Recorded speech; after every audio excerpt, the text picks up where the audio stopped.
is about to begin. We ask for the participant on site to have a nice seat.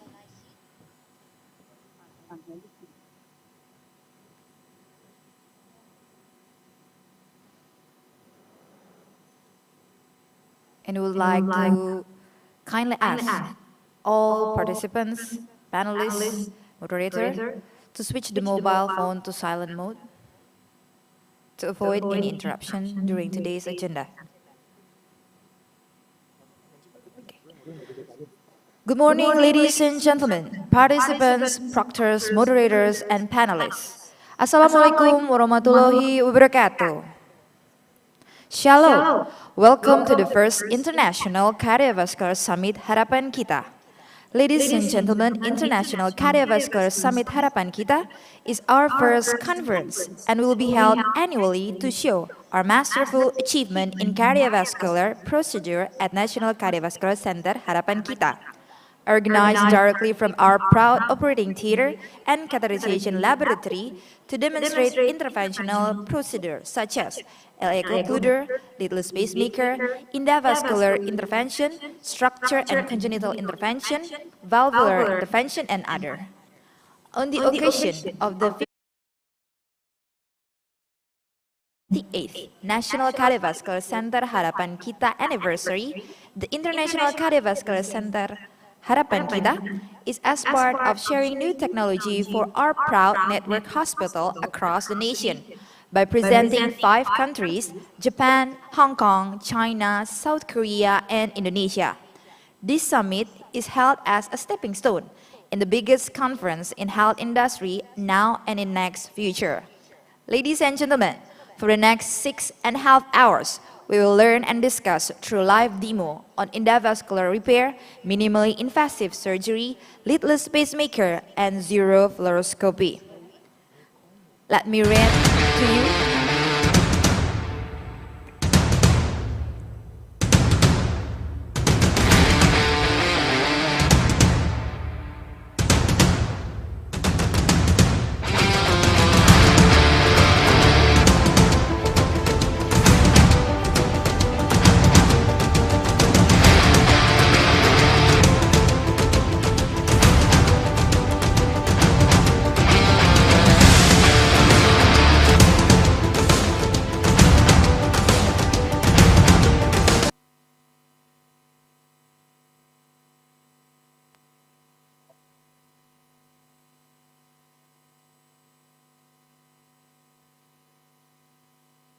Okay. Good morning, everyone. Welcome to the second day of the International Cardiovascular Summit in Harapan Kita. Thank you for joining us in the very early morning in the weekends. So we will have several sessions today. The first one being the endovascular interventions for aortic diseases. So with us, we have distinguished panelists, Dr. Isman, from my left side, Dr. Isman Firdaus, Dr. Suci Indriani, Dr. Rini Pramesti, and Dr. Emmanuel Upangat. We will have a lecture from my mentor, Professor Sung Kwon Kang from South Korea, who is a professor in Chosun University, South Korea, as well as the CEO of SNG Biotech, who produces many aortic devices. Then we will have a live demonstrations from our cath lab, a complex aortic case in which Dr. Iwan, our President Director, and Dr. Taufan will perform the interventions, and you are welcome to join, to observe, and of course to give us your valuable insight about how we best approach these patients with endovascular interventions. So first of all, I would like to call my mentor, Professor Sung Kwon Kang from Chosun University and SNG Biotech. The title would be Endovascular Treatment for Complex Aortic Pathology. Although Dr. Kang has been around for more than 10 years in Indonesia, he will deliver the lecture not in Bahasa, but in English, not Korean, right, Professor Kang? Go ahead, Dr. Kang. Okay, thank you very much. Recording in progress. Thank you very much for your kind introduction, Dr. Suko, and all panelists. I would like to express my sincere congratulations to Harapan Kita Hospital to establish the International Cardiovascular Summit, and congratulate for 38th. Yes. 39 is next year. Okay. The life is going in the lab, and I'm going to talk about the endovascular treatment for complex aortic pathology. Actually, complex aortic pathology means normally the complex aortic anatomy. So today, I would like to talk about all the new device. I'm working with Jantung Harapan Kita Vascular team for the complex aortic anatomy. Next, please. Endovascular aortic repair offers several advantages, as you may know, when we compare the surgery and the endovascular treatment, where all the clinical evidence has been established already. So the first EVAR has been done in 1990s, and in 5 years, the number of EVAR go over the number of the surgery. So these days, for aortic disease, endovascular treatment can be chosen as a first-line option. Next, please. Then, when I define the complex aortic disease, the aortic disease with complex anatomy. So the aortic disease means thoracic aortic aneurysm, and aortic dissection is representing diseases. Thank you very much. All the aortic pathology with the anatomical suitability. Actually, when we compare the surgery and the endovascular treatment, the only limitation is anatomical suitability. As you see here, there is a big abdominal aortic aneurysm, but if there is a significant angulation, it can be the complex aortic disease. And if there is aortic rupture or underlying disease, it is much more complex because we cannot treat the patient with a standard method. We need the more sophisticated complex device or the procedures. Next, please. The management of the complex aortic disease can be a multidisciplinary approach. Actually, these days, the endovascular treatment of the aorta can be done by mainly cardiologists or vascular surgeons, cardiothoracic surgeons, radiologists, and the other specialties. But as you may know, these days, many hospitals, they establish the hybrid room, and they can make a good collaboration between department and specialties. So the thing for the complex aortic pathology, the diagnosis and planning is very, very important. So diagnosis and planning need to be done very carefully, especially for the complex aortic disease. Next, please. We're thinking about aortic pathology with the new devices, the aorta from aortic valve and the aortic arch and descending thoracic aorta. And as you see here in the slide, actually the region of the interest is aortic arch and thoracoabdominal area because there are many branches So in the beginning era of the endovascular treatment, it is very difficult to do the endovascular treatment in this area, in aortic arch and thoracoabdominal. But these days, many innovative devices are coming for this area, aortic arch and thoracoabdominal aorta. So we can use branch or fenestration, single or double branch or fenestrated device for aortic arch, and multiple fenestration or multiple branch, such as the T branches from Cook are coming for the thoracoabdominal disease. And we can do the standard EVA for abdominal aortic aneurysm, but even though abdominal aortic aneurysm, it could be challenging when the neck is very angulated and small or the large. And when the abdominal aortic aneurysm include the common iliac artery,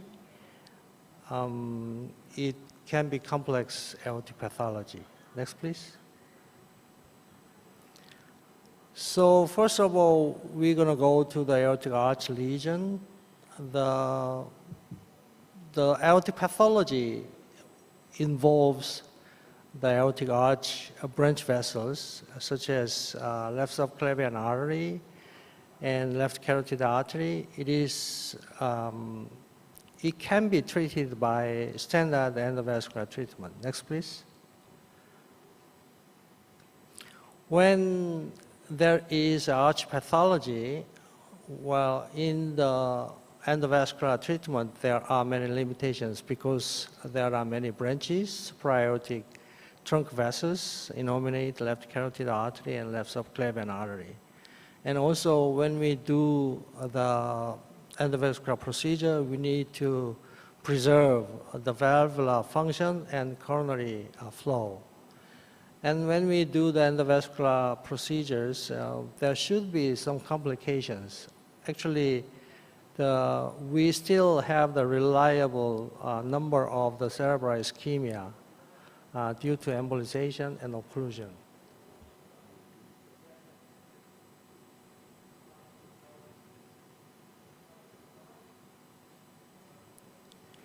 And the device migration can be happen because the aortic flow is very fast around here, and then arch is curved, and then the flow, the turbulent flow can be happen. And when we place many devices, the device disconnection can be happen, and also in aortic dissection, when we do TVAR, the significant complication can be happen, such as retrograde dissection. That means the stent cause new intimal injury, and then dissection extend into the ascending aortic aorta. So that means type B aortic dissection converted to the type A dissection. Next, please. So before endovascular procedure and new innovative devices are coming, we have used the hybrid procedure. Actually, as you see here, if there is a pathology, aortic pathology in zone 3, there is no problem to do the endovascular procedure. Just we can do the standard TIVA procedure. But if the lesion involves left subclavian artery or the left carotid artery in zone 2 and zone 1, that probably could be the problem. So these days, single fenestration or single branch or double fenestration or double branch device are coming. As you see here in the slide, the hybrid procedure, we can do the surgical bypass from left subclavian artery, between left subclavian artery and left carotid artery over here. So as you see here, we can save the vertebral artery here and then make a bypass with a conduit between left subclavian artery and left carotid artery. And sometimes in upper photo, we can do the bypass from right innominate artery to left carotid artery and left subclavian artery.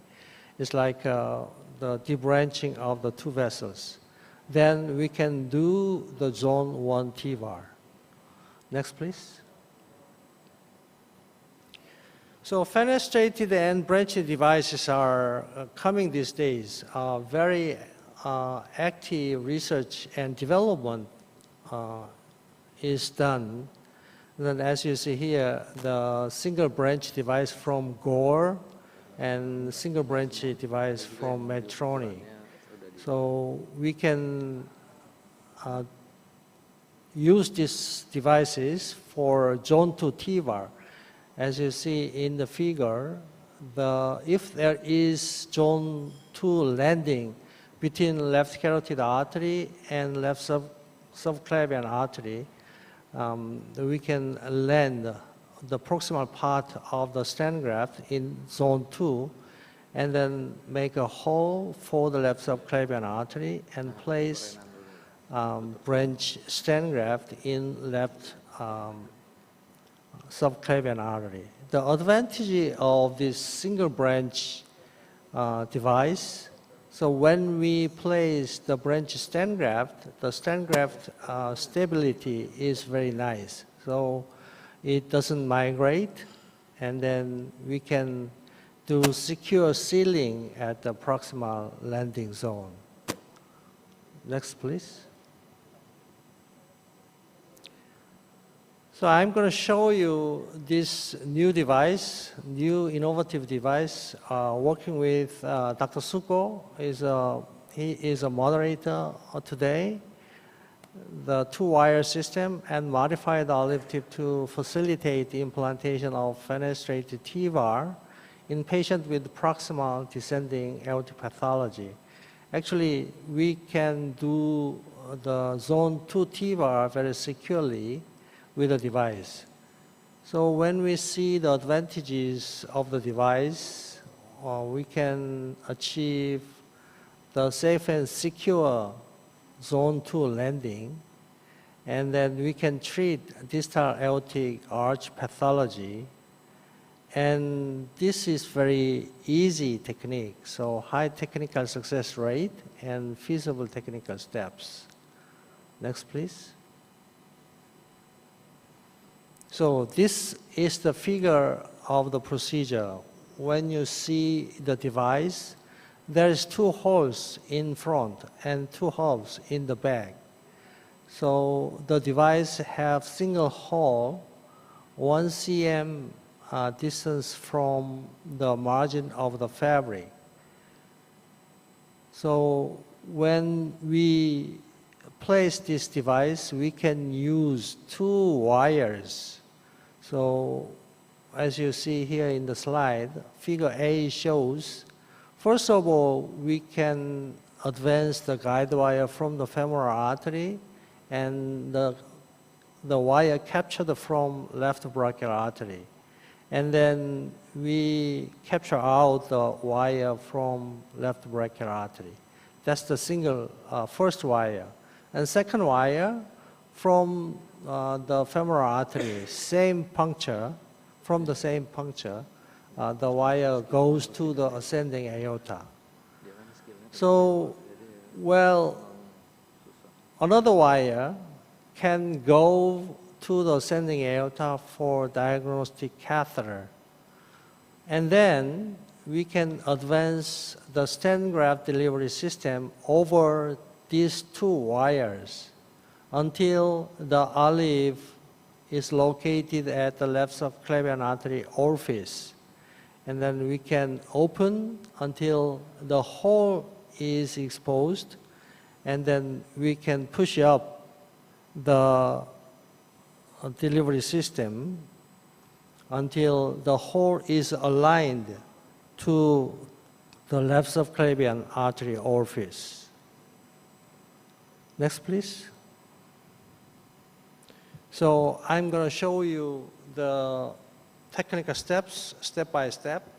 The first of all, as I mentioned before, previous slide, the two wires in place.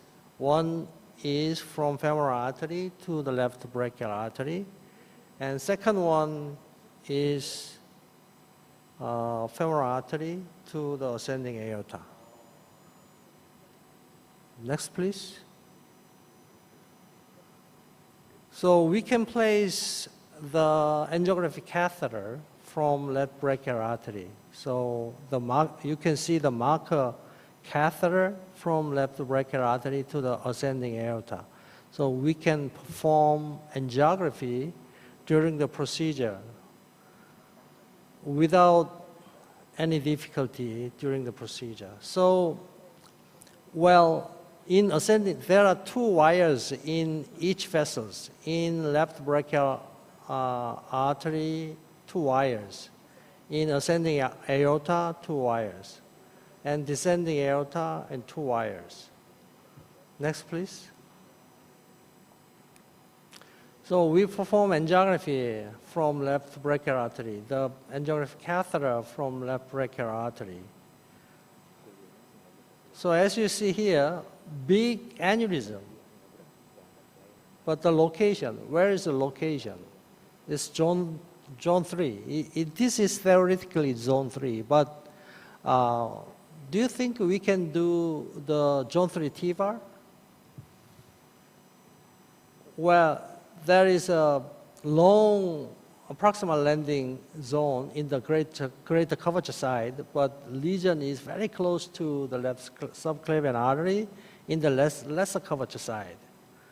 So, well, I can say there is no safe landing zone in zone 3.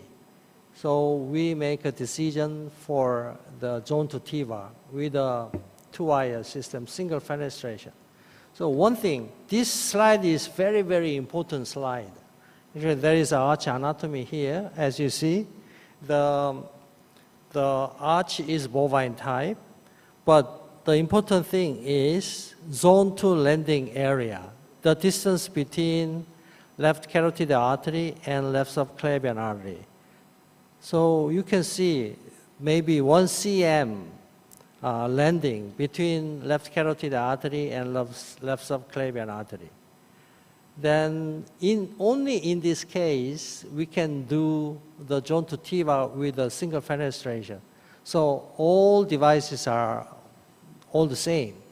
The Gore device, Medtronic device, any device, they have at least 1 cm distance from the hole to the margin of the fabric. So at least we need 1 cm distance between left carotid artery and left subclavian artery. So anyway, the angiography shows the lesion location in zone 3, but there is no safe landing zone in zone 3. Next slide. Next, please. So this is the later phase of the angiography. You can see the vertebral artery. So the vertebral artery far distance from the left subclavian artery origin. So we need to confirm the location of the left vertebral artery because we need to place the branch stent graft below the vertebral artery origin. Next, please. Now we are advancing the stent delivery system over 2 guide wires. So as you see in the previous slide, there is 2 holes in the front, in the olive. So 2 wires goes in the 2 holes, and then we can advance the delivery system over 2 guide wires until the olive is located at the left subclavian artery origin. Next, please. Next, please. And here you can see the olive is located at the left subclavian artery origin. Then from here, we can deploy the stent graft by pulling. Actually, normally, standard deployment technique is pulling back. So hold the pusher catheter and then pulling back the sheath. But in this device, in this procedure, we need to push up. So we need to hold the sheath handle very firmly and then push up the pusher handle. So the hole goes up, goes up to the left subclavian artery orifice. Next, please. So as you see here, the hole, you can see the hole. There's a hole marker. I'm not sure you can see. There is a marker at the outer sheath, round marker, and near the round marker, there is a hole marker, radiopaque hole marker. So the hole marker needs to be aligned to the left subclavian artery origin. Can I use the pointer here? Yes. Really?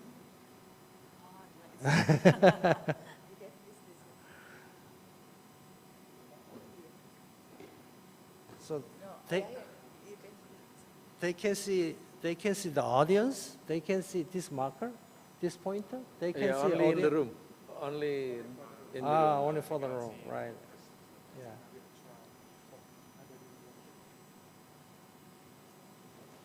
Anyway, this is the marker. This is the marker, hole marker, and this is the outer sheath marker. So we deploy the stent graft by pushing up. This is going up by pushing. So this marker goes to the left subclavian artery origin. So next, please. Okay, so the hole marker is approaching to the left subclavian artery. So at this time, the proximal part of the stent graft is captured, not open. So the proximal part of the stent graft is captured until the stent graft is fully deployed. Next, please. Yeah, the stent graft is almost deployed, but at this slide, you need to see the hole marker is aligned to the left subclavian artery. So the wire curve is very natural. So there is no kink. It makes natural curve. That means the hole is well aligned to the left subclavian artery. But the proximal part of the stent graft is still captured. And next, please. Okay. We open the proximal part as well. And at this time, the angiographic catheter is located in the ascending aorta, but it is located outside of the stent graft. And the hole is aligned. The guide wire securely pass through the hole to the left subclavian artery. That means all position, we can manage all position in the right purpose. Next, please. Okay, and when we perform the angiography during the procedure, the aneurysm is gone already. So we can exclude the aneurysm completely at this time without placing the branch stent graft. But as you see here, the hole is 70% offset. So completely 100% is aligned, is not aligned.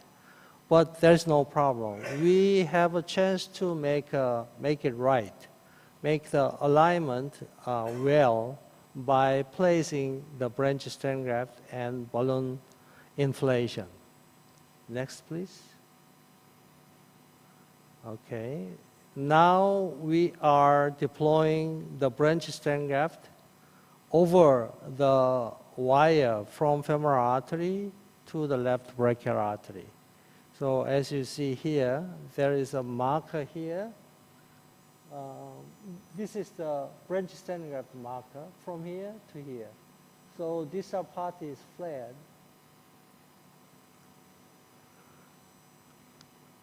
And after the branch stent graft deployment, we're going to perform the balloon dilation. Next, please. Next, please. Okay.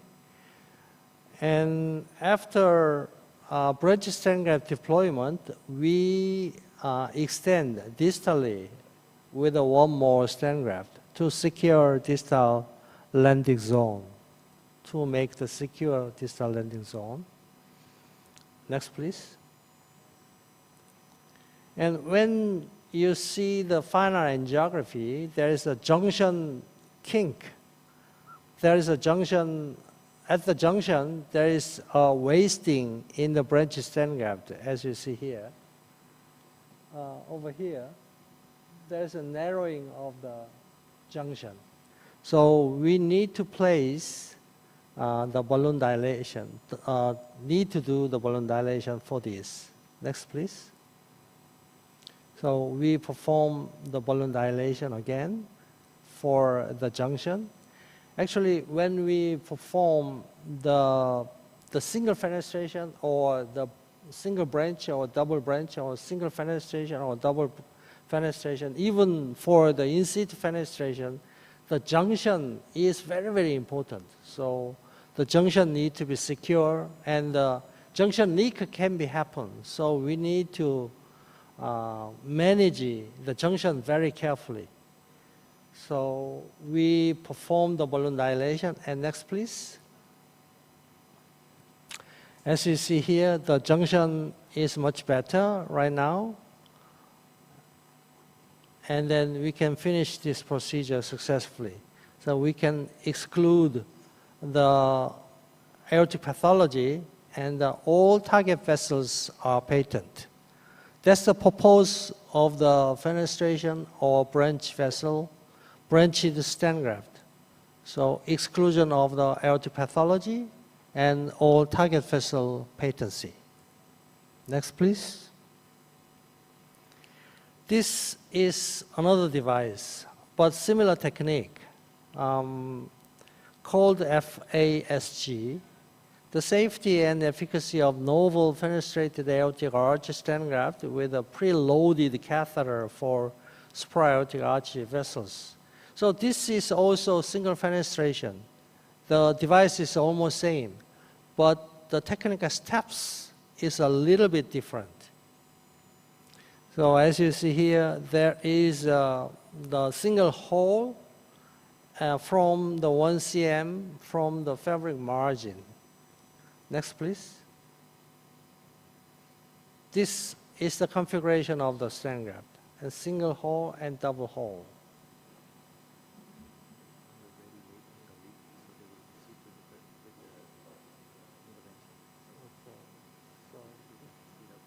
Okay. So this is a little bit different because there is only one hole in the front, but there's two halves in the back. As you see here, in the picture over here, in the front, there is only one hole. And there is another hole inside of the delivery system. So pass through the fenestration. Next, please. Okay, this is the animal study. And next, please. When we actually try to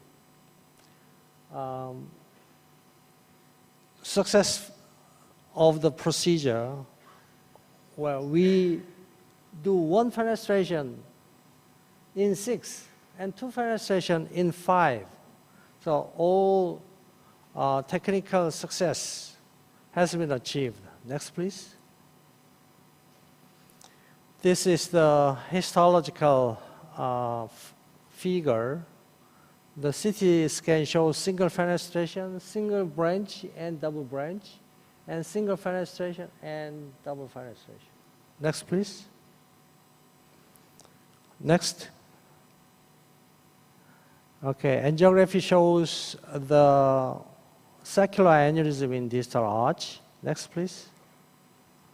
So we need to check the marker in vitro before the procedure. Next, please. Next. Yeah, so where I'm rotating the delivery system to align the whole, this hole and hole marker and bank marker. This is the hole marker and bank marker, 2 markers here. Next, please. And then I'm advancing the delivery system and open until the hole is exposed. Next, please. Through the hole, I advance the guide wire and select a branch vessel. Next, please. And finally, I deploy the stent graft totally and open up the proximal. And next, please. Yeah, I'm advancing the branch stent graft. And final angiography shows, next, please. Very good alignment, and the lesion is completely excluded. Next, please.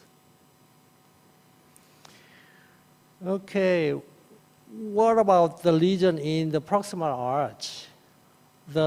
In this case, the saccular aneurysm is located in the proximal arch.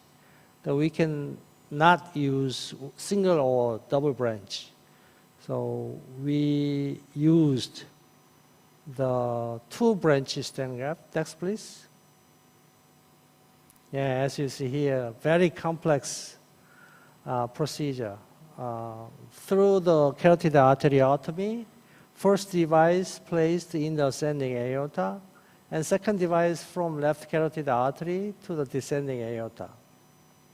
And finally, 2 branch stent graft can be connected by 1 stent graft. Next, please.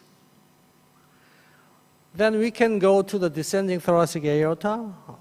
In the descending thoracic aorta, the limitation can be the collapsed true lumen in dissection patient and tortuous aorta. Next, please. Wow, when I see this kind of tortuous aorta, wow, this is crazy. So I would like to run away from the patient. This is very difficult to do the endovascular procedure, but if we do use through and through technique from femoral artery to the brachial artery, we can place the stent graft successfully. Next, please. Then thoracoabdominal aorta. Actually, there are many abdominal branches. Okay, you can go. Next, please. As you see here, there are many branches, and the limitation is proximal and distal landing zone is quite far away. And branch vessels, wow, there are many branch vessels. Or intercostal artery, Adam-Kiewicz, renal artery, celiac artery, there are many. So there are risk of paraplasia and mesenteric ischemia. So this area is the most challenging area. Next, please. So when we want to do the FT-VAR or the branch T-VAR, we need to make a sophisticated planning. So measure the location and size and distance. Next, please. Yeah, here, the location. So we usually use the clockwise measurement, and then we need to make the 3 demodeling, and then 3D printing, and then we need to see the location and size directly. Next, please. So when we measure in 10 patients, the celiac artery size is about 6 millimeter, SMA 8 millimeter, right renal artery 5 millimeter, left renal artery 5 millimeter, and distance are all here. Next, please. But excuse me, if there is a lesion in the thoracoabdominal, well, sometimes we can do the procedure simply. This is the patient with a post-operative complication. The neurosurgeon did the disc surgery, but they punctured the aorta. So next, please. As you see here, there is a iatrogenic pseudoaneurysm in here, but the location is in the back. So we can make this kind of device, HAP5 stent graft. Next, please. So there is a lesion here, large circular pseudoaneurysm, but even though there are many branches, we can place the stent graft, saving anterior wall. Only the stent graft is located in the back. So we can exclude the lesion successfully, but save all the mesenteric branches. Next, please. Until now, the fenestration and branches in thoracoabdominal is evolving. So this is the report from Dr. Shenja, 2017, with 100 patients. The 50% is commercial, that's custom made, and 50% of the device is physician modified. The result is quite fair. Next, please. Now we can go to the abdominal aorta, where if there is a neck angulation, hostile neck, short neck, access problem, contralateral limb selection, where there are many complex hurdles. Next, please. The limitations, if aneurysm neck angulated, there should be the complex aortic pathology, the infrarenal, the internal iliac artery preservation, and the access need to be big. Next, please. This is the report about the kilt for neck angulation. Next, please. We are using this thoracic device for kilt and very significant neck angulation, and then we placed this device first, and then using this device as a landing zone, we can do EVAR. Next, please. The clinical outcome is quite good. Actually, the kilt, after the kilt, next, please. Next, please. As you see here in this graph, the neck angulation is gradually straightening. So the kilt has a very nice technical success and clinical success. Next, please. Sometimes contralateral limb selection. Next, please. When we do EVAR, most doctors, they are worried about the contralateral limb selection. While sometimes we cannot go in the contralateral the limb. Otherwise, it takes 1 hour, 2 hours. But sometimes in 1 minute we can select. But it's very unexpectable. But this device, Dr. Tofan developed, and then we are working on this. Actually, there is a skirt in the distal.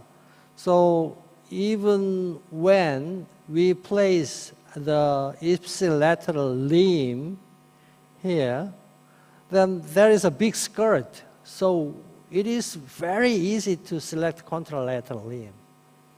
So as you see here, I'm deploying the ipsilateral limb. So until here, all the procedure is straightforward and simple.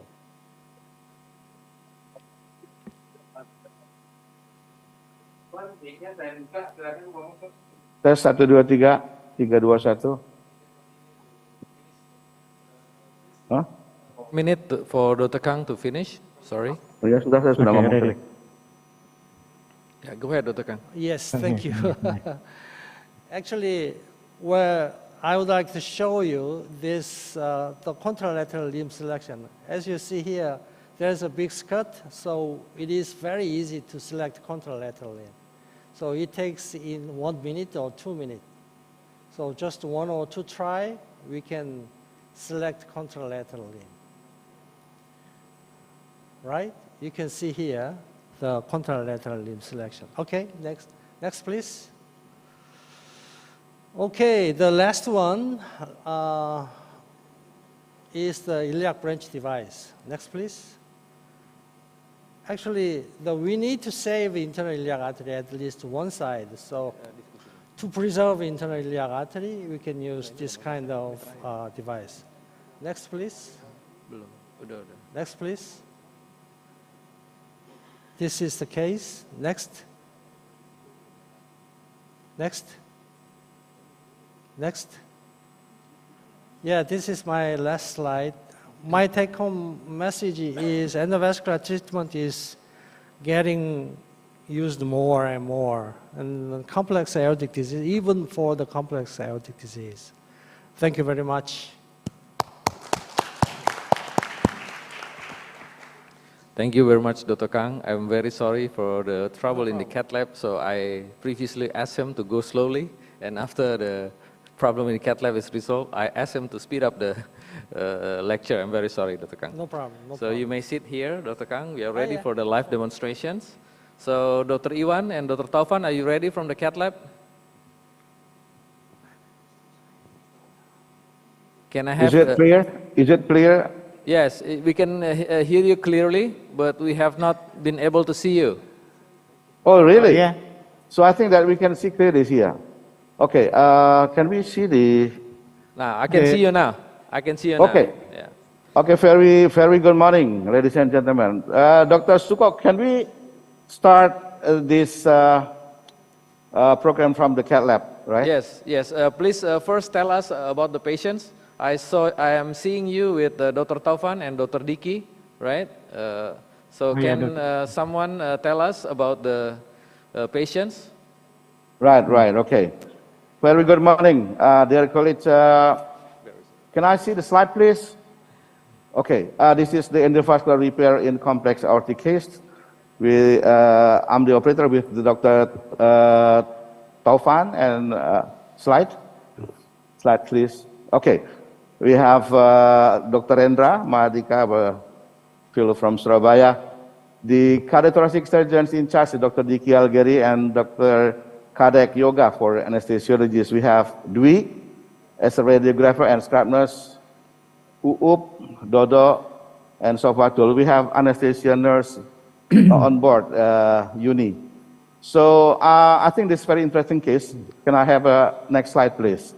Okay, I think Dr. Taufan will talk about these very interesting cases. Dr. Taufan. Yes, thank you, Dr. Iwan Dakota. Thank you for the audience. Just and a minute. Also, Yeah, I wanted to full screen, yes. Continue, Dr. Taufan. Okay, thank you, Dr. Suko. Thank you, Dr. Iwan Dakota, for your introduction. Thank you for my team, and also for Dr. Suchi, Dr. Noel, and also Dr. Rini.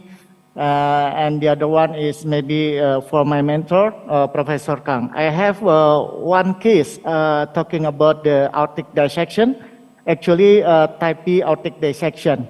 The patient, he already done TFAR, the previous one, 7 months ago, but came to the hospital with chief complaint, recurrent back pain.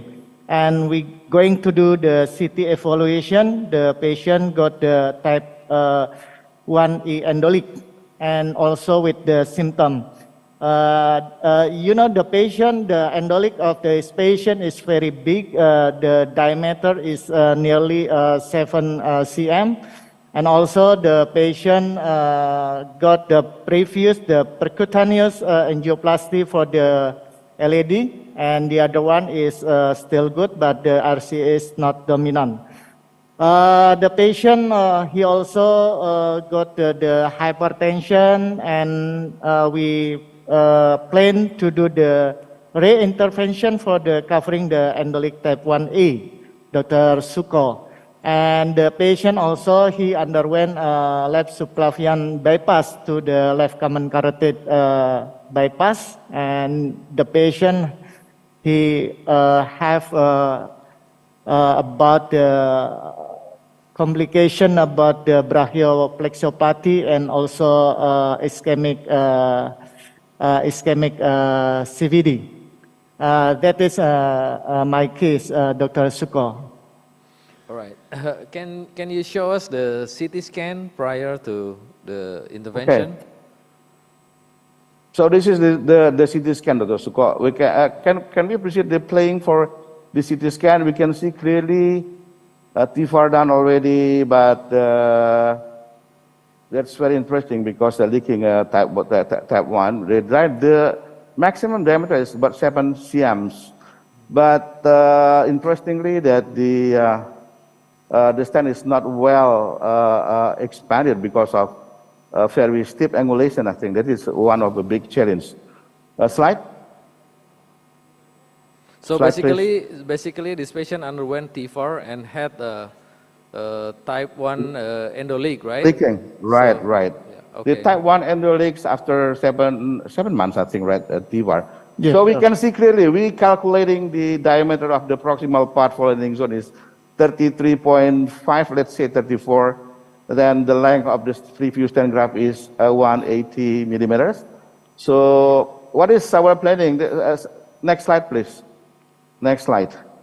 The common iliac, both common iliac is still okay. I think it's just more than 8 cms, and there is no any stenosis at all. Slide.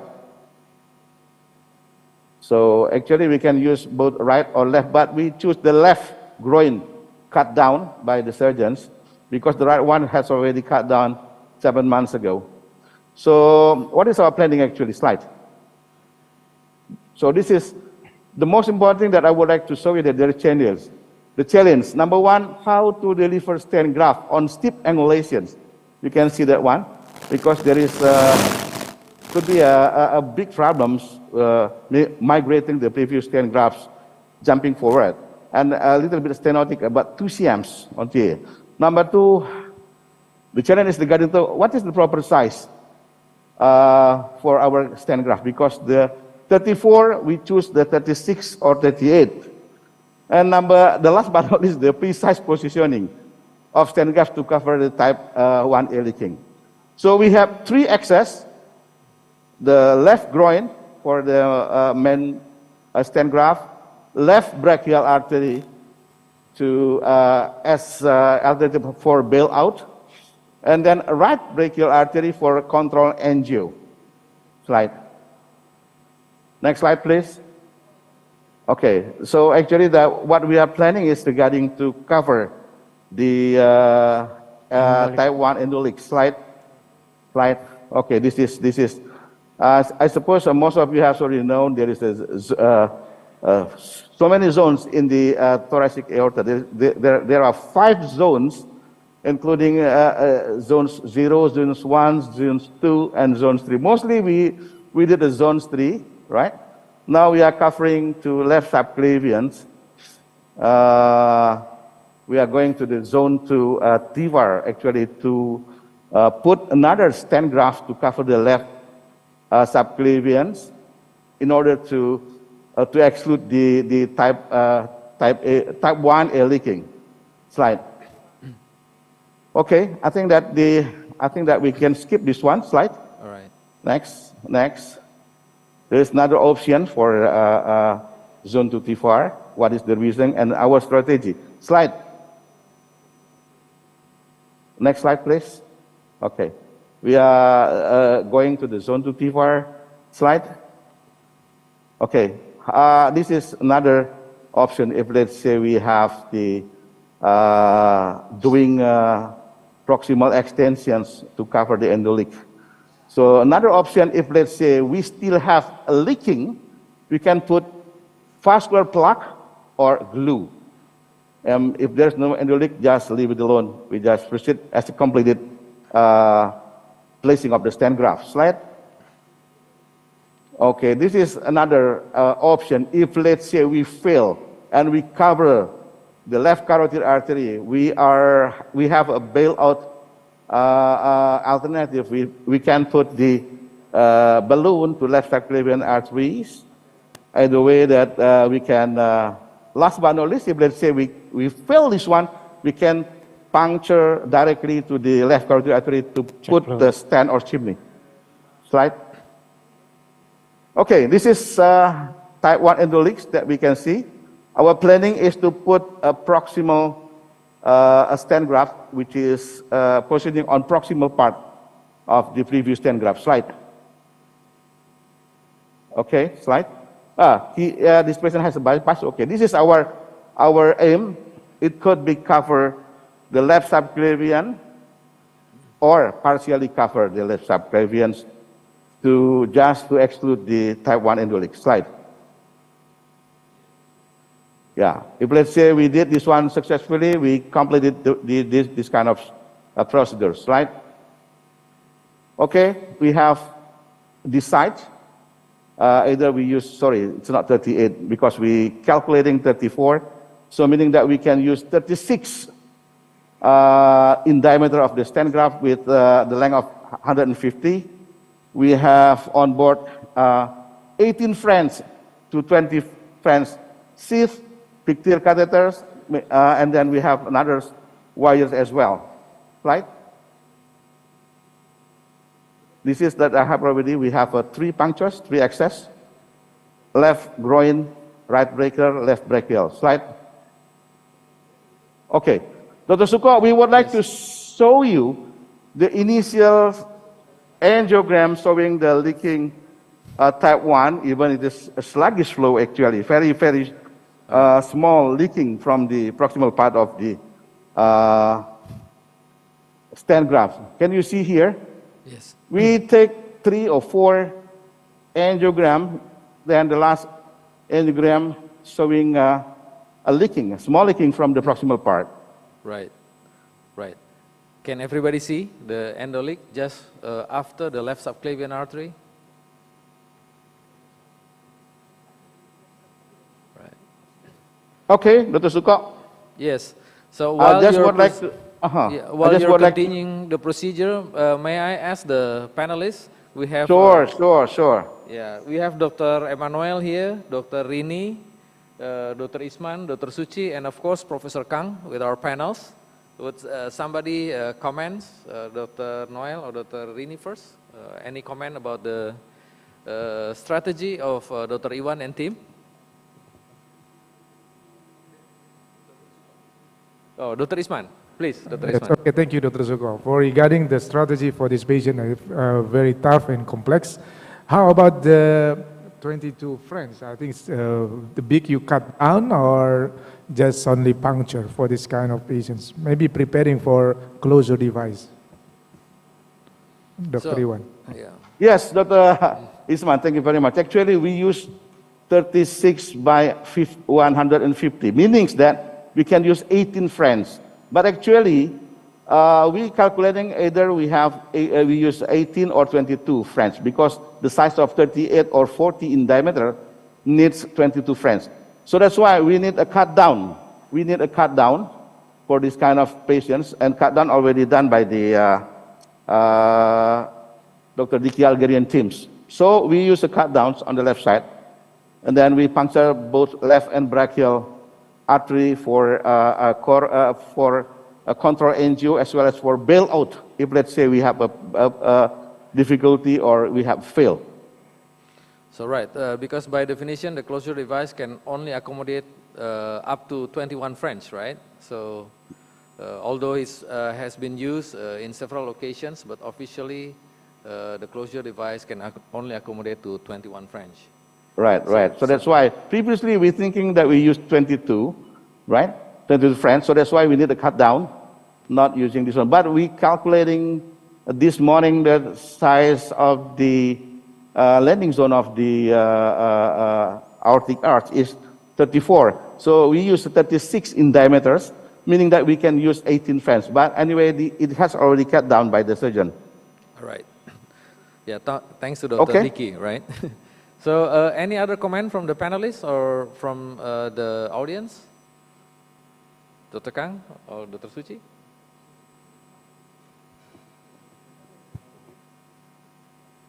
Yeah, thank you, Dr. Iwan, Dr. Tovan. So in this case, why do you choose the left subclavian to left carotid bypass? If you, we see that we want to cover in the zone 1, so can we do the branching, and then so we can move a little bit forward and land in the zone 1? Yes, Dr. Suci, that's a good question. Actually, once this patient coming to us, to Dr. Tovan previously, with the complaining of the back pain, and then we see clearly there is leaking from the CT scan. We plan to cover this one. But the most important thing at the time, we will fully cover the left subclavian artery. If let's say it's a big leaking, right? And then if the small leaking could be a partially, but in view of totally cover the left subclavian arteries, there is 2 options. Number 1, to have a bypass from left carotid to subclavians, or leave it alone. We have several cases that we just cover this one, and we must sure that there is a good collateral from above, from the circle of Willis. So for this patient has already got the bypass from left carotid to the left subclavian. So meaning that we can do a type 2 zones, meaning that we can fully cover actually the left subclavian arteries. This is the worst scenario. Yeah, because I saw that the zone 2 landing is very narrow, so maybe we'll cover the partial occlusion of the left carotid arteries. Yeah. Yes, 1 cm, less than 1 cm. But our planning here, so I cannot see clearly the bypass.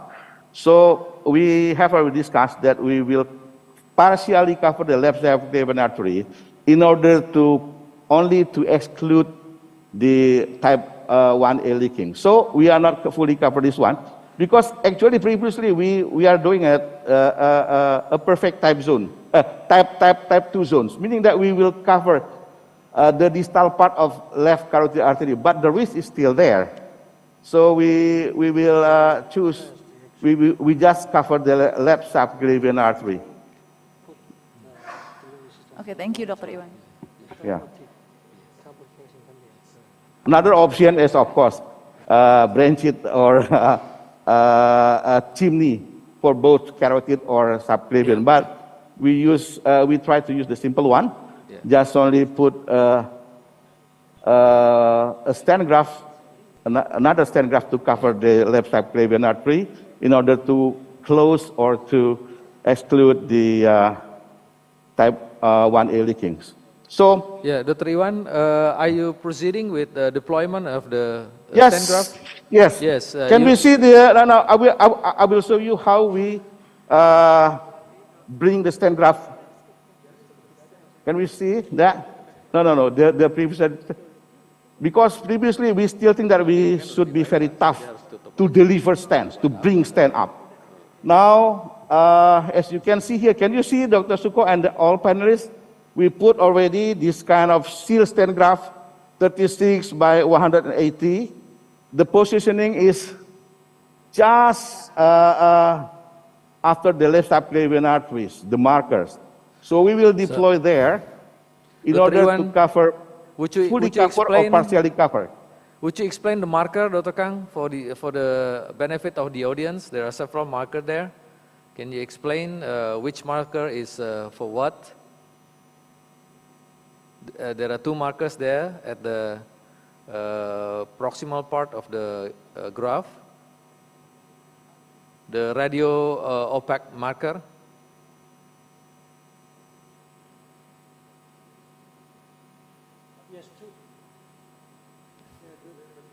Markers. Those two markers for the fabric margin. So the two markers align to the target vessel. You can align the two markers to the target vessel.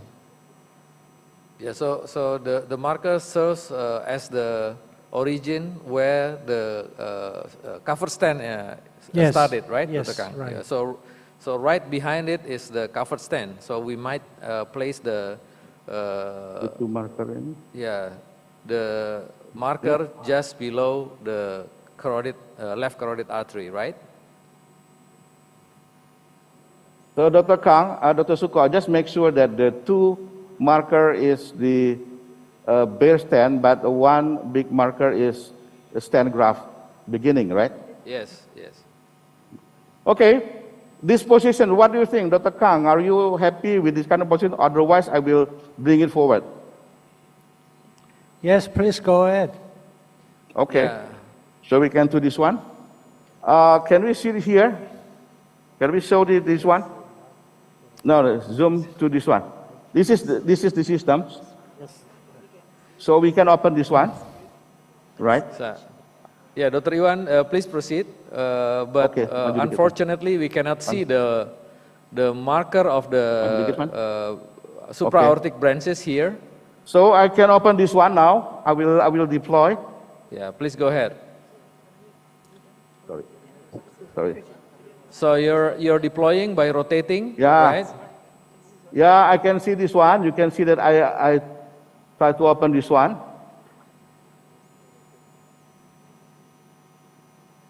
Yes.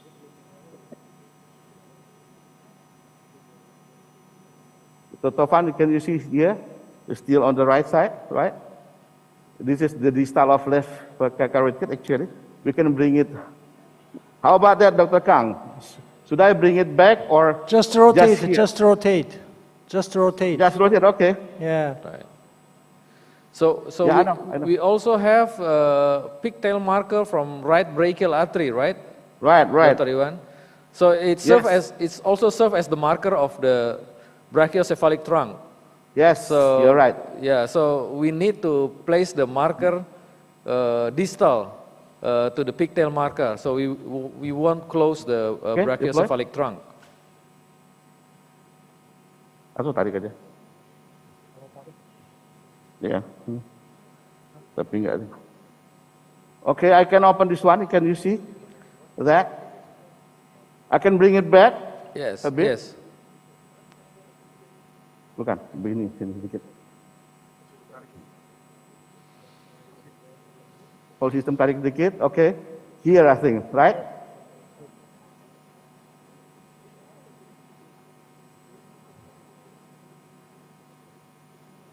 Ya. Oke. Sampai habis ya.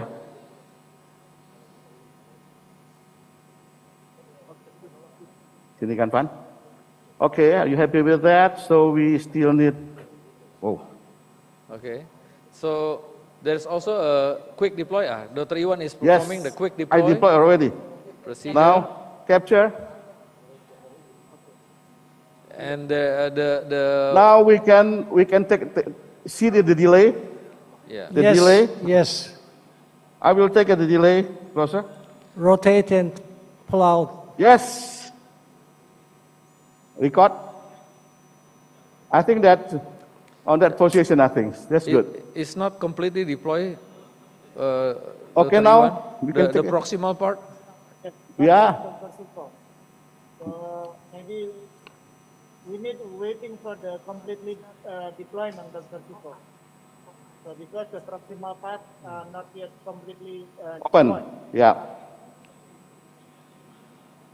So what do you think, Dr. Kang? Should we be waiting? Usually it takes time for waiting.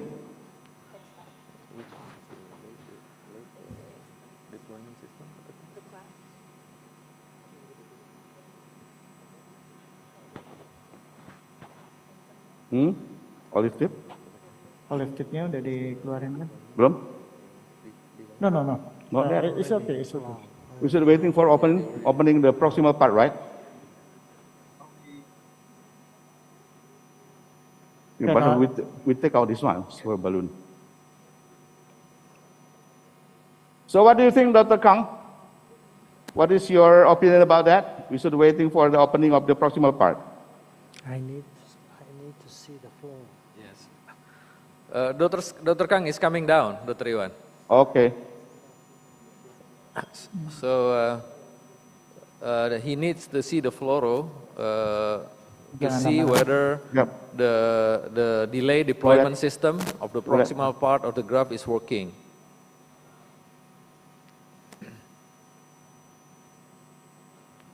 So the position seems to be correct. Right, but the thing is the proximal part still not fully open. The delay deployment system is not working, so what you gonna do? Can we see the last fluoro or the suko? Yes, yes. Okay. Yes.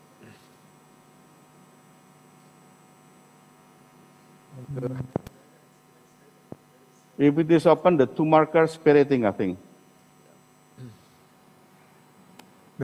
So while waiting, you have several operators and of course anesthesiologists there.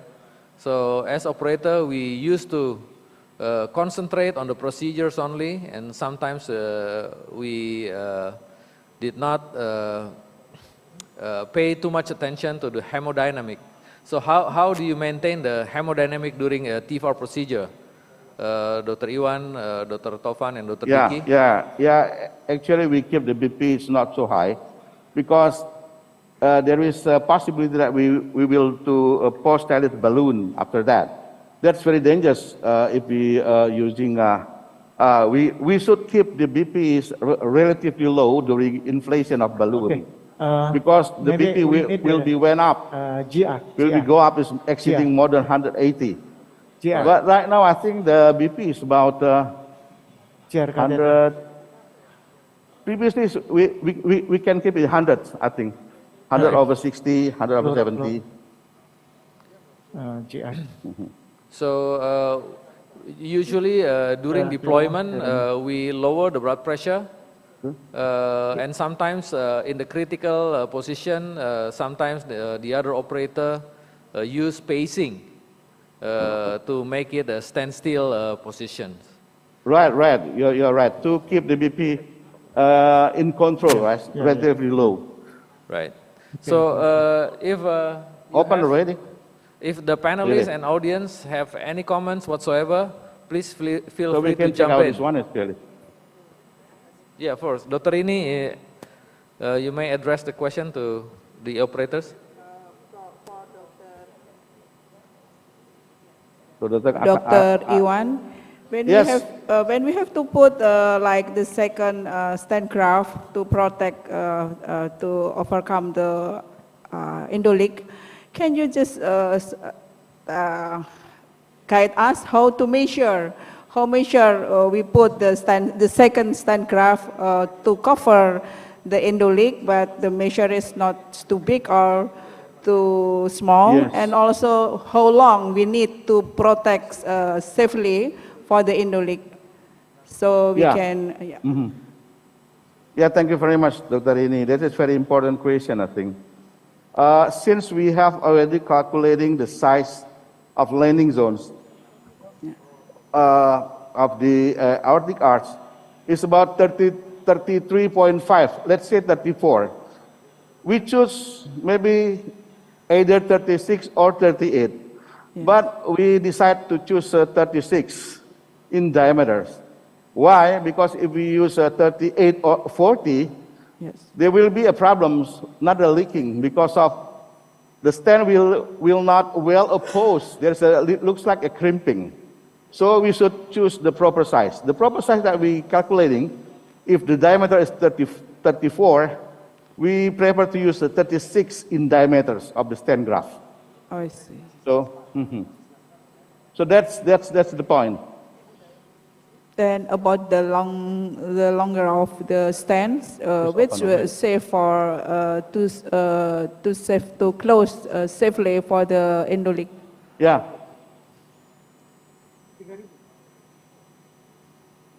Yes, Dr. Rini? Is there any other question? Sorry. Okay. The ideal length of the stent graft, or we close the endoleak safely, doc. Oh yes, this is the big problems. We should cover more proximal. We should put on the graft portions more proximal to the previous one. Of course, this is the most important thing. So previously, they just landed at the distal part. This is zone 3. Yes. Now we are going to zone 2, meaning that we fully cover or partially cover the left subclavian. But just remember, zone 2 is very crucial here because very short zone 2 between left carotid to the left subclavian artery. So we prefer to fully cover the left subclavian or partially cover. This is beyond to the previous stent graft just after the left subclavian artery. I think the aim of our putting stent graft is to put a little bit proximal to the previous stent graft in order to exclude the type 1 leaking. Oh, thank you. All right.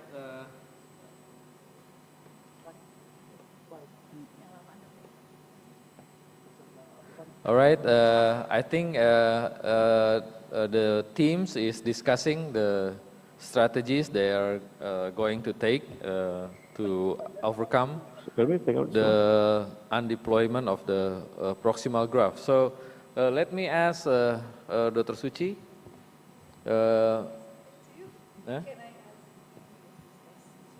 Yeah, of course. Any discussion from the audience and the panelists while we are waiting for the operator to solve the problem? Dr. Suko, I'd like to ask something, maybe all the panelists and you as the moderator, one of the expert of vascular intervention. What actually symptom for this kind of patient, the indication for TIVA? Right. In general, in patient with aortic aneurysm or stenosis like this. Right. So, any panelists, Dr. Noel, Dr. Rini, or Dr. Suci, please? Maybe, thank you, Dr. Risman. If you see that there's actually branches of the aorta, and if there is aneurysm or if there's aneurysm or dissection that closes or obstruct the branches of the aorta, that makes the symptoms of the patients. It's actually, you could get a stroke, you could, if there's a closure on the carotid arteries, you can have like a pain in the abdomen if there's a closure of the arteries, the branches from the aorta, and the types of symptoms that can lead to the discovery of the aneurysm or the dissection of this type of disease. I think that's my question. That's my answer. Any additional comment, Dr. Rini? No. Dr. Suci? Yeah, so in general, we do the endovascular intervention is for the aortic problems, such as for the aneurysm, for dissection, and also for stenosis. Some of our patients with the mid-aortic syndromes also we perform TIVA in that case. I want to ask Dr. Suko about the hostile neck and AAA. When do we choose the kill technique, and what is it kill technique, and when we choose kill, can the kill technique overcome the hostile neck? Or we do the endoecho or something like that for the hostile neck? Yeah, of course there are several definitions of hostile neck, which includes very short neck or landing zone, very tortuous or ungulated neck. Is it open, right? Reverse tapered neck or conical neck. Okay. And also calcified and the neck with a lot of thrombus. So kill technique is only aimed for angulated. I don't think so, right? For angulated neck. So they put first the stent graft, long thoracic stent graft, and they continue with the main body. I think because of like this, right? So it's So- only to overcome the angulation. The angulation. Yes. Yes, Dr. Suko. So, can you update us, Dr. Iwan? Yes, yes, Looks we good. did already review, and after pull out the olive tips, we can pull out the olive tips, then we take the final angio. Can you Right. see here the final angio? The stent graft was fully open.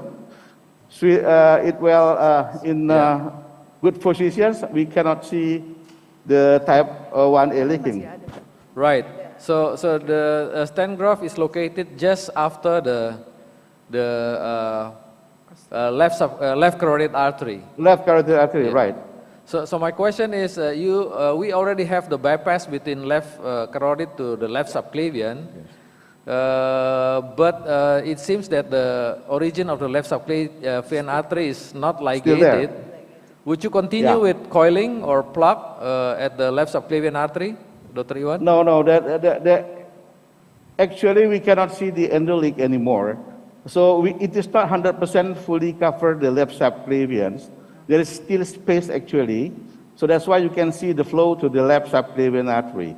But the most important thing that we cannot see any type 1A leaking to the distal part of the aorta, especially to go to the false lumen. So I think, what do you think, Professor Kang? I think, are you happy with the results? Yeah.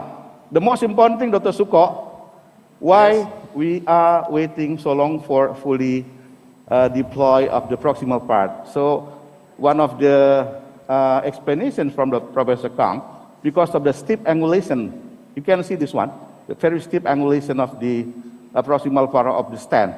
So once we deploy this one and complete it, we have already deployed the final deployment. The proximal part is still there. It takes some time to fully open.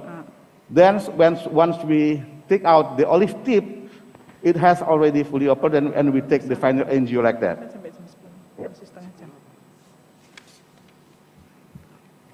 Right. I think the endoleak has been occluded.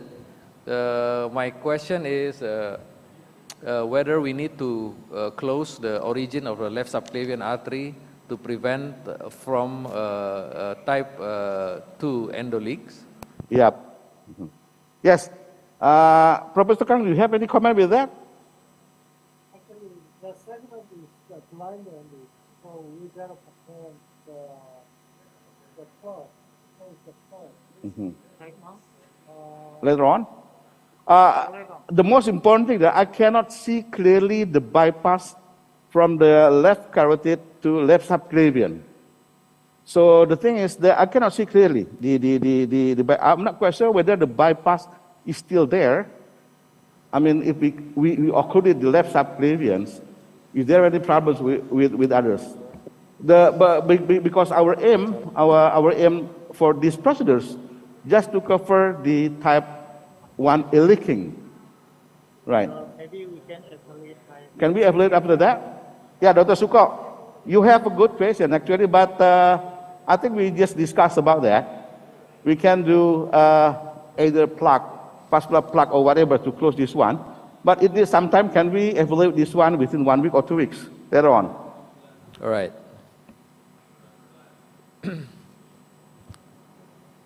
So any questions from panelists or audience? So is it, Dr. Iwan, is it necessary before we put a stent graft during aortogram to see the patency of the bypass? Maybe we can put the fluoroscopy a little bit higher to the cranial position, to the cranial position so we could evaluate the patency of the graft? So we have The bypass? We have the angiogram. Can we show the angiogram which is showing the branches of the aorta? The previous, yang sebelumnya ada tuh. The previous angio, we can see higher. No? This one, Dr. Suko. Right, Can you see right. here? Yes, yes. But I cannot see clearly the bypass. Whether the bypass is still there or occurred, I'm not quite sure because there is no any CT scan review of this kind of bypass graft. Yeah. I cannot see the bypass, so that's why I Okay. just leave it alone for the time being because there is no leaking at all. And then we will review. If let's say there is a leaking later on, so maybe we still consider to put the vascular plug. Otherwise, if there is no leaking, just leave it alone. Yeah. Right. I think that's the best option because we cannot see clearly the carotid to subclavian bypass. Then So that's the we will preserve the flow into the left subclavian artery, either from bypass or from antegrade from the aorta, because we have no endoleak whatsoever anymore. Yeah, I think that for the next, since this patient have the 3 specialties, let's say they will do a cabbage in the next futures, there is still a pattern and then easy to have a Lima to LED, let's say. We cannot sacrifice this one. There's still a pattern, I think the flow to the left side clavians. Okay, Dr. Suko and panelists, I think that's all that we can share with you all. Right. We have a lot of problems, but we can settle up this one. Hopefully that we can learn from our procedure this morning. Thank you very much anyway. Thank you very much, Dr. Iwan, Dr. Tovan, Dr. Diki, Professor Kang, and Nurse Up. Well done. Thank you very much, and see you all. Thanks semua ya, yang ada di ruangan. Terima kasih. Boleh, lihat aja. Yeah, we still have around 25 minutes actually. So the intervention went so well that we finished in 30 minutes before the schedule. So any raise of discussion, Dr. Noel? Maybe just for the sake of discussion, if it's possible, before we finish the first procedure, just to foresee whether there will be an endoleak or not, whether we just like a post-dilate the stent with a balloon, so the position of the stent really placed to the wall of the aorta. Is it possible, or is it how to say within the procedure that can be done through the prosthesis? Yes, actually the graft is self-expandable, so it actually requires some time to fully expand. So when I see some endoleak, I usually first wait for 10 minutes. If the endoleak is quite small, I usually wait for 10 minutes and repeat the angiogram. If the endoleak is getting smaller, I would again wait for 10 minutes. And if there's a trend towards more and more, less and less, less and less endoleak from time to time, then I would leave it. But if there is a large endoleak in which I think the full expansions of the stent graft would not help, then I would balloon it first. Okay. Or using other strategy, using endo anchor or proximal extensions of the graft with fenestrations. Or we can wait for another session. For example, in this patient, we need the bypass from carotid to subclavian or from carotid to carotid, then extend proximally. Oh, okay, yeah. Okay. So Dr. Iwan, Dr. Tovan, and Professor Kang, and Dr. Diki, you are welcome to join us up here because we still have some discussion 30 minutes. for 20 minutes now. Dr. Okay, Dr. Isman? Suko, I will ask about these procedures. What actually happened when the tips of stent graft are not open? So what the strategy for the Dr. Iwan Dakota at that time to open the situations? Because I think it's scary, delicious. Yeah, of course, that is why actually why every surgeon, every interventional cardiologist should have a sufficient number of caseload, because having sufficient number of caseload would expose you to variations and complications. So For these procedures, what actually happened? yeah, we had what we call the delay deployment system to secure the proximal part to deploy the last. So we have the control at the tip of the handling system. So when we deploy, then the last to be open is the proximal part. But sometimes it's not working like this. It's not working, although we have pulled the trigger, the proximal part of the stent graft is not open. So there may be several strategies to do that. To overcome this problem, we can wire from the contralateral side, proximally, and balloon. Because we cannot pull down. Sometimes we cannot pull the olive tip because it may stuck in the proximal part of the graft and may even drag the stent graft distally. So I think they're doing a very good job to manage the complications. Dr. Suko, sometimes we have the that's why we case a complex aortic problem, that the dissection has have multiple tear, even on the thoraco, also abdominal, so thoraco-abdominal aortic aneurysm. How to overcome the patient with the complex dissection like this? Right. Dr. Suci, you want to help me?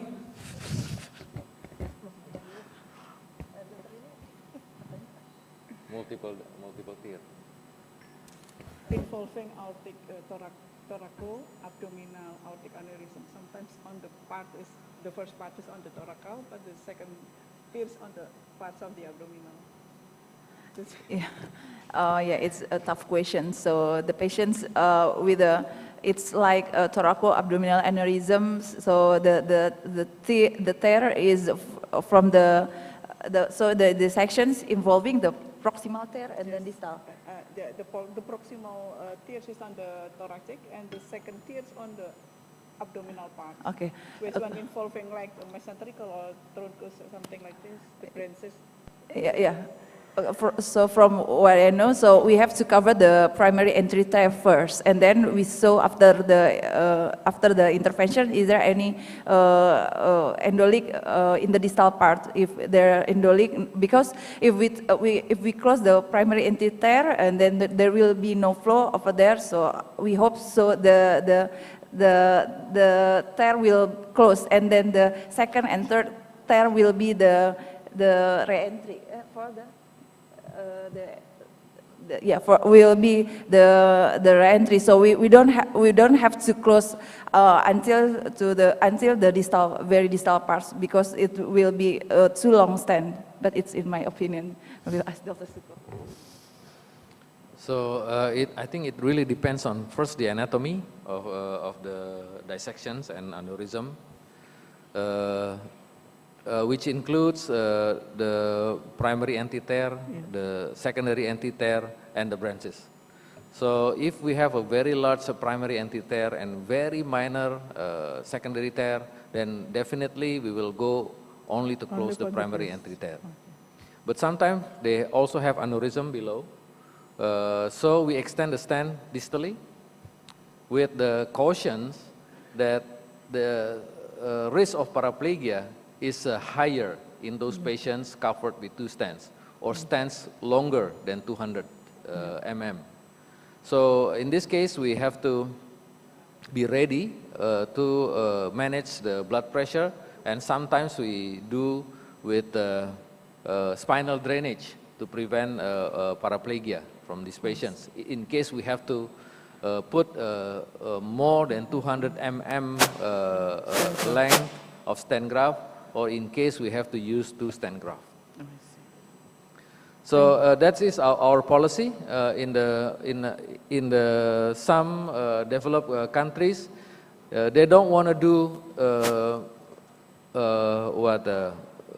stage T4, so they just do all the way from left subclavian to above the celiac trunk. Yeah. So they regularly put the patients on blood pressure watch and spinal drainage to prevent from paraplegia. Directly put the long Yes. stent graft. Thank you. Dr. Iwan is here. Maybe you can join us for discussion.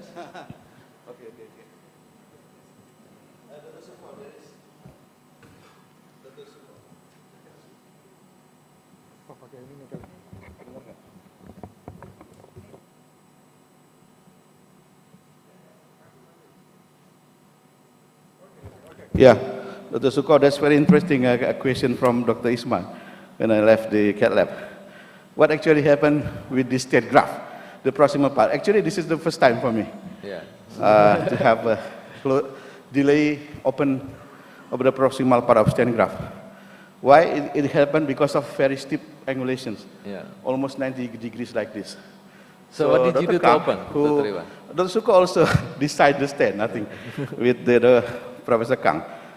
The proximal part fully deployed when we open up the delay deploy. Then it takes some time because of the very, very steep angulations.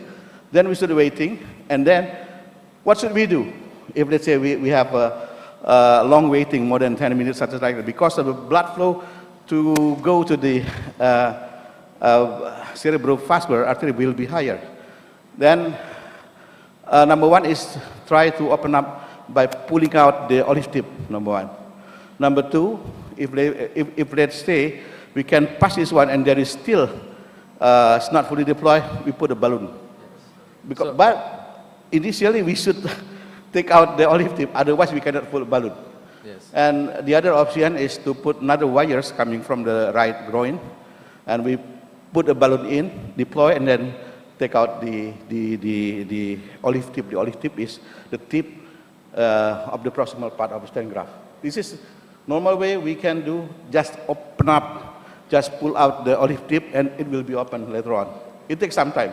Yeah. If it is not fully open, another option is put the balloon, the post-Elliott balloon. We are, yes. So, Yes, so we are ready for it actually. so, Either from the right brachial or from below. so the So I think later, that's the answers. from the other side of the groin would be easier, I think, Yes, Dr. Iwan, yeah, because the you're right. The, So that's why we are ready with actually with 3 or 4 puncture for the peripheral works. Right groin, right brachial, left brachial. any questions from the panelists and the audience? We have surgeons around. Any comments from Dr. Sugisman? Maybe you have some comments or some point of discussion. Maybe, Dr. Suko, one more, if there's no questions. Because a lot of audience is also from general cardiologists, and one of them also asked me about anticoagulation or antiplatelet after TVAR or EVAR. Do you have any insights on that? Yeah, generally for TVAR and EVAR, we don't regularly put the patient on antiplatelet. We use anticoagulant during the procedure. But in this particular patient, because the patient have carotid to subclavian bypass and previous PCI, the patient have antiplatelet. Okay. But normally we routine. No, unless we do bypass or communications or chimney, then we will put the patient with antiplatelet. And for how long? Just 3 months, 6 months? Indefinitely. Oh, indefinitely, okay. Thank you. Yeah, Dr. Kang is here. Please join us. Dr. Suko, maybe one more issue about this TIVAR treatment for aortic aneurysm. For aortic aneurysms, about the issue of TIVAR now for GKN patients, for BPJS patients now, BPJS cover these procedures, but maybe only one stent graft. But I think with this coverage from BPJS, this procedure will massively done by our cardiologists. But some of your patients, not your patient, but every after TIVAR patients come again with I don't know, stenosis or others, so should perform another TIVAR. What do you think about this situation? What actually happened? Patients go to another TIVAR or the re-TIVAR for this kind of patients? Yes, maybe later Dr. Iwan and Dr. Kang could help me. But we know endovascular intervention is a less invasive option as compared to open surgery.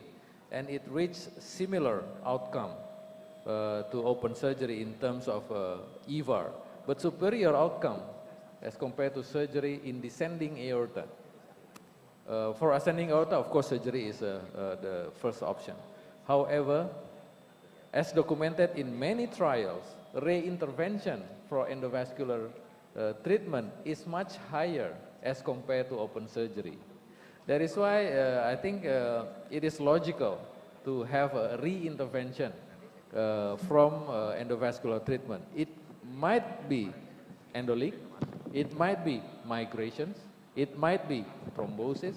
So there are many complications that might occur after endovascular intervention that requires re-interventions.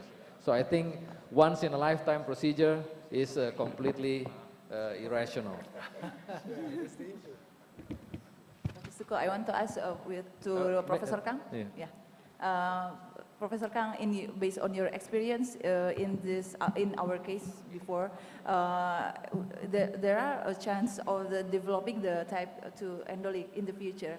And in your opinion, how high to develop this endoleak because the subclavian artery has a forward flow, anterior flow?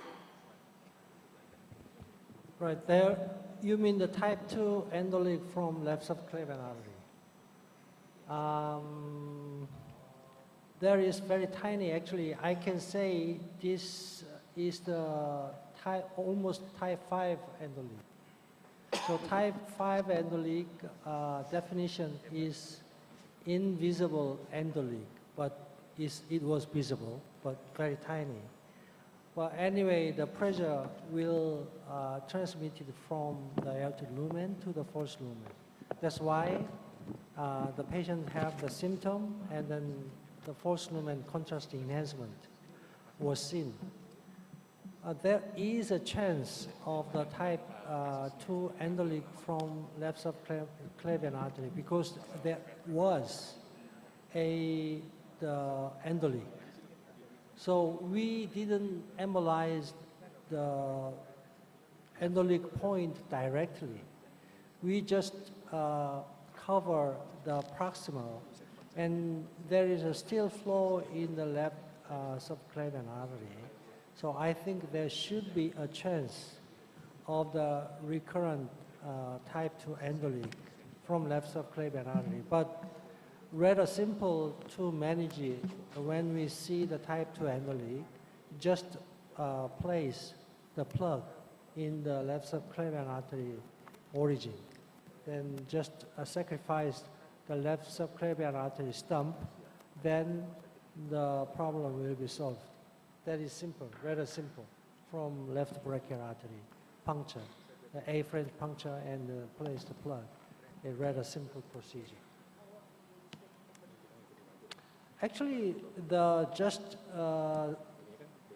lifelong surveillance follows the regular follow-up strategy. Right. We still have 13 minutes? 13. 1, 3. So I have questions for Dr. Kang and Dr. Iwan. Looking at this patient initial aortogram, we can see that the amount of endoleak is much smaller as compared to the CT scan. Yeah. So I would agree that this patient required intervention currently because the endoleak is symptomatic. Right, symptomatic. But if we only have the data or without complaint that the endoleak is decreasing from the last CT scan to the aortogram, would you still consider conservative treatment for this patient? Yeah, the most important thing that you mentioned about symptomatic endoleaks, even very sluggish flow of type 1A leaking, but the most important thing is the symptoms. Once the symptoms develop, and then the size is still 7.5 something. It is tend to be increasing within the weeks or months. So that's why we decide to treat any symptomatic type 1A leaking as soon as possible rather than waiting for a couple of months. I think that this is what we have already discussed, and we decide to do put another cover stand to exclude the leaking. This is the most important point. And then, of course, we have a lot of options actually, Dr. Suko. Previously, we discussed whether we just put a cover stand, number 2, or put a glue or password plugs for this one. But we decide to perform a stent graft. But we still consider there is a type 4, the porosity leaking, which is probably coming in the middle part. We can see the first and second angio. So that's why it is a reason why we put a cover stand rather than to put a plug, vascular plug or glue. Yes, actually, I think this is very educational case. Well, the original location of the anterior is very close to left subclavian artery, so it is very difficult to treat the type B dissection because this is the chronic.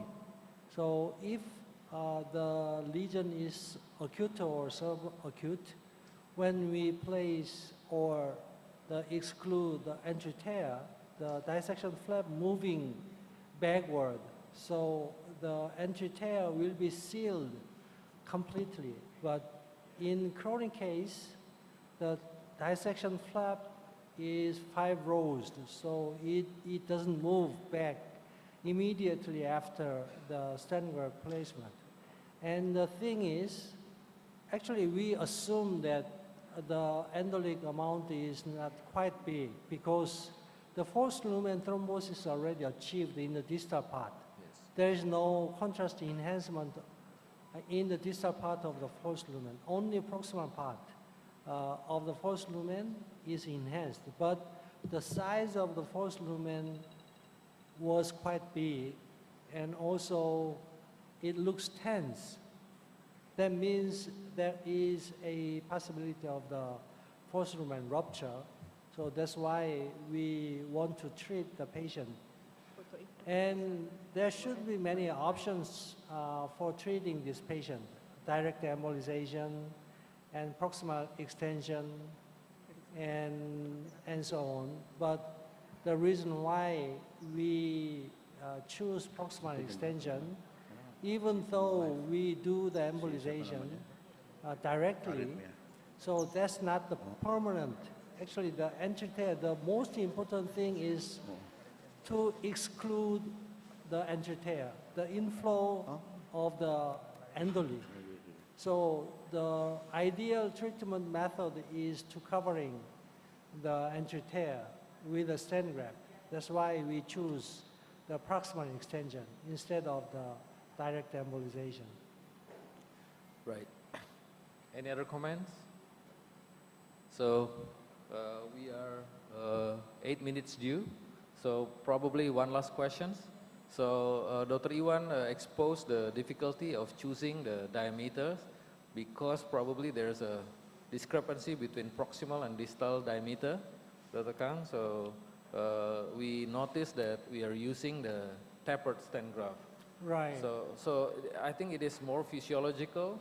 So my question is, how often do you use it, the tapered stent graft as compared to the regular stent graft currently? Usually, when the diameter difference is more than 10% or 20%, so we better use the tapered stent graft. Otherwise, we can use the straight stent graft. And the diameter, actually, if we choose too big size, it can be folded inside of the stent graft. When we place the stent graft in the natural aorta, the aorta will expand until a certain diameter, because the stent graft push out continuously.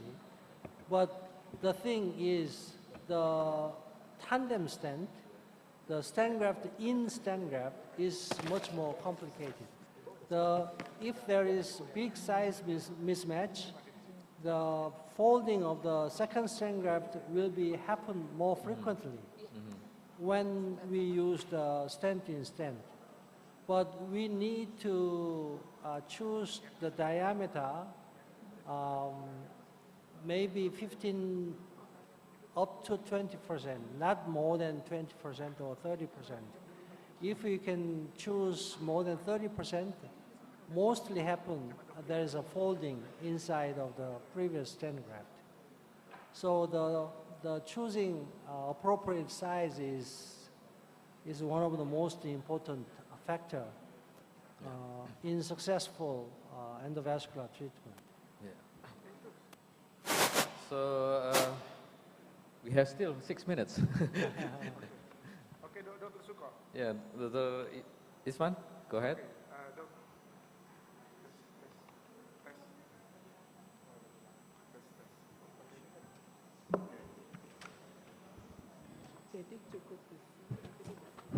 Yeah, Dr. Suko, regarding the TIFA procedure, the access 22 friends, very big device access for these patients. So what the strategy to close the access to save, to reduce the complication of hematoma with the glue or with the ProGlide? Is there any difference, 18 friends to 22 friends with 2 or 3 ProGlide or others? Maybe you have a comment, Dr. Suko, Dr. Suko. Yes, of course, prior to the intervention, we have to carefully analyze the access as well. So what we need to know is the diameter, of course. If the diameter is too small, then we might have to ask the surgeon to open for us, the cut down, or even to make a conduit if the iliac artery is too small. The second is calcification. We cannot put the ProGlide properly with the very severe calcifications. Those two are the main concerns of the access. But if there is no concerns of the diameter and calcifications, we routinely use ProGlide with the maximum diameter of 21 French sheet. We use several times the 22 French sheet with closure device, but the actual recommendation for large closure device is 21 French. So because this patient required a 22 French sheet diameter, then we open the access surgically. Yeah. Or we do sheetless. Right, actually, these days, the demand of the large closure device is quite big because they do many procedures with a big device, such as TAVI, TAVR, and IVAC, and impella procedure, and stent graft. Actually, endovascular procedure is getting popular. And we have now many big closure devices, but is not available everywhere. In only, well, a few countries, they can use big closure device. Well, when I use the arteriotomy, we can introduce quite big delivery system through small artery. Even though the artery size is rather small, such as 6 or 7 millimeter, we can introduce 7 or 8 delivery system when we use arteriotomy. But it is not possible for the percutaneous. So if we want to use 18 French or 21 French larger delivery system for smaller access, we need to do the arteriotomy. So arteriotomy these days, in the past, actually arteriotomy is not very feasible, but while we have very good surgeons, and arteriotomy is rather quite simple procedure, so we can use arteriotomy for such a case. But the pre-closed device can be used for the healthy, natural artery for large size delivery system these days. Okay, we are almost 1 minute to the concluding time, so I would like to close this discussion. I would like to thank the operators, Dr. Iwan, Dr. Tovan, and Dr. Diki Alighieri, as well as the panelists and our guest lecturer, Professor Kang, Dr. Isman, Dr. Suci, Dr. Rini, and Dr. Noel. Thank you very much for your attention.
That's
Ladies and gentlemen, as the second session will be parallel, there will be lecture and live demo and discussion on minimally invasive surgery with valve clamp in high-risk patients and parallel with live demo and discussion on leadless pacemaker.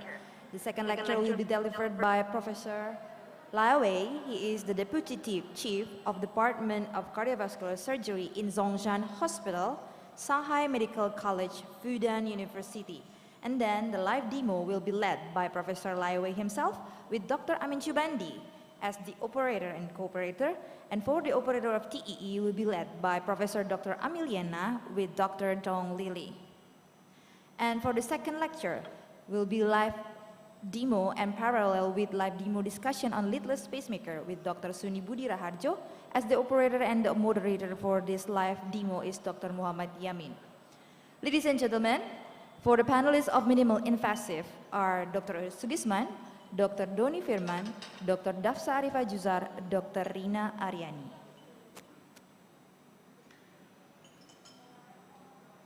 Before we begin, allow me to read our moderator CV. Dr. Diki Aligeri is the thoracic, cardiac, and vascular surgeon in National Cardiovascular Center Harapan Kita. Expertise in aortic surgery intervention on off pump coronary surgery. Ladies and gentlemen, please welcome our moderator for this session, Dr. Diki Aligeri.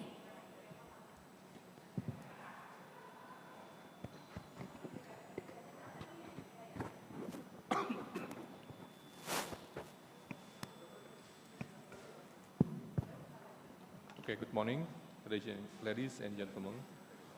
Thank you to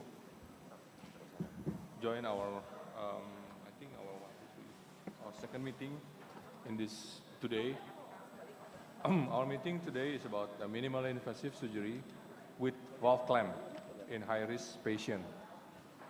As we know, our lecturer today, our distinguished lecturer today is Professor Lai Wei from Zhongshan Hospital, Fudan University in China.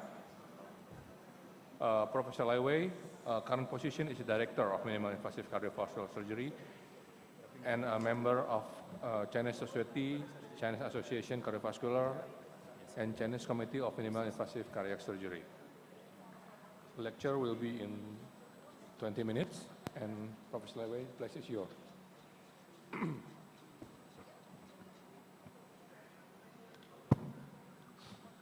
Thank you all. Thank you, Indonesia. It's my first time in this beautiful country. I'm Lai Wei from Shanghai Zhongshan Hospital. I'm a cardiac surgeon, and today I will introduce a new transcatheter H2H device called valve clamp.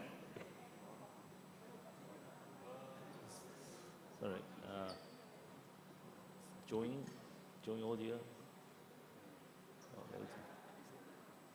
Okay. please make this more. Yes. And this device is made in China, called the valve clamp. It has approved by Chinese government. It's simple, straight, and it's a design. It's from here to here is 2 centimeter, and it's have a front clamp and a rear clamp. It's not like mitral clip or not like Pasca. It's a new design and have 3 types. And firstly, we insert it's a transapical device. Firstly, we advance the 2 clamps into the left atrium, then pull back. The upper clamp is still in the left atrium, and the lower one down to the ventricle, and clamp and release. So it's simple. It's not like a mitral clip because it has the pass route is very short and straight.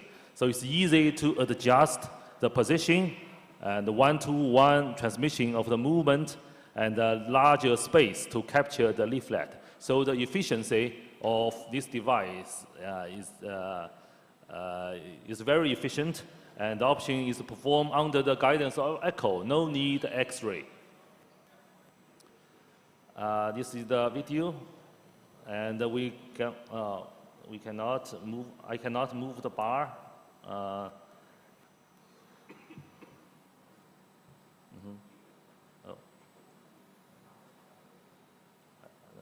Cannot move the bar.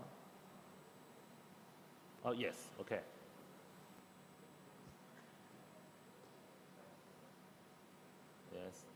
Yes, I have just said, and it can not only use in A2, P2, but also A1, P1, A3, P3, or even C1, C2. But you know that it's very difficult for C1 and C2, but we have done. It's the first in man, 2018 in Shanghai.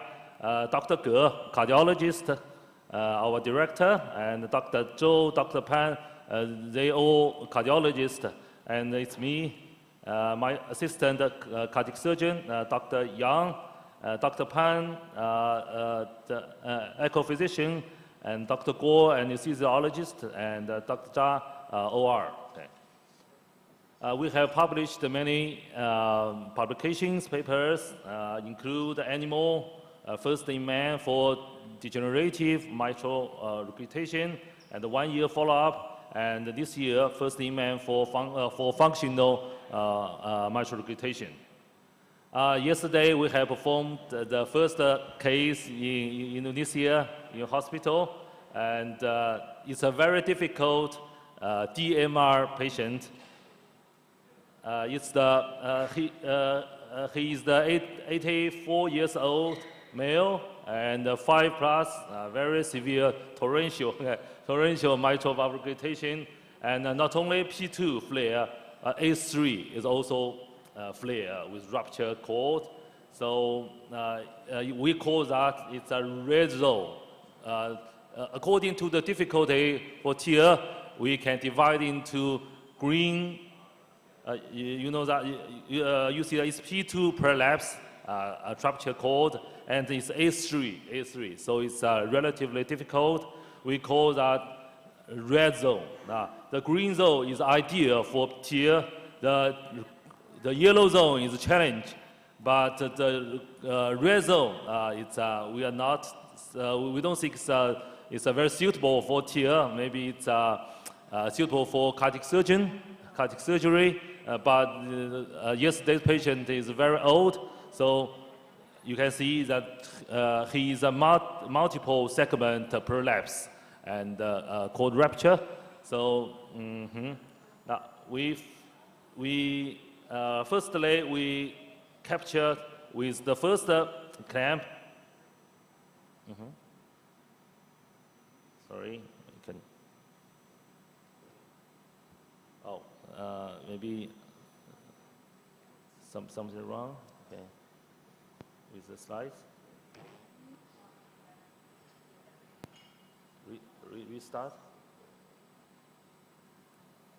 And with with your team, Dr. Amin and anesthesiologist Echo.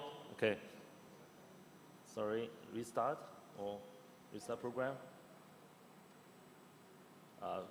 Because many videos. Huh? Yes.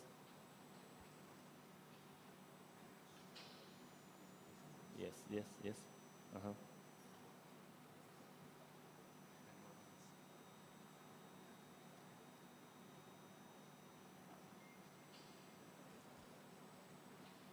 And altogether, we put two clamps. First in the A2P2, and then still 2 plus regurgitation. Oh no! I cannot move it. And then we put another put another clip to the A3 and P3, and the regurgitation jet disappeared, and the mean gradient is only 2 millimeter.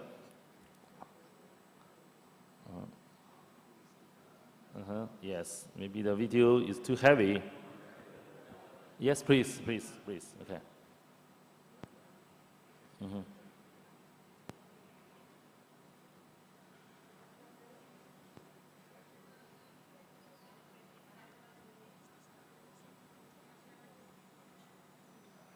Sorry. The next one. The next slide. Next one.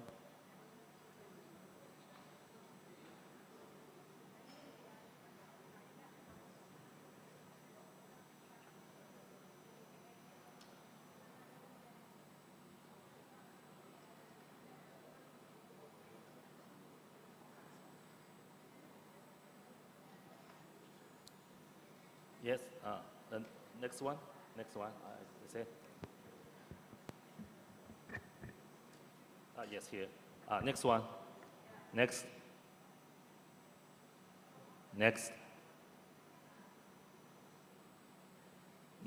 yes. Yes, it's the, yes, I can show you. Yes, it's two clips here, and also a mild or trace regurgitation. Next one.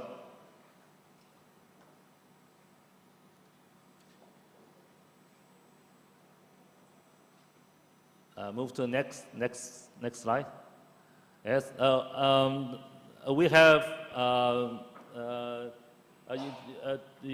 last year's TCT, September, in the United States, we have reported our 1-year result of the multi-center clinical trial of TE with valve clamp.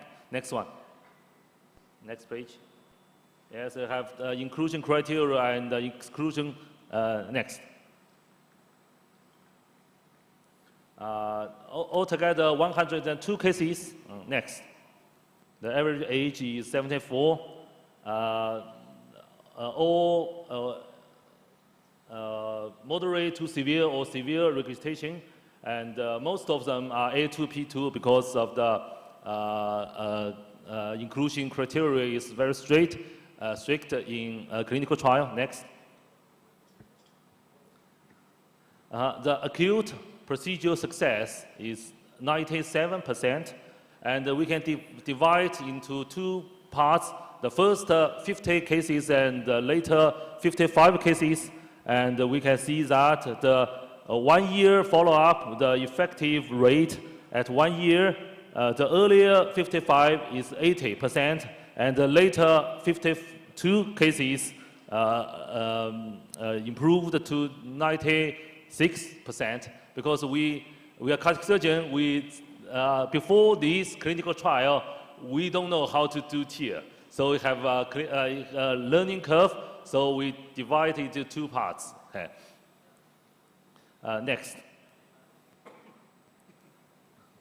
And the catheter catheter operation time is only 20 minutes, only 20 minutes. And the skin to skin, because we should make a small incision from the left chest intercostal space, the fifth or the sixth intercostal space. So the skin to skin time is only 1 hour, and 88% cases were just implanted only one clamp, of course, we know that it's a very strict clinical trial, and we also choose the green zone patient.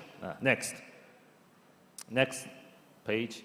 And the 1 year follow-up, the mitral regurgitation rate significantly decreased. Next page. Next. Next. Have a result. EF. Next. And this year we published our 3 months follow-up from functional MR. Next. And also the result is good. The device success is 100%. Next. This is the case for AFMR, the atrium FMR, 70 years old patient. Next, the very severe MR A2P2. And we use a mesh ball to introduce the sheath to the left atrium. Then we release the clamp. Next.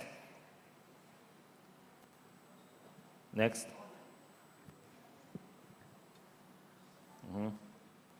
Next. The result is good. When the patient discharged, the only trivial regurgitation. Next. Another patient is a ventricle functional MR tethering, A2P2, severe tethering to the ventricle.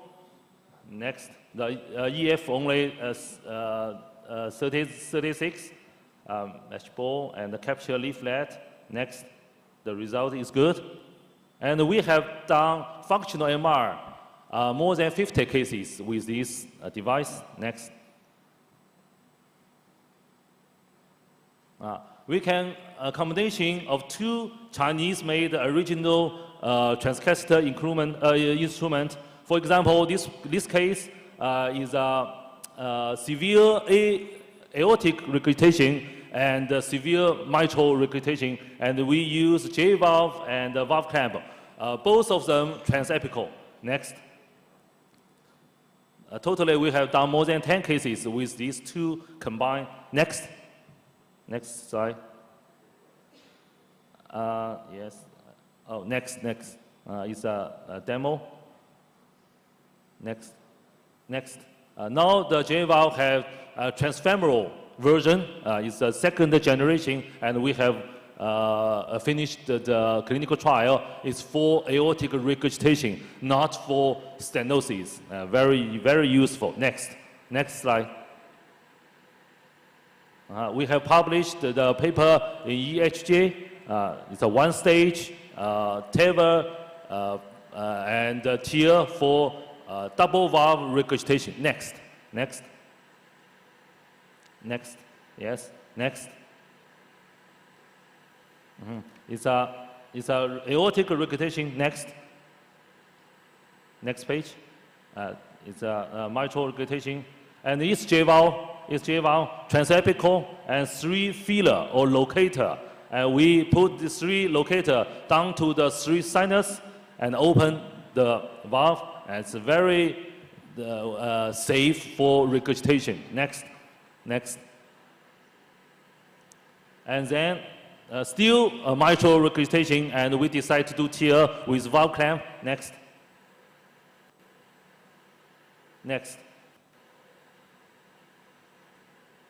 Yes, it's a valve clamp. Next.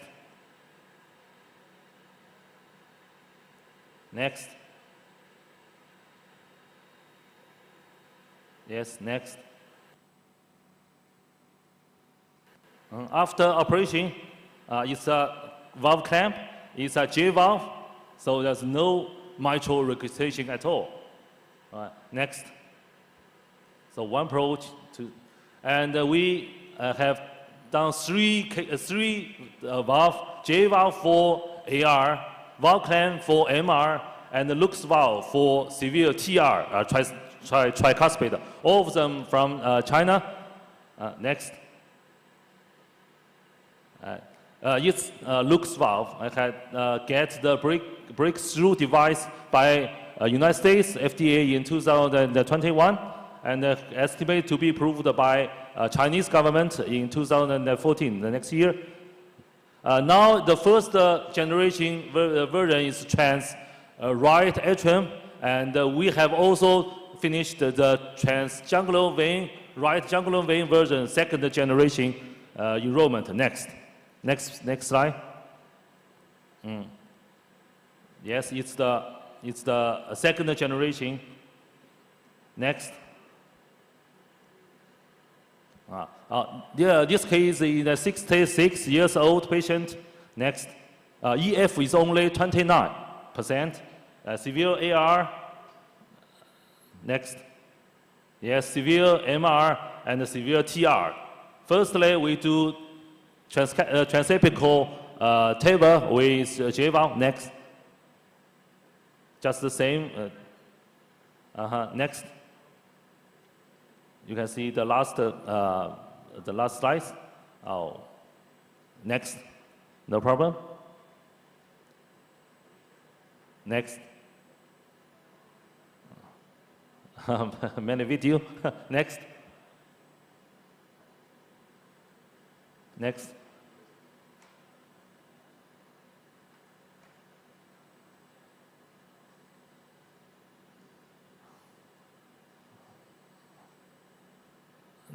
Next. We cannot see the video. It's a we can see only one. It's a before a release of the Lux valve. Yeah. Next. If you are interested, and after the lecture, I will show you in my computer. Next. Oh, the last slides. We cannot see the three devices in one picture.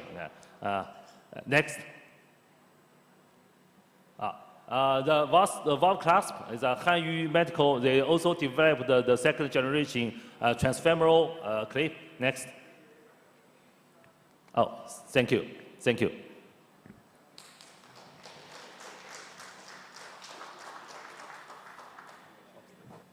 Okay, thank you very much, Professor Lai Wei, for your interesting presentation, and congratulations for your result.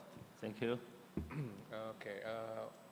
First of all, actually we all have news that the patient is already prepared in the OR, and someone will guide you to the OR. Like now.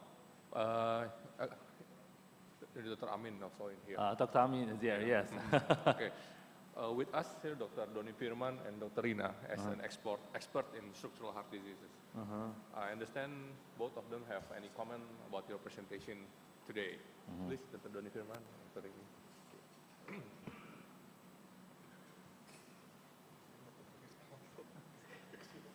So thank you very much. It's really fascinating lecture, and then I'm enjoying so much. I'm a cardiologist, interventional cardiologist, and then also my friend Dr. Rina is echo cardiologist. She's very expert as well.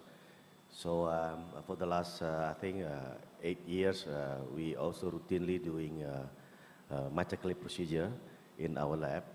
But I must admit that the time to do the mitral clip is really long sometimes. If we are lucky, we can do it in 3 hours. But if we struggle, so it can be 7 hours. It's a long procedure. So it's really good to see that you can do it in very fast way.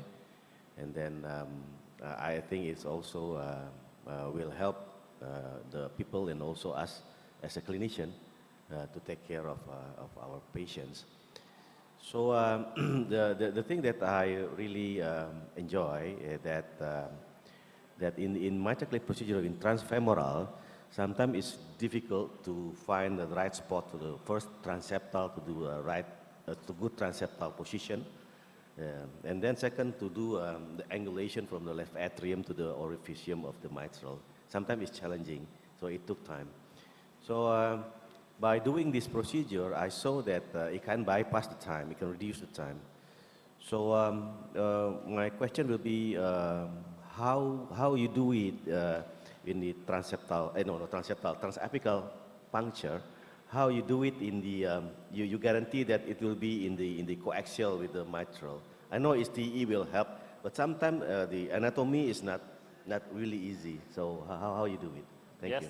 Yes, thank you. Thank you for your question. Firstly, we should choose the patient, and before the procedure, before we select this patient for valve clamp, we should see the CT scan. If the patient's left atrium is very big, and maybe they are push the ventricle to maybe to left, to the right, to the up, if we judge, we cannot find the right place to puncture. We will give up. We don't choose this patient. So this is the first.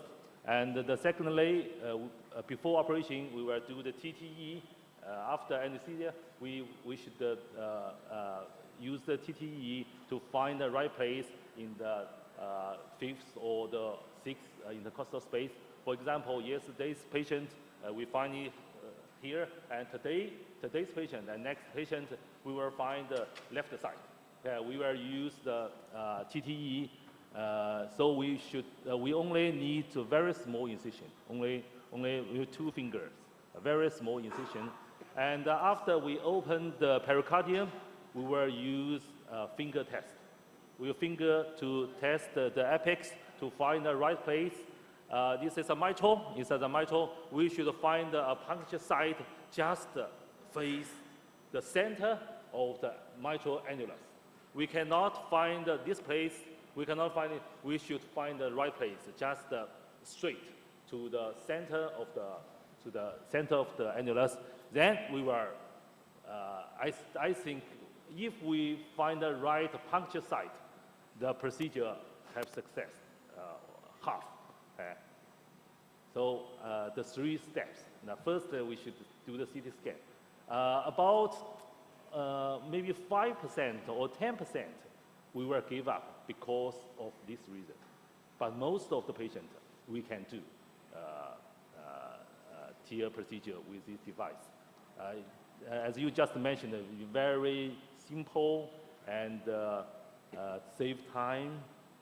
We can do no more than 2 hours. Most of them 1 hour. No more than 2 hours. For example, yesterday's case is relatively difficult, and we perform maybe 1.5 hours.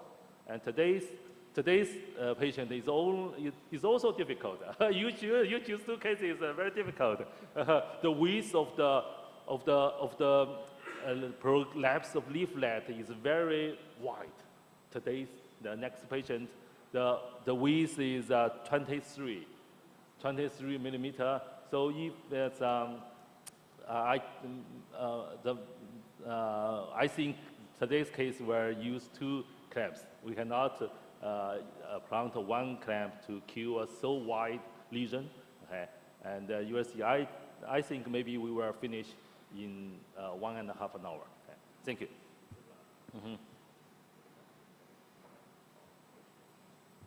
Yeah, thank you. I also impressed by the presentation. I think it's very insightful. Regarding Dr. Doni's question about the position of the puncture transapically, if the lesion is not on A2 or P2, for example, it's isolated in scallop 1 or scallop 3, do you change the position of the puncture or it's still in the center? And then just for curiosity, how many clamp have you ever tried to use in a patient? I know by adding more clamp, we can create a mitral stenosis. So how many clamp have you ever used? If this patient is not A2, P2, some patients even C1 or C2, I don't think we need to change the puncture site. Most of the patient is the same puncture site. We can from the center to the left to the right, because firstly, even the patient is C1 or C2 or 10 or 30, we should firstly insert, advance the instrument through the center of the mitral, because there is no cord here.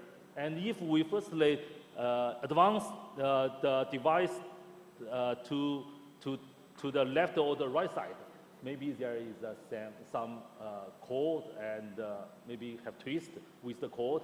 So firstly, we should advance in the center. Then we will put left side or right side. The first question. The second question is about maybe cause stenosis. And I have done more than 100 cases with valve clamp. About 90 or 80 or 90% is only one clamp, and the rest of them two. No three. No need three. A very impressive case after operation. The gradient is developed to 8. The mean gradient, only one case to 8. So I think maybe some the moderate stenosis, but the rest of them, the gradient is only 3 to 4. Yes, this patient, the annulus is very big, so even we put 2, after operation, the gradient is only 2. Okay, so I think it's safe and efficient. Okay, maybe it's time for the procedure, and I will go to the operation room. Okay, Thank you very much. Good luck today. Ada yang bisa bantuin? Bentar aja. Ada. Oh, itu ada.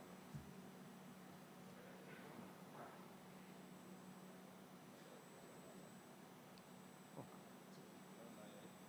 Tinggal kita jawabnya gimana? Kalau audiens nanya jawab. Ini ada audiens yang mau diskusi atau apa? Siapa tahu kita bisa ini.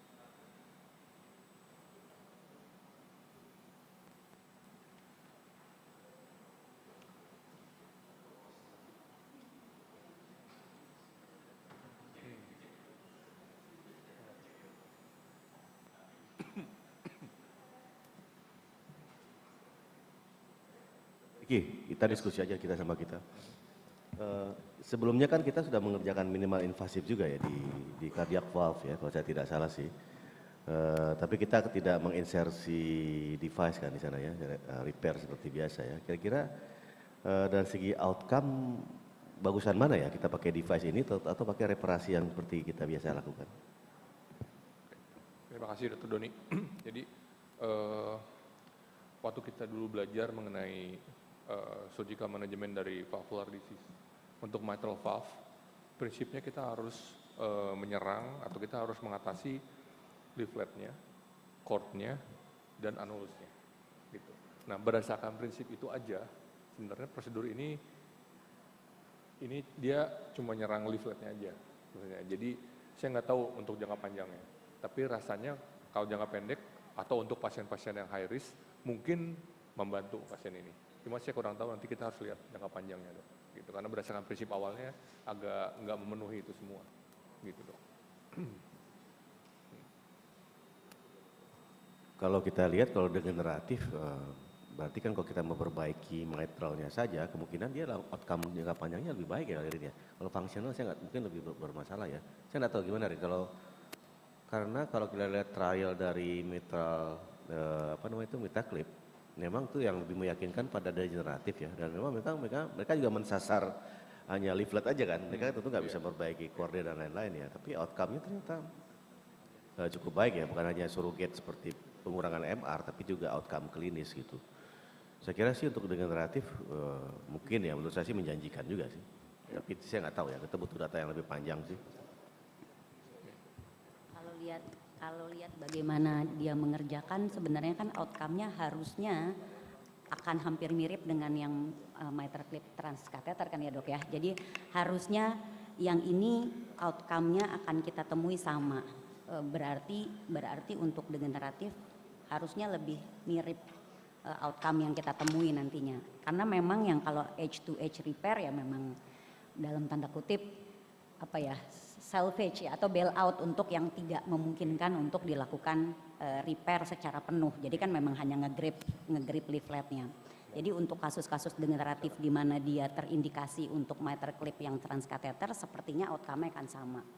Dan kalau untuk yang fungsional, sepertinya juga yang di mitral clip kan juga dia akhirnya dia memilih functional MR yang mana yang sebenarnya benefit untuk di mitral clip, atau yang kalau misalnya sudah terlalu advance functional mitral regurgitation-nya pun berdasarkan studi-studinya juga nggak terlalu bagus kan ya dok, hasilnya kalau EF-nya sudah sangat jelek, pasiennya PH atau mungkin tentingnya sudah sangat tinggi, ya mungkin yang model H2H repair ini juga outcome jangka panjangnya untuk yang fungsional jadi tidak baik. Tapi kalau kita bisa memilih pasien yang tidak dalam kategori yang sangat severe, ya mungkin akan menghasilkan hasil yang sama juga dengan H2H repair yang transkateter. Jadi kalau untuk fungsional menurut saya pemilihan pasien yang akan jadi sangat penting.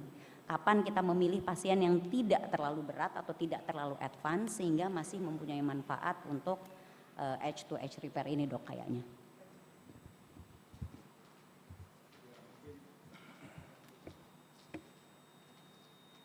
Mungkin saya tambahkan ya bahwa minimally invasive surgery yang selama ini dilakukan itu sebenarnya secara prosedural bedah sama dengan conventional surgery.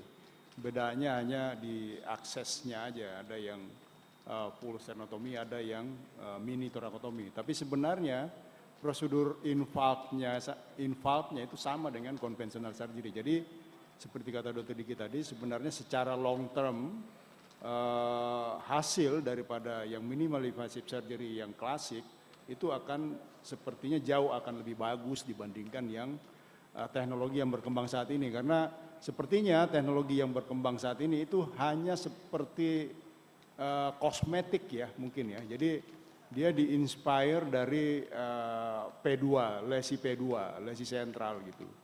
Jadi H2H alveoli teknik gitu ya, inspire-nya kan semua dari sana, dari mitral clip. Kemudian berkembang mitral clip, kemudian sekarang valve clamp atau mitral clamp ini. Jadi sebenarnya dia hanya mampu mengattach leafletnya aja. Jadi memang akhirnya untuk indikasi lebih ditujukan kepada pasien-pasien yang high risk patient untuk mengurangi kemungkinan terjadinya morbiditas dan mortalitas pada pasien dan bisa mengurangi simptomatik yang ditimbulkan oleh pasien dengan melakukan prosedur itu. Walaupun mungkin secara komprehensif tidak mengembalikan kompetensi daripada valve mitral tersebut. Mungkin demikian. Terima kasih Dr. Rina, Dr. Doni, Dr. Sugisman. Tampaknya tim dari kamar operasi sudah siap untuk presentasi. Silakan. So here's the area. There is size. Good morning, Professor, doctors, and all my colleagues. My name is Rizka. I'm a cardiothoracic and vascular surgery resident in University of Indonesia. Today, I would like to firstly present the data of our patient who is going to have minimally invasive surgery with valve clamp. The patient is 80 years old female who is experienced worsened shortness of breath for the last 4 months. The complaints were accompanied by fatigue and also dyspnea on exertion. Patient also feel tired easily with moderate activity and was classified as type 2 heart failure using New York Heart Association classification. The patient denied any other chest pain or nausea and vomiting complaints. Well, the patient was firstly diagnosed with heart disease for more than 10 years ago, but the complaints are still tolerable, so the patient decided to take optimal medical therapy instead of intervention. Complaints of shortness of breath was worsened after the patient had experienced a COVID infection around June 2023. She was treated at the hospital for 1 week with moderate symptoms of cough and shortness of breath in the general ward. But after recovering from COVID, the complaints of shortness of breath tend to get worse. The patient then went to a cardiologist and was told that the heart valve condition was getting worsened. The patient then decided to be scheduled for a valve surgery using valve clamp.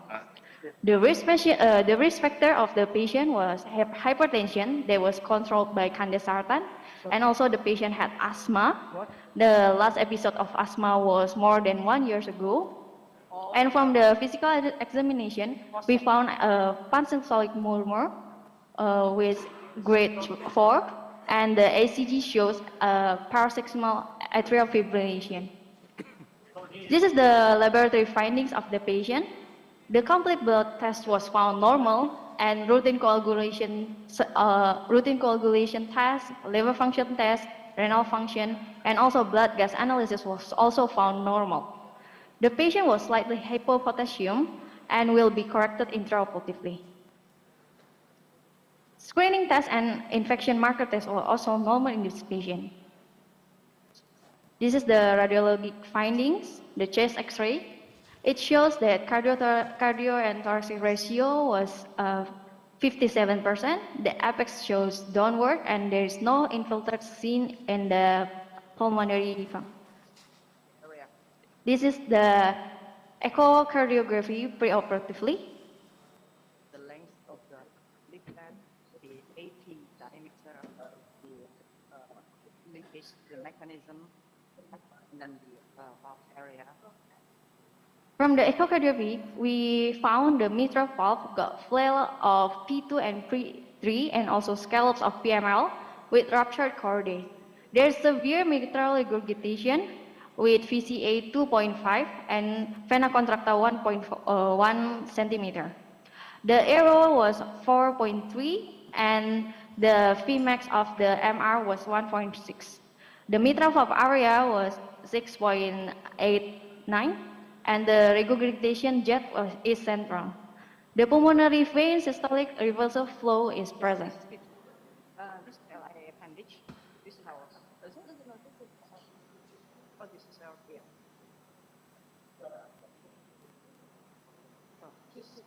Well, for the conclusion of the transesophageal echocardiography preoperatively was severe mitral regurgitation due to PML prolapse and partial fail of P2 and P3 scallops with moderate functional TR or tricuspid regurgitation with intermediate probability of pulmonary hypertension.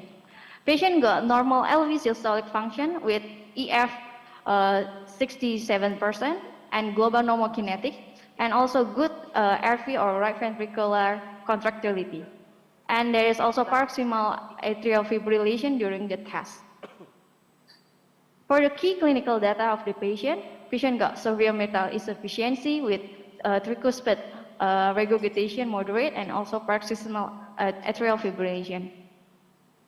Well, we will be discussing detail of the esophageal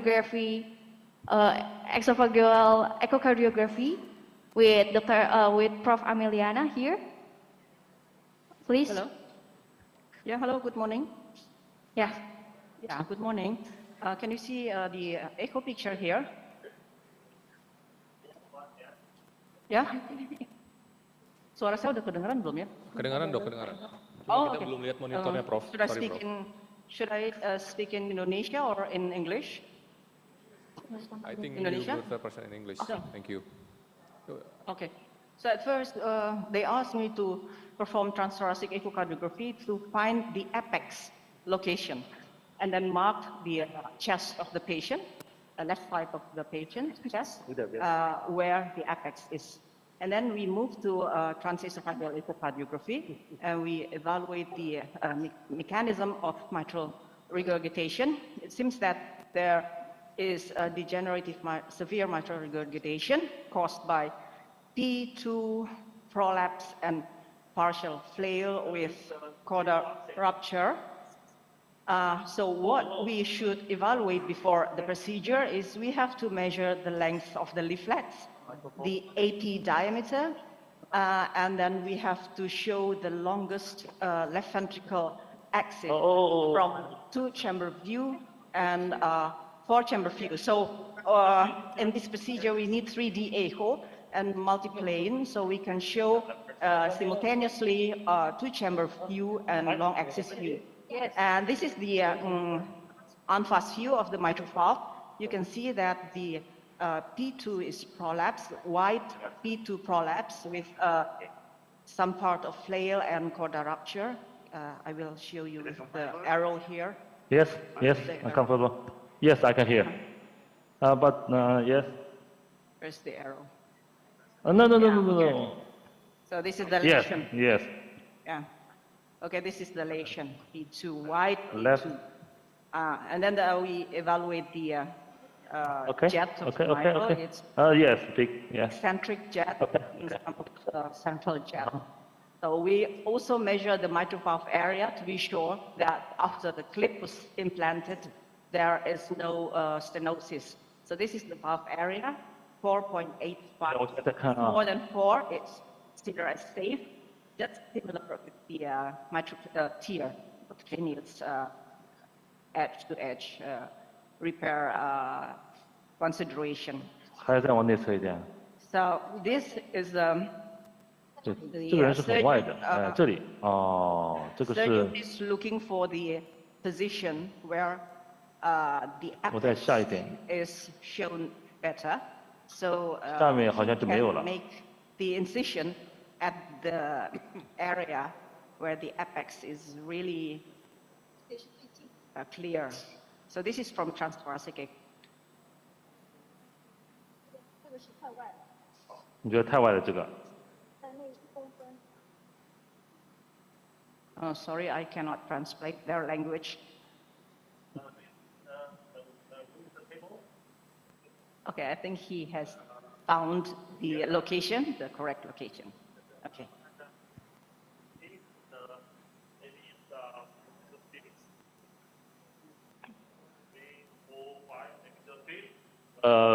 In the costal space.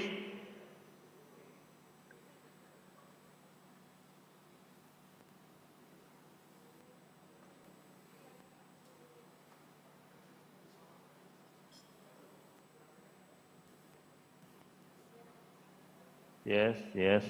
Thank you. Okay. Okay. No, this one. Yes, this one. Yes, thank. Dr. Lai Wei or Dr. Amin, can you hear my voice?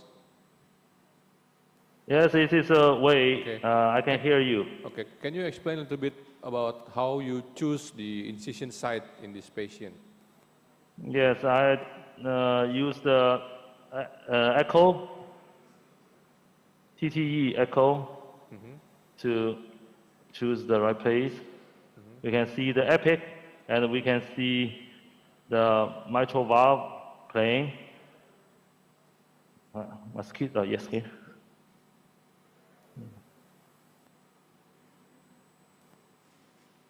Yeah. Is that intercostal space? Fifth intercostal space, isn't it right? Yes, the fifth. Oh no, we were.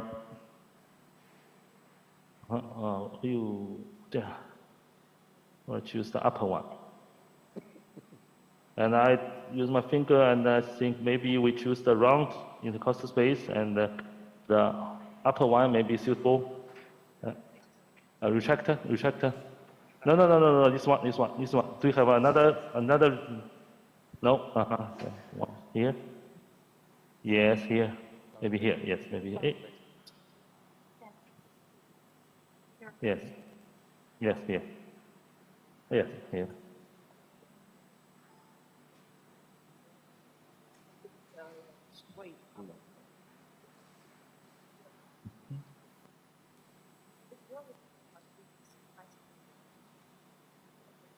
Yeah. And what about yesterday's patient? Is okay?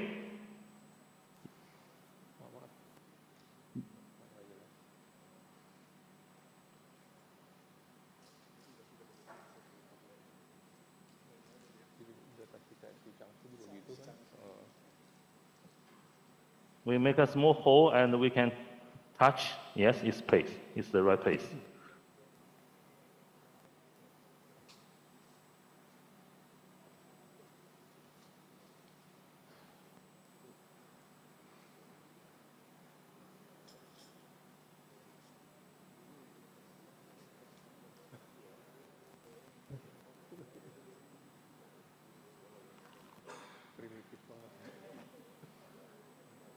Yes. Okay.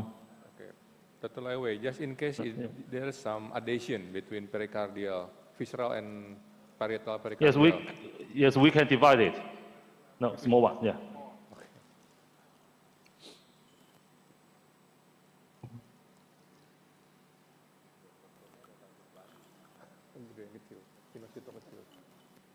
There is a many fat.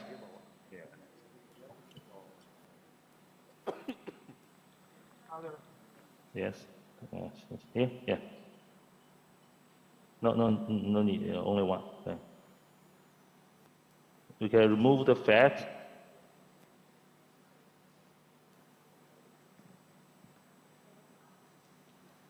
Please help me. Yes. Okay.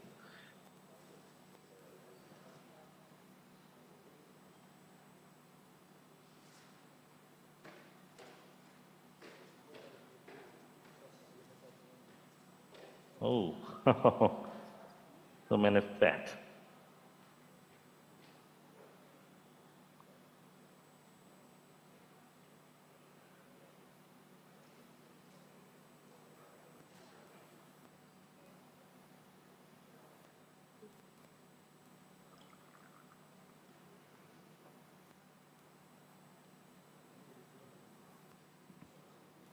This way.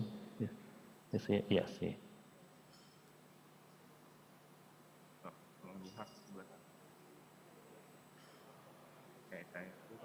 No. Yes. Okay.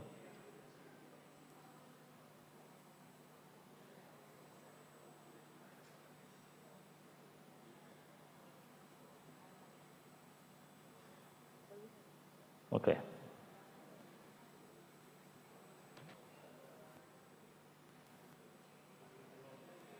Yes. Another one? Yes, another one. Must go. Yes, thank you. We will open the pericardium.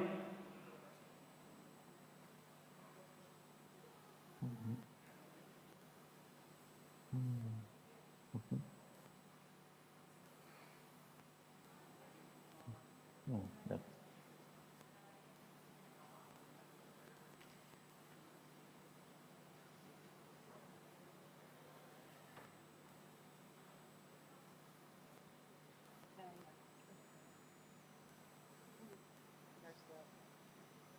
Yes. Geometry compared to distribution.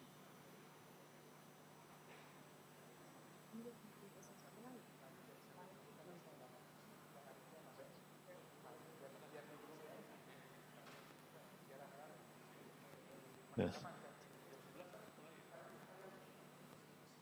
So if there is a wide leaf wide layer of product, we put the close leaf at the center or Yes, I need a stay suture. The pericardial stay suture. Yeah. Pericardial. Yes. Thank you. Just same. Yes, stay.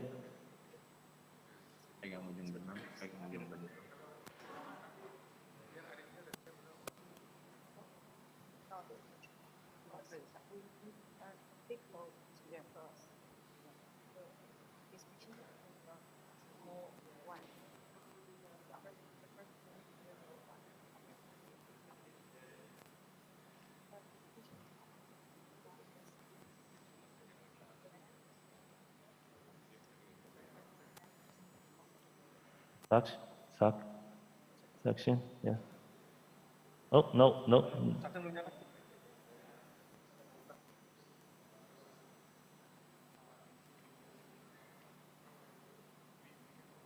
Yeah, see.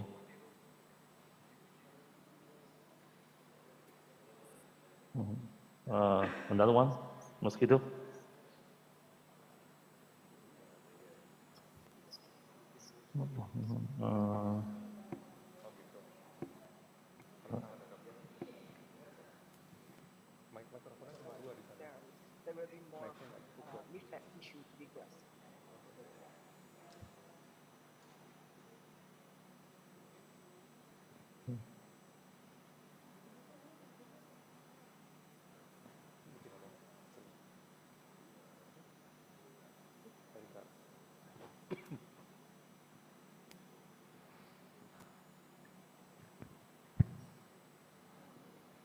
So, Dr. Diki Alighieri, we in the elephant EM, there is another in OT room, so you can share as a moderator with Dr. Yamin. Yes.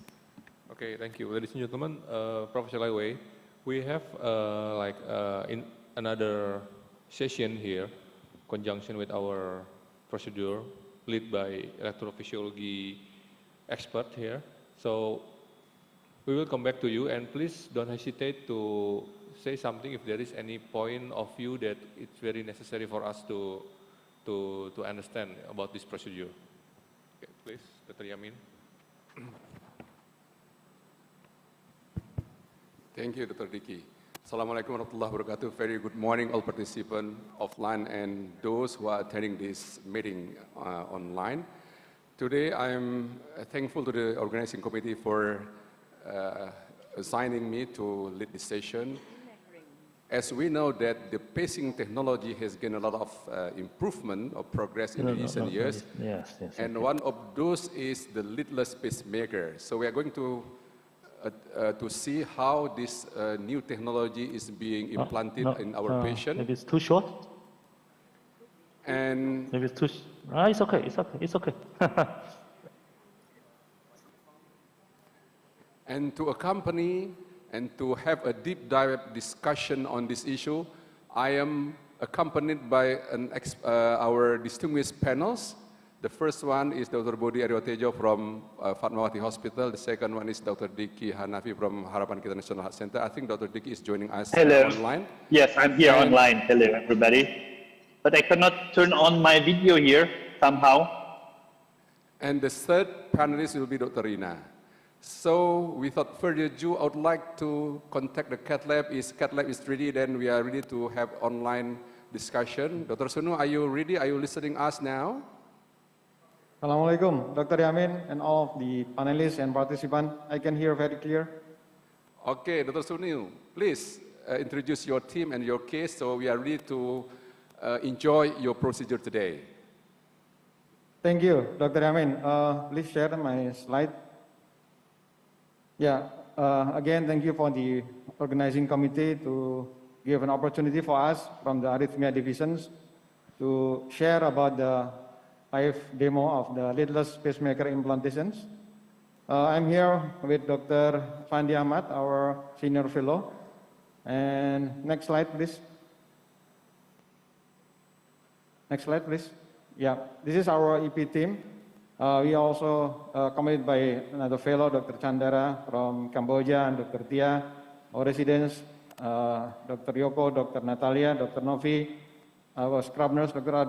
Pak Adiles, Pak Wiji, kemudian, and then technician Ari, and radiographer Mas Dwi.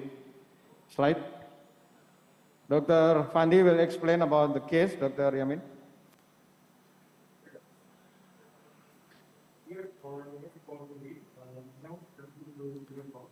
Dr. Sunu, we have some problem with the audio. Can you settle the problem first? We cannot listen and hear the case presentation. Okay, please help the technical issue. Can you see the slide, Dr. Yamin? Yes, yes, it's very clear. Okay.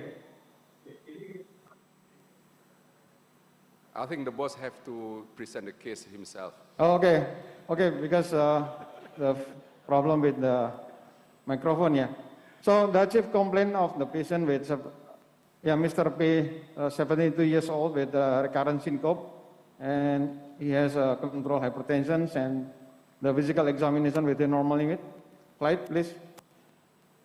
The ECG in the OPD is sinus, normal sinus rhythm. And then next slide. Slide. Slide, please. Yeah. But we also found that in another visit, the patient also has the atrial fibrillations. And the symptoms of syncope has no prodromal period, prodromal symptoms. So we decided and the first plan to do the Holter monitoring. Please show the slide. yeah, we are fortunate, Dr. Yamin and all of the panelists and participants that based on this 24 hours Holter monitoring, we found the presence of sinus arrest. If we look at this, actually the calculation is 3.7 seconds, but if you look at the beat after the sinus arrest, it's not a sinus beat. So I believe that actually the sinus arrest is more than 3.7, probably about 5 or 6 seconds. Next slide. And also we also find several episodes of the sinus pulse and sinus arrest like this one. So sinus and then junctional. Slide. And in the Holter, we also found significant percentage of the atrial fibrillation, as we can see here in the Holter tracing. Slide.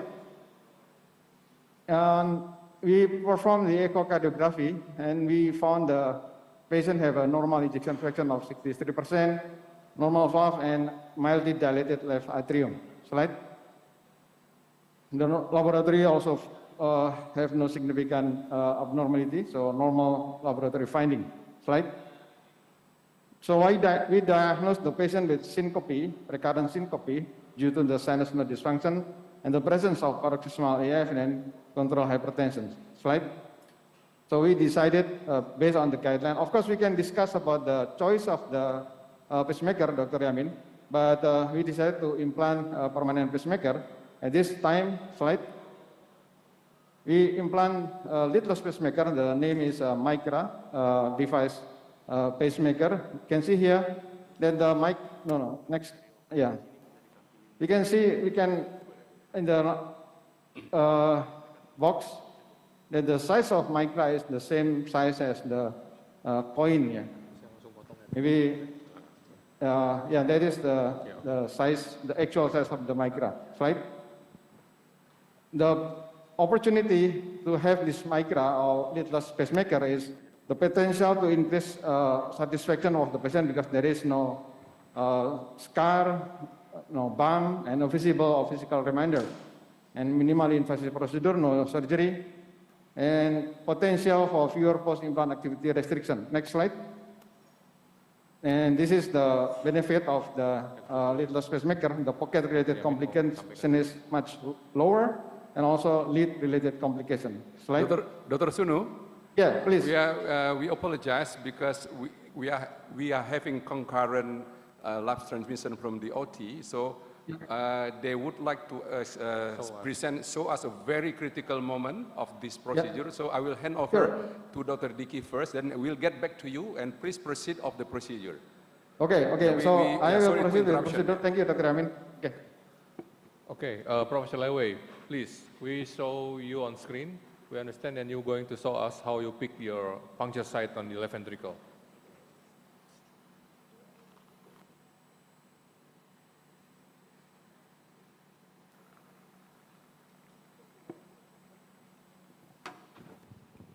Dr. Lewey, do you hear my voice? Halo, halo, halo, nggak kedengeran? Okay. Oh, Dr. Amin. Dr. Diki? Yes, Dr. Amin here. Yeah, that's the finger test. First, to make a site for the puncture at the apex of the patient. So we must try to find a good puncture here because it's very crucial. It's very crucial. So the coaxial of the valve clamp can be reached from the apex to the middle of the valve. Yeah. Okay. So now we make a tabak sac, a pull string stitch at the site of puncture. Can you hear my voice, please? Yes, this is Donny here. So yeah, we see from the echo the shadow of the fingers, the thumb. Yeah.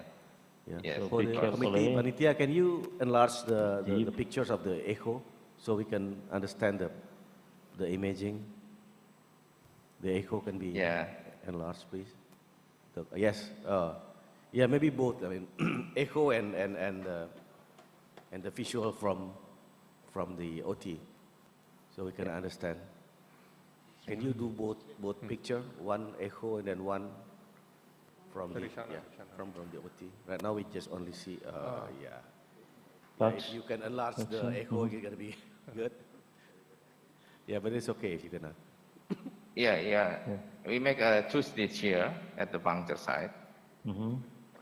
Because they're too fat, so I'll make sure A lot of we should at the surface of the to the muscle, the surface not of only the to heart.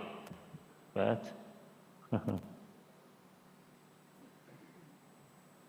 You are deep.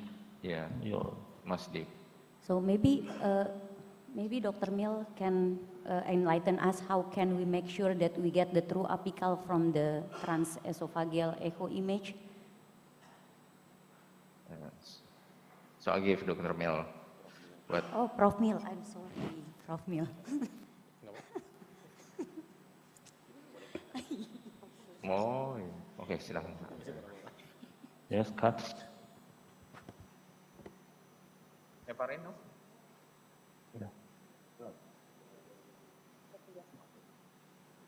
Wait, no. Yes. The second one. Oh, belum, kita belum mulai.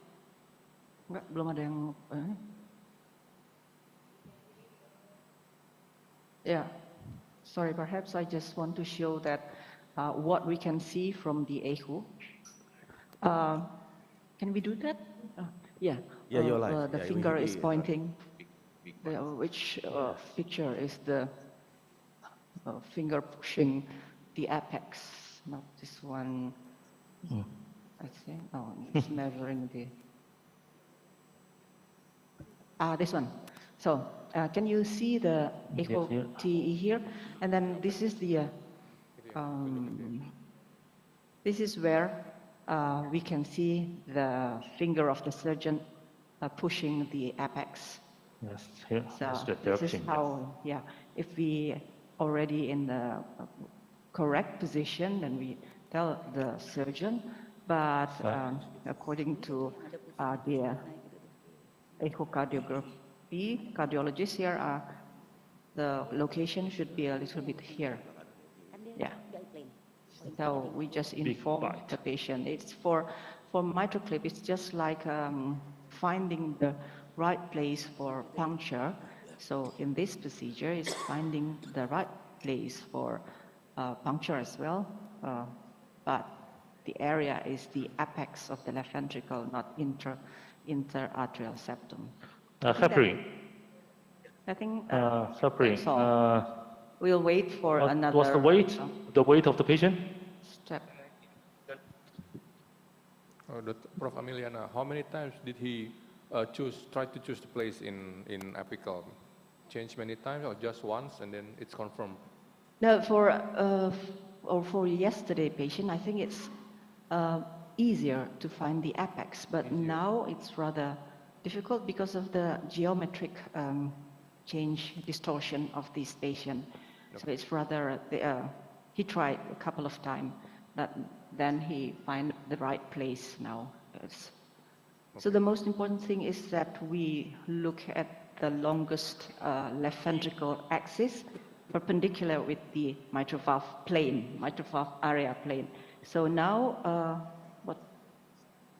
what is he going to do now? Oh, now he's begin to puncture, then we can see, okay, you can see the finger test again over there. That's the right place. You can see from the 2-chamber and 3-chamber of the left ventricle. So that is the right, correct place. So he's now going to puncture. Sorry, Prof. Ameliana, can you move the picture to the upper side of the whole frame because it's. Sorry, PIC. Gimana tuh mau pindahin? Monitor di kita terhalang dengan gambaran interoperatif, dok. Oh gitu, gambaran echonya ketutup ya? Gambar echonya tertutup. Dok, itu gambaran itunya mau dihilangin bisa nggak? Iya, dari OKA. Dikontrolnya dari OKA itu. Dari OKA ya. Tolong pindahin ke atas bisa harusnya. gambaran itunya tuh dipindahin ke atas. Di final monitor. Itu tuh gambaran lapangan Di monitor operasinya final monitor di Oka tolong dipindah. Kardiografinya bisa jelas.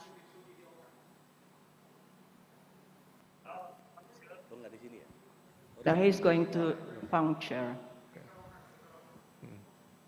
So we just wait. Dr. Amin, You can see how the, many heparin here. we use in this procedure? Dokter Amin, heparinnya berapa? Heparinnya berapa nih? Dokter Diki nanya. So you see that the needle is already goes through the left ventricle and then mitral valve and then in the left atrium. Kilo 1, yes, maybe 100 Gambarnya belum unit. bisa pindah ya? Okay. Yes, it's enough. 3, yeah. 3 is enough. And I will pull the guide wire here, out. And the air.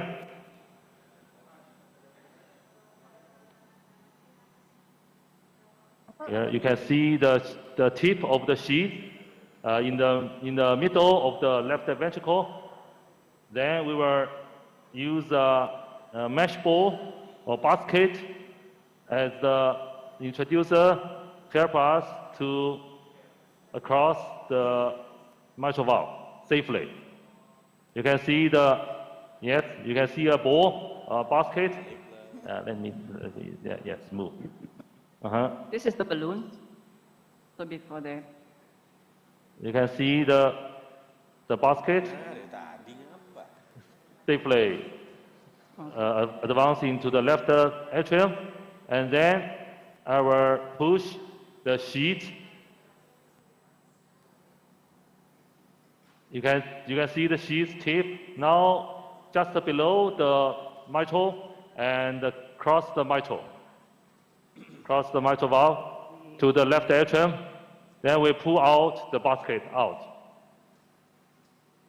Yes.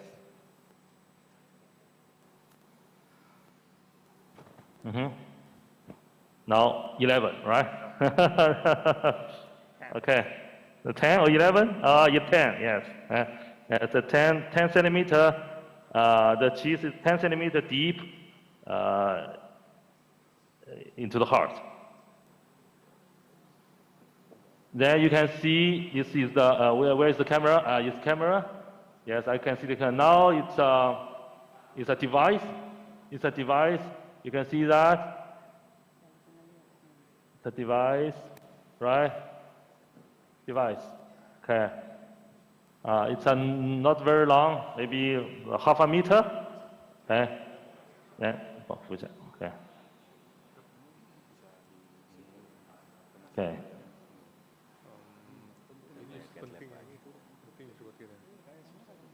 Then also the air.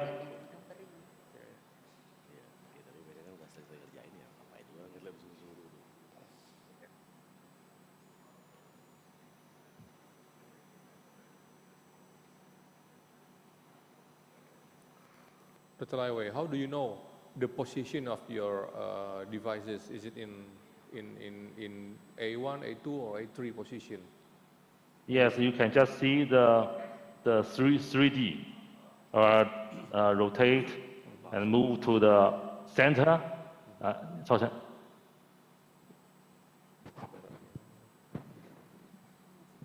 这给我前一点。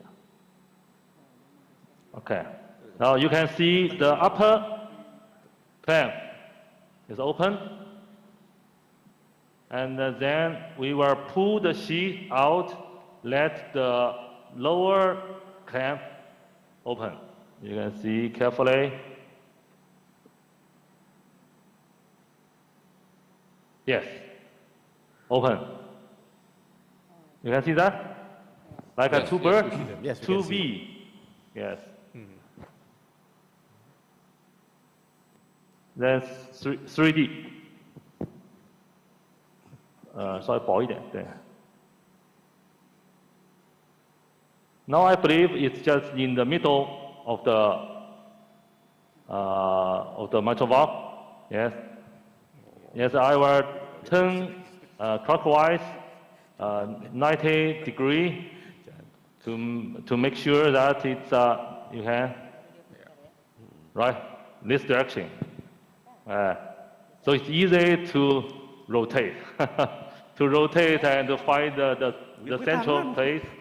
And if we want to move the clip, the clamp to A2, yes, it's A2. You want to P2, the P2. The 1, 0, 1, 3, sorry, 3. We can rotate. It's very safe and easy for us to find the right place. C1, you want C1, yes, C1. C2, so just cost us seconds, several seconds. We can find the right place. And of course, today's patient, Dr. Dong, you can show us the lesion, the prolapse of P2 near P1, right? So I should put the clamp here and near P, sorry, maybe here, maybe here, right? I need 2D. 2D. Okay, now I'll pull back the lower clamp down to the ventricle. Yes. Yes, I want to ask, as a cardiologist, sometimes when we doing it in master clips, we use a Doppler, color Doppler to see the central jet. So do you do this approach, or you do the 2D in echo? Yes, do you sure. need the color Doppler to do that? Center. The positioning? You can color, you see the jet. Yes, it's the lesion, right? 好，来，这放大。See that, and 3D.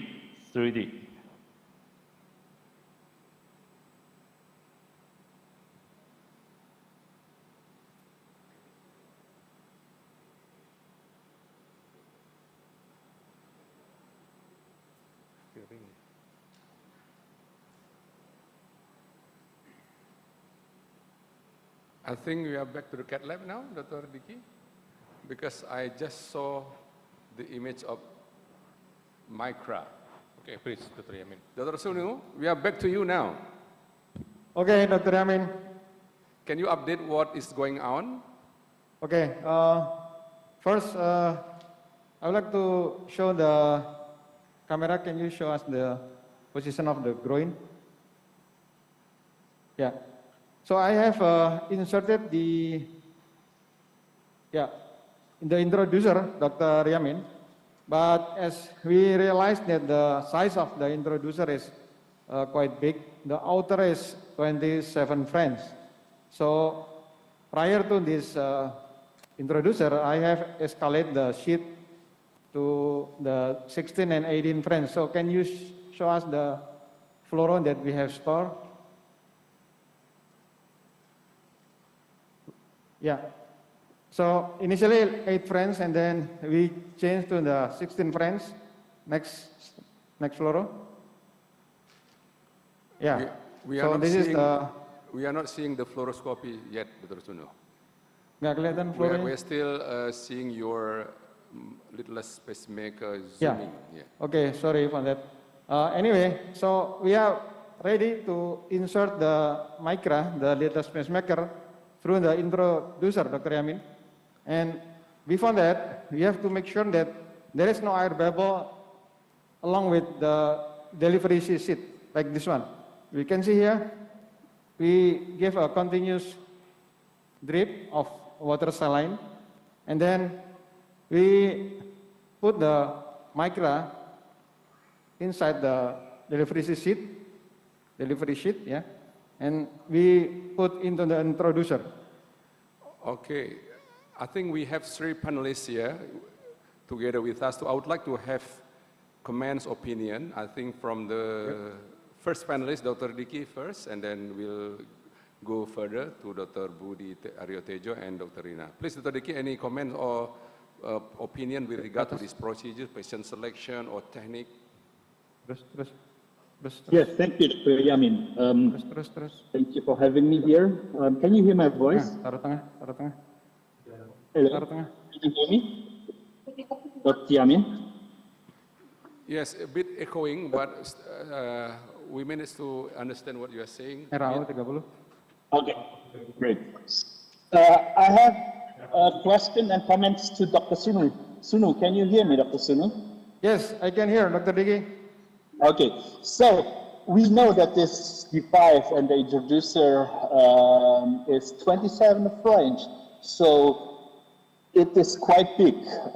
It is the biggest that we have actually for an EP intervention. So the vein has to accommodate 27 French introducer sheet. So for selecting the vein or the puncture site, how do you find the best puncture site from the femoral vein? What do you look for, or what do you do? Okay, thank you, Dr. Diki, for the comment on this. Yeah, exactly. This is a pretty big size of the sheet, yeah, 27 French of the outer introducer. So first, we make sure that there is no anomalies of the vascular. So we did the duplex prior to this procedure, and we confirmed that there is no abnormality of the vessel in the groin area, the femoral artery and femoral vein. And then, yeah, we try to advance the wire actually using the stiff wire, but it was in this patient, it was a little bit stuck. So we changed to the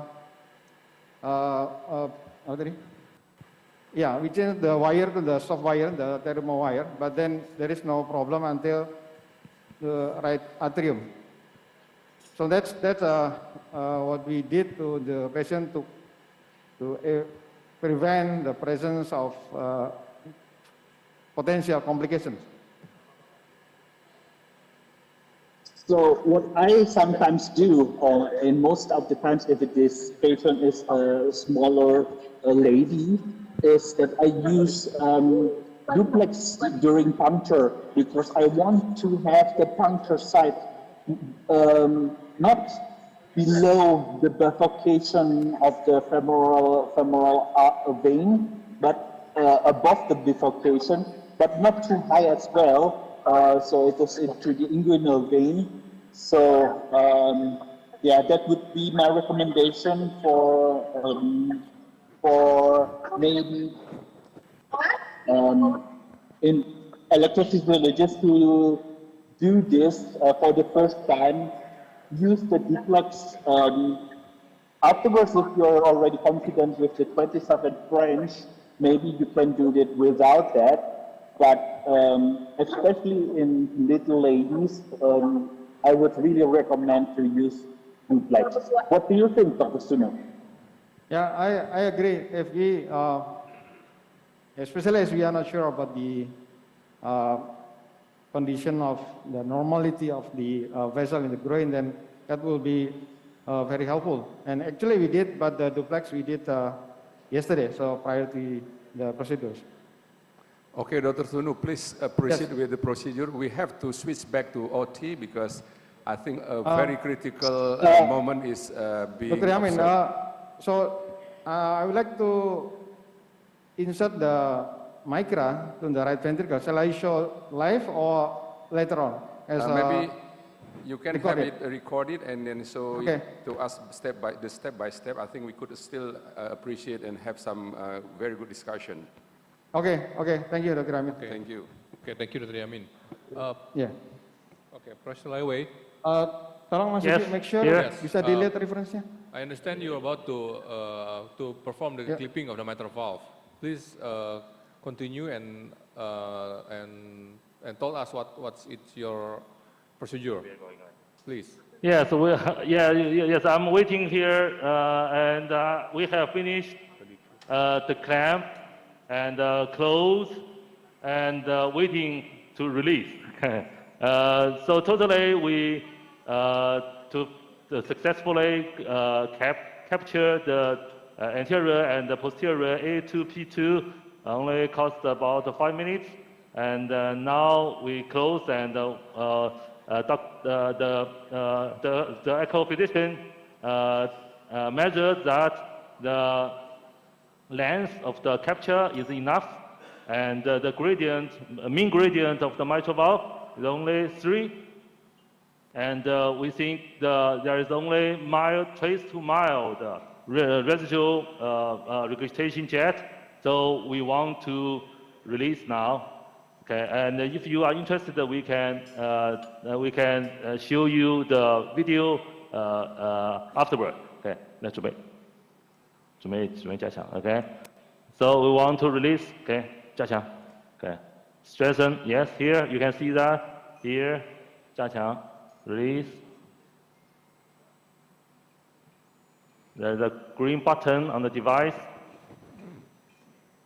and turn it.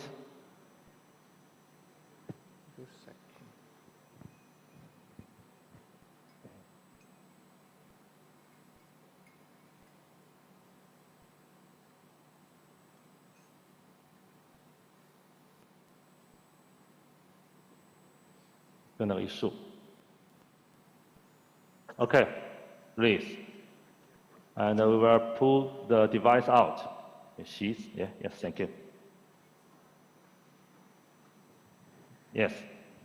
Now, okay, very good. Only trace, left, and you can see. We plan to put 2 clamps because of the width of the prolapse is very wide, but now we only put 1. I think we can solve the problem, and just the middle of the A2P2 and 2 orifices, very beautiful, and the bridge A2P2 is complete. There is nearly no residual regurgitation, and you can test the gradient now. Yes. Gradient, okay. Yeah. Okay, thank you, Dr. Lai Wei. Professor Ameliana, you still in the OR? Sorry. Prof, What could you, did you ask? explain a little bit about what happened, what do you see in the OR, just before and just after the clip of the mitral valve? So maybe I can explain by showing you the TE video here. We have a nice picture. Which one? The before the grasping. So down. Here. Yeah, here, maybe here. So you see, first we try to position the clips. I don't know, I just call it clips. And then we look at the leaflet. The leaflet has to sit on the clips. So you can see that the AML and PML sit nicely on the arm of the 2 clips. And then after that, if the position is okay, which one the one that we are going to. So you can see this is very nice, sitting nicely, AML and PML on the arm of the clip. And then after that, we just press you see, the surgeon is going to press that with the second clip, with the upper clip, and then the other is the other one. Okay, it's going down. Okay, and then the clip. Oops, you see, it's nicely grabbed.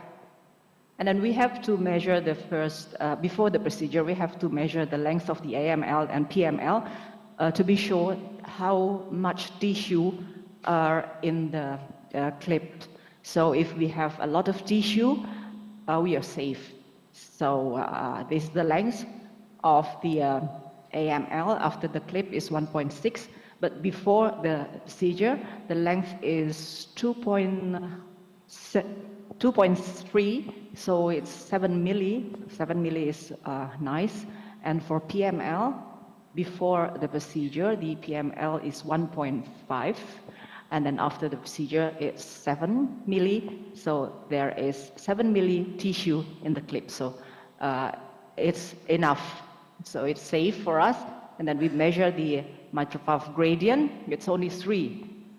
So, you can see the residual mitral regurgitation is very mild. And after deployment, it's even milder, maybe trivial. And I consider that this is a successful procedure. Alhamdulillah. Alhamdulillah. Thank you. Thank you. Okay, thank you very much. So Dr. this is after Amilana. the release. This is after release. You can see the residual is even smaller, trace maybe. Okay, Dr. Sunu, we are back to you again. But before explaining the further step you have taken in this procedure, I would like to have the opinion of our panels here. So I'm sure that a lot of questions as referring doctors with regard to this procedure. I would like to invite Dr. Budi Aryotejo first. Dr. Budi.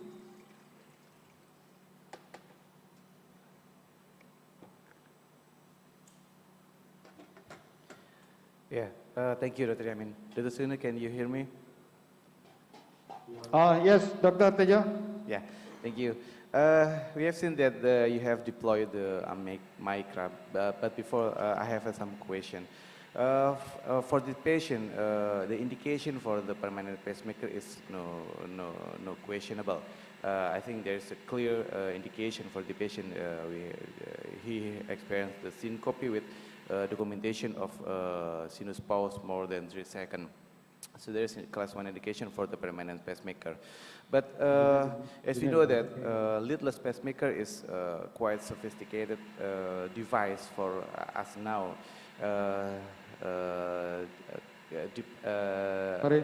Sorry, Dr. Tejo. Can I have more louder, please? Oh yeah, thank you, Dr. Sudu. As we know that the leadless pacemaker is still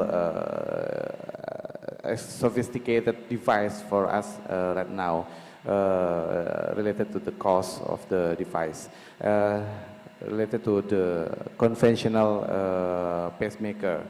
As you stated in the slide before that this device has lower risk of the complication related to the pocket and the lead. But I would know, is there any special consideration for the patient to take leadless pacemaker, but not the conventional single chamber or dual chamber pacemaker? That's my first question. And the second question is, how can we pick the best site to deploy this device?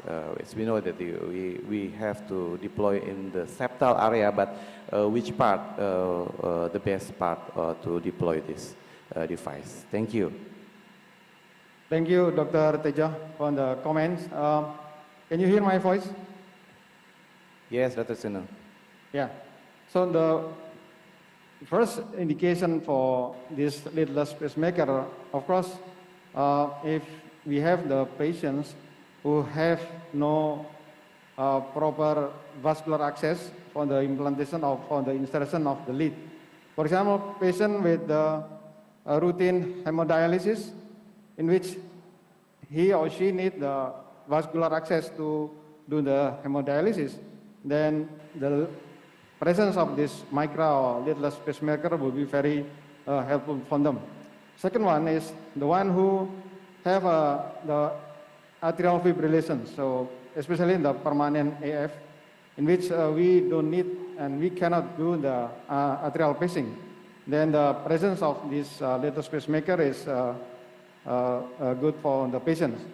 Although we have to notice also, Dr. Tejo and all of the participants, that the leadless pacemaker, currently we have a micra AV, in which we could sense the presence of atrial kick in the ventricle using some method of this micra AV. But currently what we implanted the patient is Micra VVIR. This is from the first comment. And the second, regarding the placement, so can I also show the, I think this is related to the step that we have done, Dr. Yamin. Okay, please. Yeah. So, yeah, after we... sorry, we show the, we are not seeing the fluoroscopy image yet. yeah, Can please show me, please show the participant the fluoroscopy. Yeah. The step by step. Okay, okay, it's clear now. Can you see, Dr. Amin? Yeah. Carry on, Back carry to on. the initial, when the introducer still in the IVC. No. Ya, mundur lagi. Mundur lagi. Terus. Ya, ya, that one. That one. No, next. Okay. Yeah, this is the initial, before the introduction of the pacemaker to the right ventricle. So the introducer we put in the proximal part of the IVC, just below the junction with the right atrium. And then we put the delivery sheet to the right atrium and crossing the tricuspid valve, like this one, Dr. Amir. So this, after we cross the tricuspid valve in the RAO positions, then we move to the LAO positions. Next slide. Yeah, next fluoro. Yeah. Yeah, these LAO positions will give us the clue that the directions of the delivery sheet is toward the septum. If we can see here toward the septum means in the fluoroscopy close to the spine as we look at this. And then we confirm using the contrast, Dr. Tejo. Next slide. Next. Yeah, we inject contrast. Yeah, to confirm the location of these, the delivery sheet. And we can hear from the RAO view, the contrast, we still have some kind of gap between the tip of the delivery sheet and the myocardial of the right ventricle. It means this kind of space showing that it is in the septal set. And we confirm using the LAO view, LAO. Yeah. Oh, yeah, this LAO view again confirm the directions of the delivery sheet to the septum. And this is the ideal location, actually, if we could get the good threshold and good impedance and also good R wave. So, not the inferior wall, because inferior wall is very thin, but also not in the anterior, but in the septum. And please go back to the RAO. Yeah, like this one. This is the, not so apex. So this is, usually in the RAO view, we could define into three parts, the lower, mid, and the higher part of the septum. This one is the lower part of the septum of the right ventricle. This is my, my comment on your question, Dr. Tejo. Okay, I think we have also a non-EP panelist here, Dr. Rina. Maybe you would like to raise some issues with regard to these procedures. I think regarding, I cannot give any comments regarding how the procedure is done, but I know the concern of doing either leadless pacemaker or just transvenous pacemaker for only ventricle pacing is the desynchrony, right? And how about this patient? We know this patient still have atrial pacing, so this patient is still in sinus rhythm. And we use, this is the ventricle pacing, right? For the leadless pacemaker is the ventricle, only ventricle pacing, right? So I think the resting question is about how about the atrioventricular desynchrony and interventricular desynchrony for a patient like this. Thank you. Dr. Sunu, this is very EP question, I think. I'm surprised by Dr. Rina's question. It's very EP. Yeah, Dr. Rina actually wished to join the EP previously. Well, thank you, Dr. Rina, for the comment. Yeah, of course, any VVIR or ventricular pacing pacemaker will have the effect of the desynchrony and also the future of the development of AFib, yeah. But yeah, if we look at this, the halter of the patients, actually in the number of the sinus arrest or sinus pulse is less than 10%. So we expect that we will prevent those 10% potential episode of the syncope that the patient has. But the left ventricle failure or LV dysfunctions due to the VVIR pacemaker, mostly when you have more than 20% of the ventricular pacing. So I believe that even if we put the single chamber pacemaker VVIR in these patients, but considering the main symptom of the patient is syncope, we will prevent that syncope, and we could set the lower rate not so high, like maybe 50 will be enough. Then we will expect that the number of ventricular pacing will be below 10%. That's my comment, Dr. Amin. Okay, carry on with the rest of the procedures, Dr. Suno. We are anxious to wait the result of this procedure. Okay, so can I continue the procedure and showing to the audience, Dr. Amin? Yes, carry on. We are on Yeah. still. So after we deploy the micra, please show the slide of the deployment, the fluoro of the deployment. Please show the fluoroscopic image. No, the deployment before this. Okay. Before this. Yeah, this is the time when we deploy the micra. So after we confirm the location is the septal part of the ventricle, then we deploy in this way. Okay, next fluoro. Yeah, we use the highest resolution of the fluoro, and we have to confirm whether. So we have a 4 tine in the micra, in the leadless pacemaker. What is the frame rate, Dr. Suno? What is the frame rate to be able to see the tine movement? Yeah, we use the 15 frame rate, Dr. Amin. Okay, great. And if you notice this, please make it slower, so that we can see the movement of the, slow. So, okay. So we not next. Terus. Yeah, we notice the movement. So there are 4 tines in the micra, and the movement of the tine, we should confirm at least 2 tine is attached to the muscle of the myocardium. Okay, next. Yeah, I think it's very important point made by Dr. Suno to avoid the possibility of migration or dislodgement after releasing the device. Yes, Dr. Amin. So we confirm also in the LAO view. Next slide. Next fluoro. Next. LAO. Yeah. So I would like to ask before I fully deploy the device, I need the opinion of the panelists. How many times you seen that it is already attached in the myocardium?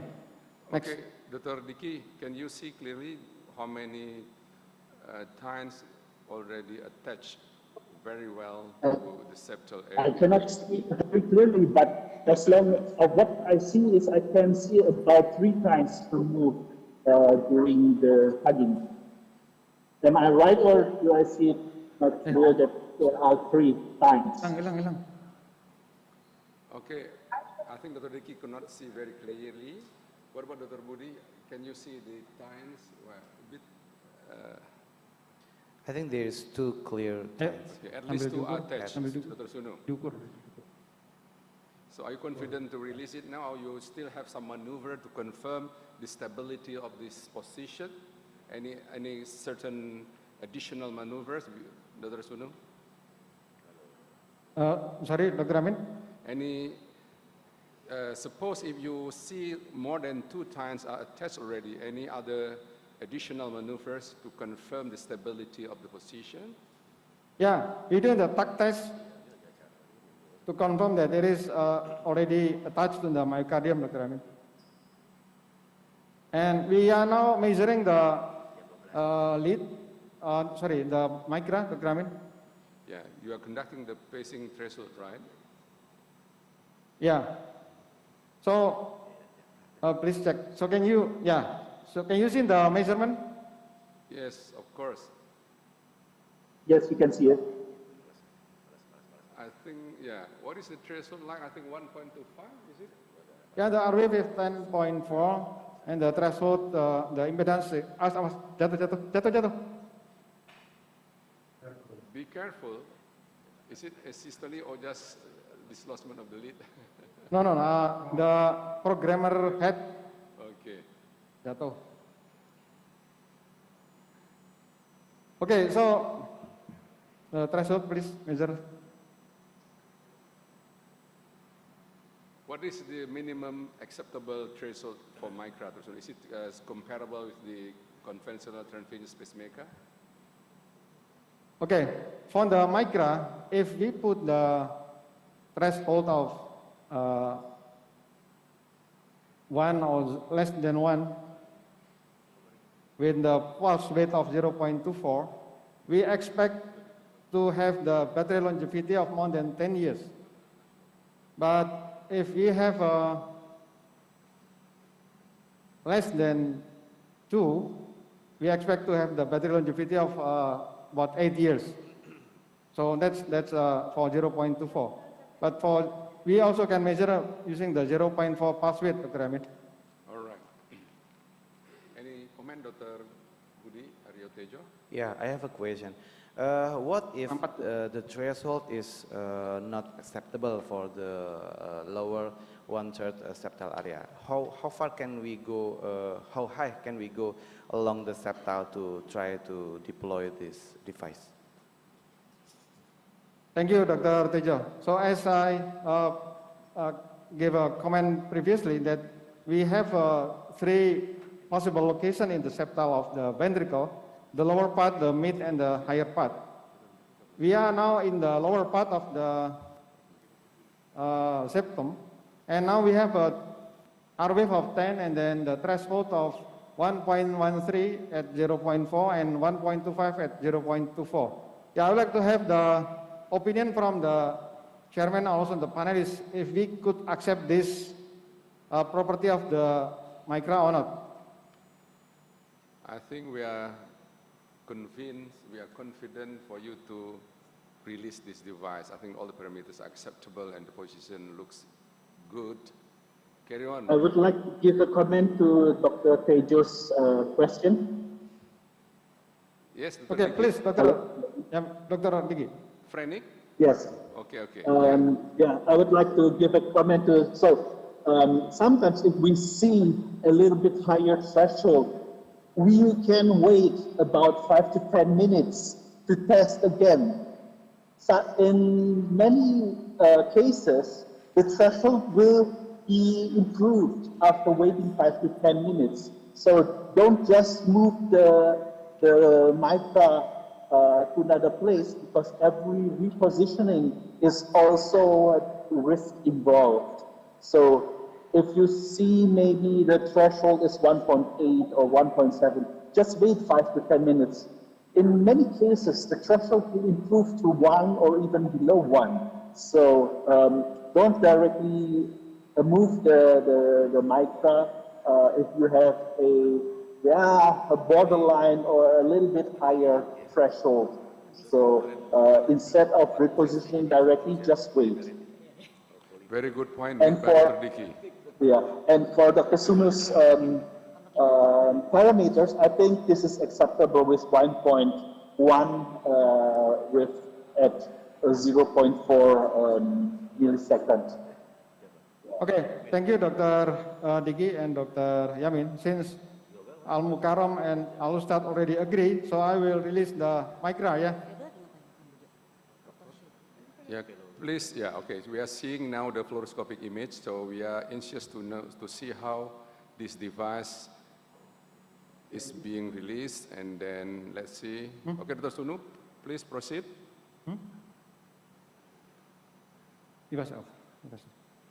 Don't forget your doa. Inshallah.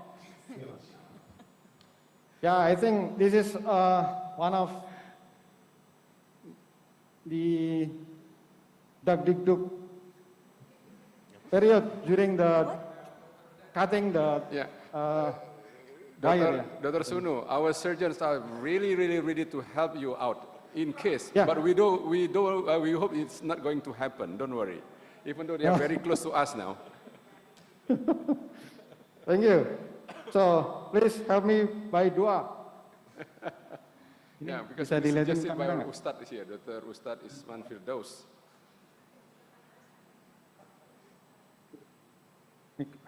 So yeah, I think we need to see your fingers, your hands. Tell us which one do you cut, Dr. Sunu? Which one of the cutters? Yeah, I'm still trying to see in the tethers. Wait. So you are preparing for Okay. Okay. So I hold these two, but the camera cannot see it. Yes. Yeah. Okay. We can see it now. Yeah. So I have the right side and the left side, and I check which has the most tight. Resistant, and then I will cut that resistant part, the left one.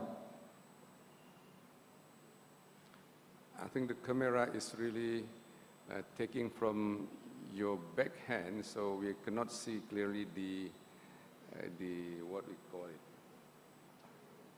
Not only the tuck, but also the cutting of the string, right? Yeah. In here. Yes. Yeah.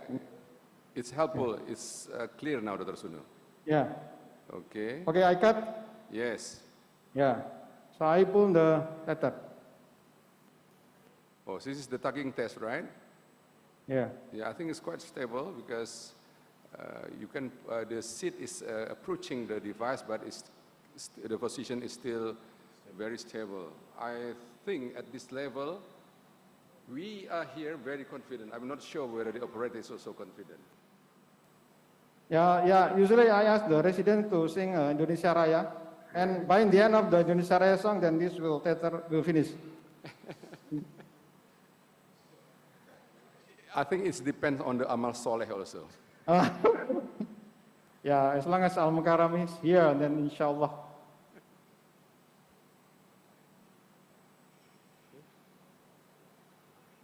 Okay.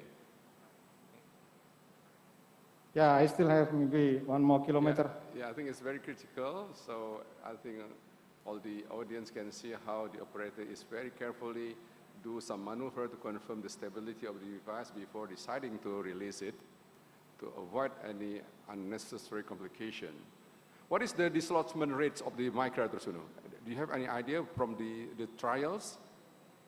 Yeah, in my understanding, maybe less than 2%, Dr. Yamin. All right.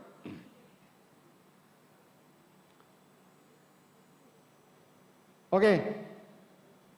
All right, it's released now? Yes. All right, let's wait for a while. Sometimes we cannot clap yet, I'm sure. Wait for 1 minute before clapping our hands, right? Sometimes too optimistic can cause some disaster. Setuju, Dr. Isman? Okay, 30 seconds, 40 seconds, 50. Okay, we can clap now. Congratulations. Thank you. So I pull the delivery to the right atrium, yeah? Yeah, I think it's still there. And confirm the other position, LAO. Good job, Dr. Sunu. Good job. Thank you, Dr. Diki.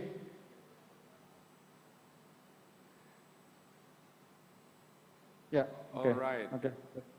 So, what are you doing? Lateral, What is your plan for the access closure, Dr. Sunu? Are you going to have the 2 proglides or a figure of 8? Because it's quite big access. Thank you, Dr. Aaron. Because the size of the introducer is 27 frames, of course we cannot use just by compression. So we plan to use the figure of 8 suture. Okay. Okay, we are leaving you for a while, Dr. Suno, because I think we are going to have concluding remarks from our OT team. So please, Dr. Diki. Okay, thank you, Dr. Yamin. Pak, sudah ya Pak?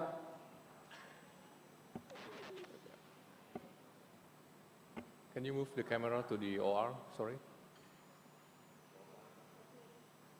More live, more live. Okay, closing. Hello, Dr. Ricky. Hello, yes, Dr. Amin, please. Yeah, Dr. Amin in. Yeah. The operation has finished a few minutes later before with good result. I think the residual just only 3 filter mild. We are closing the skin now. It's about 4 to 5 centimeters at the anterior aspect of the chest. So the valve clamp just only one. We put there one. Yeah. So actually the operation has done with good results. I think that's the end of the live demo today. Okay. Ricky. Okay, thank you, Dr. Amin. I see there's drain insertion. What size of the drain? Is it 20 or 24? 18. 18, oh, very small. You put okay. just only, so yeah, predicted the bleeding will be minimum, isn't it? Yeah, there's no bleeding at all. Okay, thank you. Okay. This morning, Professor Laiwei said that he's going to perform exactly the same procedure as he did yesterday. But fortunately, we do something a little bit easier, I think. He only put one clamp in this patient. What do you think? What happened? Do you think? Why the procedure seems easier today? Because of the patient? Yeah. The Professor Wei is concerning about the width of the lesion. It's about more than 15. So he planned to put 2 clips to accommodate that width. But in the OT, when he put just only 1 clip, so the residual is only a little bit. So he decided to do no more, just only 1 clip only. Okay, thank you, Dr. Amin. Dr. Sugeng, Dr. Doni, and Dr. Rina, any comment? Final word, maybe? Yeah, I think congratulations for the team for the very successful procedure. So we learned a lot from this procedure, and then hopefully the condition is sustained, and then we can see for the next 1 week maybe the serial echo. Hopefully that still maintain the reducing the MR. That's all. Thank you. Okay, thank you very much. Okay, Dr. Amin, Dr. Doni, Dr. Rina, Dr. Sugisma. Oh, other speaker. I think we can conclude that this procedure have complete satisfied and with good result. As Dr. Doni said, we hope it can sustain and can be durable considering the patient condition. So I think it's the time for us to finish this session. Thank you very much for all the panelists and all the surgeons. Thank you.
Ladies and gentlemen, all panelists, moderator, and participants, we will have a lunch break from 12:00 till 13:00 sharp. And for all participants, may ask questions through Q&A in chat box. Have a good lunch and see you at 1 p.m.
This.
Ladies and gentlemen, welcome back to the International Cardiovascular Summit Day 2.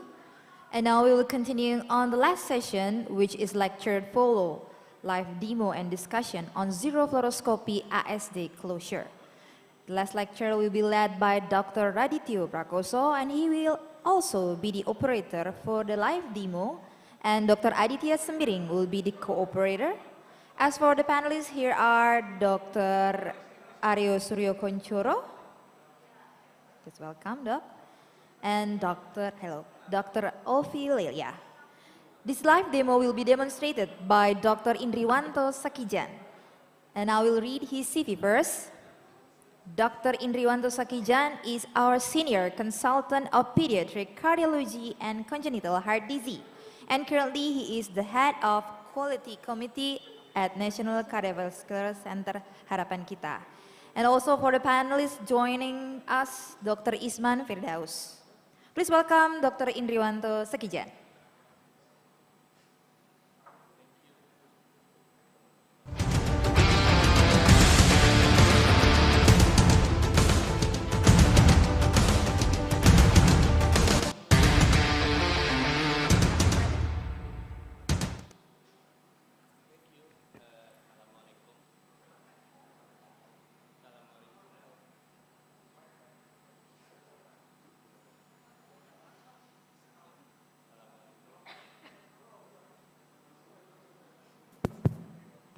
Assalamualaikum warahmatullahi wabarakatuh. Good afternoon, ladies and gentlemen.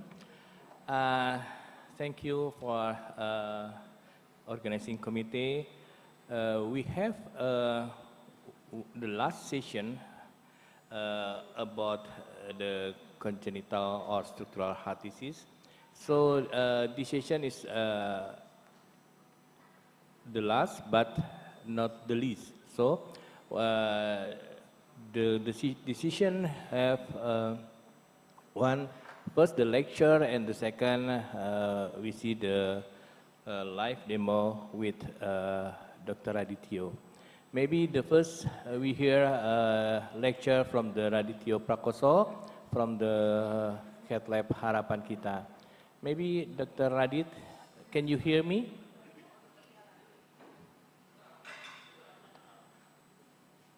So before Dr. Adit, we have three panelists. One is Dr. Aryo Kunchoro, and the second Dr. Isman Firdaus, and maybe Dr. Olvi Liliasari. Dr. Olvi. Okay, Dr. Adit, can you hear me? Yes, Dr. Wanto, can you hear me also? Okay, clear. Okay. Okay. You have 20 to 30 minutes to give us the lecture about the zero fluoroscopy transcatheter ESD closure. Thank you. Please, Dr. Thank you, Dr. Wanto. Bismillahirrahmanirrahim. Assalamualaikum warahmatullahi wabarakatuh. Alhamdulillahirabbil alamin. Praise to the Prophet Muhammad sallallahu alaihi wasallam. First of all, I would like to thank to the organizing committee who allow us to share about the zero fluoroscopy transcatheter ASD closure. Slides. Nothing to be disclosed. Slides. So the issue regarding the classical way for the patients maybe only one thing, but for the cath lab personnel it is repeated exposed to ionizing radiation in the course of their duties. Maybe the physicians and the cath lab crew, it doesn't feel anything, but exposure to the heart team to scatter radiation is a serious environmental risk for all the team. Slides. So this publication showed a low dose radiation can be achieved for transcatheter ASD closure even in a complex ASD. By following the recommendation, reduction frame rate, avoidance the lateral view and sign acquisition, and limitation of fluoroscopic time by avoiding unnecessary maneuvers, and last but not least, using echocardiographic guidance as much as possible. Or could we just do the whole procedures by using the echocardiographic guidance only. Slides. So, echocardiography imaging in transcatheter structural intervention is rising in cases and device developed over this period. And there has been increased focus of developing the role of structural imagers or marshallers amongst the cardiologists. There has been growing initiative to develop the field of interventional echocardiography, especially in Asia. Slides. So you can see on the left hand, there's the old Airbus, there's the Garuda first Airbus, were facing forward crew cockpit. At that time, all of the airline refused to have two cockpits only on the wide body aircraft. And you can see the classical steering wheel is in front of the captain. And the right side is the new generation of the Airbus using the joystick only without the steering wheel. It's scary, maybe, but why walk if we can fly? Slides. So this is our initial zero fluoroscopy experience in Harapan Kita Hospital. In conclusion, the transcatheter closure, the ASD without fluoroscopy, is feasible, safe, effective. However, our experience is still limited, and a longer follow-up is needed in the future. Slides. And more patients are intervened with the zero fluoroscopy guidance in our center, started with the low body weight ASD, PDA, VSD, and other slides. This is our milestone of the zero fluoroscopy technique in Harapan Kita, started at the ASD closure in July 2018, PDA closure, sinus vascular closure, VSD closure, bound pulmonary valvuloplasty, PFO closure, and many more. Slides. And Alhamdulillah now is widely accepted also in Indonesia. There can be working also in those kind of techniques in Medan, Padang, Bandung, Malang, Solo, Denpasar, Manado City, and Makassar. Slides. This is our experience in septal defect and ductus arteriosus closure with the zero fluoroscopy guiding in Harapan Kita. With the ASD closure is the most effective, is the successful rate is 97%, followed by the PDA closure, and the last of the VSD. While the VSD is in the lower successful rate because it's challenging, yeah, but it could be done by zero fluoroscopy. Slides. This is our experience in the ASD closure. So the patient is 279 patient with the age mean 26 years old, the weight is mean 43 years old, diameter defect is 20, the procedural time is around 53 with a successful rate is at 97%. Slides. And I want to share to you all how to do this procedure. Slides. First of all, until now we could only use for the secondum ASD. Secondum ASD is the most common congenital heart disease with the most common type, the ASD 75%. And you know from the film, you can see this is a very easy procedures. It's just putting the delivery sheath on the pulmonary vein, and slowly we retract, and we can open the left-sided disc and then follow by the right-sided disc. The transcatheter closure has a comparable efficacy with the surgery. Slides. The TE imaging helped to ensure the defect suitability to device closure. Type only the secondum ASD. The size is the same as the conventional one, 5 to 40 millimeters, number of the defects, single or multiple defects. The RIMS adequacy is the same. No other significant surgical abnormality requiring surgery. Evaluate defect morphology, septal alignment. Is there any prominent estachian falls or IPVD? Slides. The rim evaluation, first, we have to evaluate the SVC and IVC rim using the back of a view. Yeah, the position of the 80 and 100 degrees, and evaluate the posterior mitral and inferior rim as a 0 degree. Slides. Why is defect assessment is very, very important? Because we avoid the erosion and immigration of the device. First of all, pay attention for the large ASD, the multiple rim deficiency, septal malalignment, and hyperdynamic ASD. The crux of successful lies in proper device alignment with the respect of the defect and surrounding the structure. Slides. So the procedures started with the sedation. We have already sedated these patients. Give the heparin 50 to 150 unit per kg. Administers the prophylaxis antibiotics. Right heart catheterization is being done as needed. Not all the procedure need the right heart catheterization first. The evaluation, the ASD is mandatory. Choosing the appropriate device size, appropriate delivery sheath, device deployment, and then the evaluation. Slides. So when to do the right heart catheterization is when non-invasive imaging is of sufficiently high quality to estimate the PA pressure. Not every patient with the ASD requires the diagnostic catheterization before the surgery. So, young patients with the pulmonary overcirculation and failure to thrive, the oxygen saturation is more than 95%, only systemic to pulmonary shunting may undergo closure without the necessarily requiring the right heart catheterization.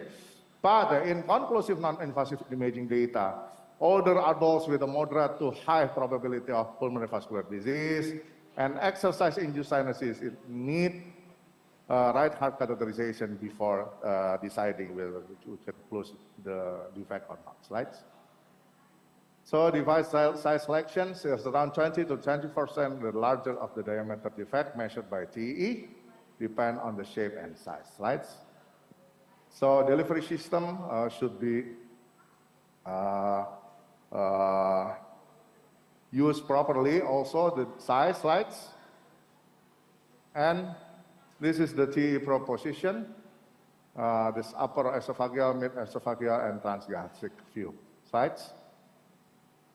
So first of all, we just puncture with the pain. Yeah. For the second one, please pay attention to the catheter that comes from the IVC. How to put the catheter to the puncture sites is the degree is around 50 to 60 degrees from the 12 o'clock position. And then please slides. No. Before that. Okay. And then once the catheter go inside the IVC, and you can use the position of the mid esophageal with the short axis view, and you can see here the catheter is across from the right side to the left side through the ASD. Slides. Okay. Once in the catheter inside the left atrium, you can use this position also to put the catheter inside the left upper pulmonary vein.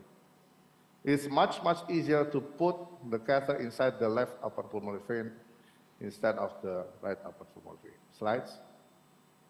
Okay. Yeah, you can see.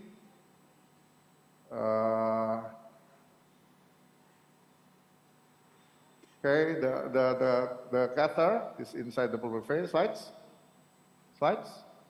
Okay. This is the 3D imaging from echo. You can see the catheter is in the left atrium. Okay. And then slides. Okay. After that, we deploy the device. You can see from the center of the image, this left atrial disc has been deployed, and then the right image, you can see you can pull the left atrial disc until to the intra-atrial septum, and then after that you can deploy the right atrial disc. Slides. Once it's deployed, first of all, you have to see the position, yeah, and you may make a tap test or wiggle test to ensure the device is attached to the interatrial septum. If in the fluoroscopy technique, you can see from the apical four-chambered view to align the ASD, you can see also from the short axis view or the long axis view from the TE. Once it's the position is okay, you can detach the device. Slides. What makes successful procedures? The quality of peri-procedural echocardiographic guidance is a must. So if the peri-procedural echo is not clear, or the marshaller cannot demonstrate or cannot perform giving you the good image, do not start to do the zero procedure. The correct assessment of the defect with its marginal structure, the experienced interventionist, also the marshaller, understanding of the device behavior and the evaluation of the device relationship to neighboring intracardiac structure. Slides. How about the pregnant ASD? Slides. Indication of the ASD closure intervention in pregnancy with the hemodynamic compromise, with the functional class heart failure more than 2, with the recurrent stroke prior to or during pregnancy. Slides. When to do the percutaneous intervention? If the intervention is absolutely necessary, the best time is after the 4th month in the 2nd trimester. By the time organogenesis is complete, the fetal thyroid is still inactive and the uterine volume is still small. So there's a greater distance between fetus and chest in the later months. Slides. Yeah. Previously we do with the classical fluoroscopy technique. Slides. This is our case in Harapan Kita. Slides. Yeah, at the time the patient is in pulmonary hypertension also. After giving the anti-failure drug with the intravenous strips of furosemide, the clinical condition is still the same, but the patient experience of the oligohydramnion. So the OBGYN team asked me not to do the intravenous strip furosemide, and we plan to send the patient to the cath lab to do the ASD closure percutaneously. At the time, our marshal asked me why to do without the fluoroscopy technique. So at the time, I just answered, "Can we do it?" And then, yeah, if we do not, we did not do at that time, we can maybe until now there's no zero fluoroscopy intervention in structural or congenital heart disease. So at that time we do first the right heart catheterization with the zero fluoroscopy technique also, and the results is eligible to close, and then we close the defect. Alhamdulillah, it can be closed, and the patient improving in condition and have good delivery history also, and now she's safe also with their babies. Slides. This is the classical ASD closure. It's very easy. We did a lot of zero fluoroscopy technique ASD closure, and we tend not to use the fluoroscopy technique in ASD closure sites. And how about for the TTE only procedures? It can be done also, especially in the child less than 10 kgs. Why we did without TE? Because we don't have that kind of TE in our cath lab. It's possible and also successful. Slides. How about the large and mild ASD? Can we close also with the zero fluoroscopy technique? Yes, absolutely. So we use the balloon assisted technique. The technique also almost the same with the classical fluoroscopy technique. We use the sizing balloon. What is the purpose of having sizing balloon for the balloon assisted technique? The purpose of the balloon assisted technique is to make the whole of the ASD smaller,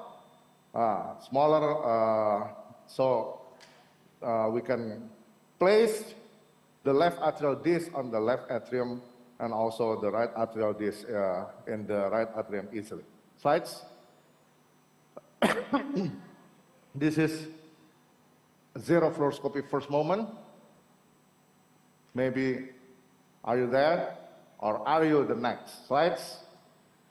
So, interventionists should rely on echocardiographic guidance whenever possible to limit unnecessary angiographic, to keep the radiation dose as low as possible for this radiation-sensitive population. A complete understanding of zero fluoroscopy top procedures is very essential for successful outcome, both for the interventionists and also for the marshal. Slides.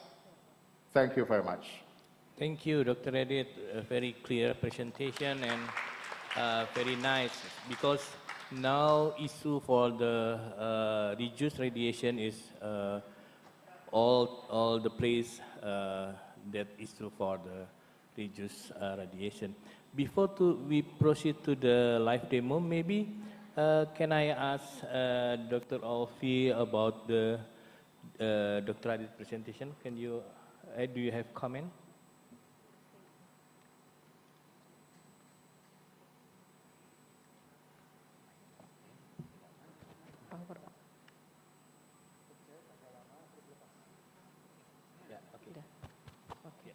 Thank you, Dr. Indriwanto.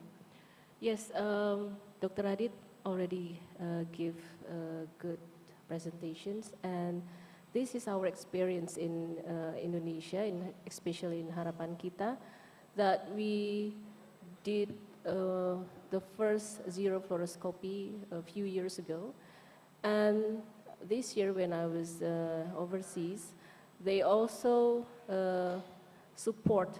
So pediatric cardiologists and also cardiologists overseas is increasing their ability to do the zero fluoroscopy, because the advantages of the zero fluoroscopy is lesser radiations, and we don't have to use heavy leaded gown.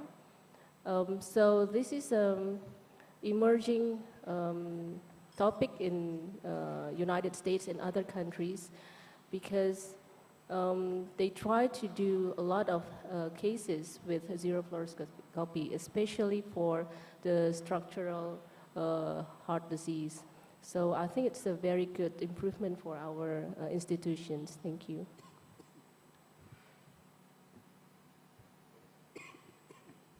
Thank you, Dr. Alfie. Maybe Dr. Isman, do you have comment for that? Okay, thank you, Dr. Indriwanto, and congratulations, Dr. Adityo, my friend, for your outstanding achievement in the zero fluoroscopy in the country. So, but in every procedure, especially the new technique, is very important, effective, safe, and efficient for every kind of patients. If you say this procedure zero fluoroscopy, why you still need the procedure in the cath lab? The procedure should be not in the cath lab if zero fluoroscopy. I think better in the next features, for every procedure for ISD closure, no need cath lab anymore. go to the, we can change to the non-cath lab room, like the other OT. And the second one is, what the frequency, the switching rate for your experience, more than 100 patients with zero, switching rates from zero, no need fluoro, and you change strategy to fluoroscopy. Is there any data there? Thank you, Dr. Isman, my friend. So at the nowadays in Harapan kita, the equipment is still in the cath lab, so I cannot move to the outpatient clinic or to my room in the 6th floor of the ventricle building. And the second one, what's the convert rate in ASD? 0%. Yeah, we never convert to the fluoroscopy for ASD. So you know, the 70%, the 3% is due to the Marshall cannot give a good image for the defect. Yeah, so I think here we are appreciated to our Marshall to overcome this problem, also to display the image much better, to convince us to do the intervention. Thank you, Dr. Edith. So before we proceed to the live demo, maybe Dr. Aryo, can you do you have comment about the non-invasive main view? Oh yeah, thank you. So greetings, Dr. Radit, also my friend. So hello, how are you doing, Dr. Radit? So I think from my point of view, I think I'm an echocardiologist, so doing the echo. So yes, as Dr. Radit mentioned, that zero fluoroscopy requires very expert echocardiologist. The one who's doing the echo is going to be the guide for all the process of procedures. So it is very important that I think the first rule is to make sure that the person doing it is available. And the second, I think the images quality is good. And no matter how expert you are, if the images quality is not there, so I don't think zero fluoroscopy is a choice. And the third, I think there's a understanding between operators and also echocardiologists. I think that's also the most important part of these procedures. Whenever you don't trust the echo or the other way around, so we might compromise the procedures or the successful rate of the procedures. So, and also the other thing is, for my opinion, I think we have to be honest whenever the quality images is not there and we find difficulties in the giving or showing you the images which you required. And then we have to be honest that we have to switch to the fluoroscopy. So in this point of time, I think it's the fluoroscopy, and we have to prepare for the unprecedented event, which we don't want, but might happen. So I think fluoroscopy cath lab has to be ready when we have to switch to the using fluoroscopy. I think that's from my point of view, Dr. Indirvanto. Thank you. Thank you. So, Dr. Adit, it's not my friend only. This is my boss. No, okay, you are my teacher, Dr. Wanto. Maybe from the audience, or from audience here, or from the online audience, if you have a question, maybe there's in question and answer, have the one.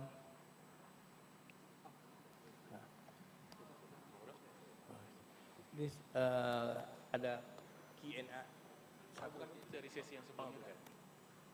Okay, now we try to proceed to the live demo. Before the live demo, maybe Dr. Adit can introduce your team and what kind of the patient, please. Okay, Dr. Adit will introduce the case. I will introduce the team. First, this is our my cooperator, Dr. Aditya Agita Sembiring. Yeah, please, Dr. Adit. Hi, Adit. Yeah, okay. And Dr. Rina, she's the marshal. This is the famous marshal. Asas naikin dulu. Naikin. Iya. Iya, angkat sedikit. Yeah. Okay, the camera. Sorry, Dr. Okay, Rina. Dr. Rina. Where's Dr. Rina? I can see Dr. Rina. Yeah, Thank okay. you. Hi. Oh, there. Okay. There. Okay, and this is Mas Agus, the scrub nurse, Mas Agus, the circulate, Nur, anesthesiologist, Dr. Kadek, where's the Dr. Kadek? Outside. Okay. The assistants, Mbak Yuni. Okay, and technician, Mr. Aji and Eka Kokom. Yeah, so that's all of my team with our resident fellows. Okay, please, Dr. Adit, introduce the case. Okay, please. I can hear your voice.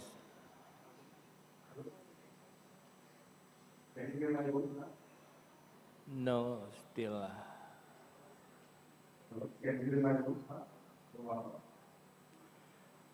No, clearly. Not clear. Not clear.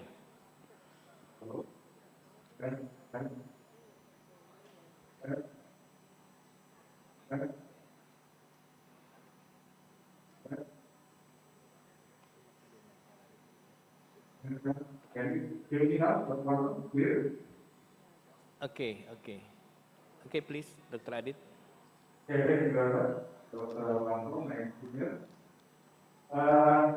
So this is okay, right? 25-year-old girl with physical active and motivation, with history of different action. Right? During physical examination, the vital sign was in formation. And when we have the white spirit on F2 and increased E2 component, no more program. Right?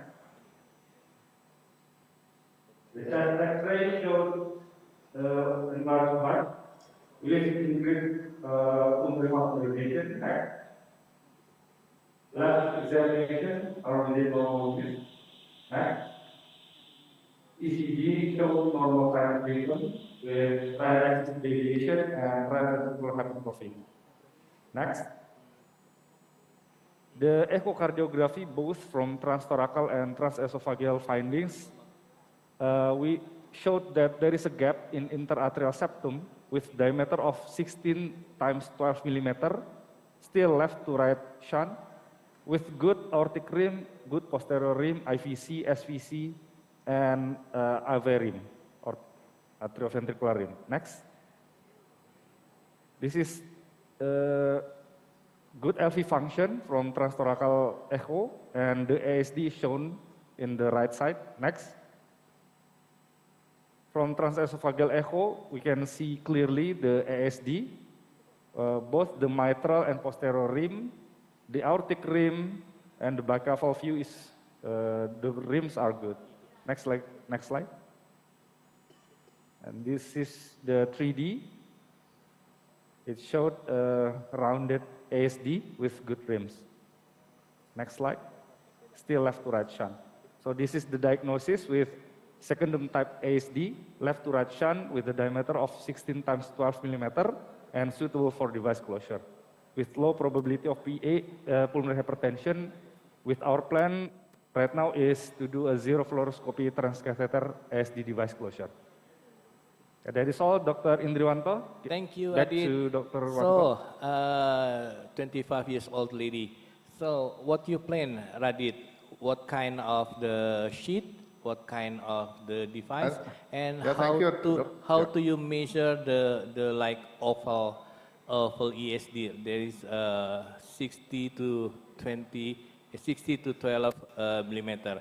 So what kind your size of the device? Thank you. Yeah, thank you, Dr. Wanto. Maybe before we discuss it, I will ask Dr. Rina to explain the real condition of the ASD now. Please, Dr. Rina. Okay, thank you. Can you hear my voice? Yes, clearly. Yes. Okay. Greeting, everyone. So this is the echo image of the patient. Can you see? Your echo is not. Where's the echo image, please? Can it display to the? Okay, no problem. Just a minute. Okay. Okay. Lepas lagi. Does everyone in the auditorium see the echo? Yes.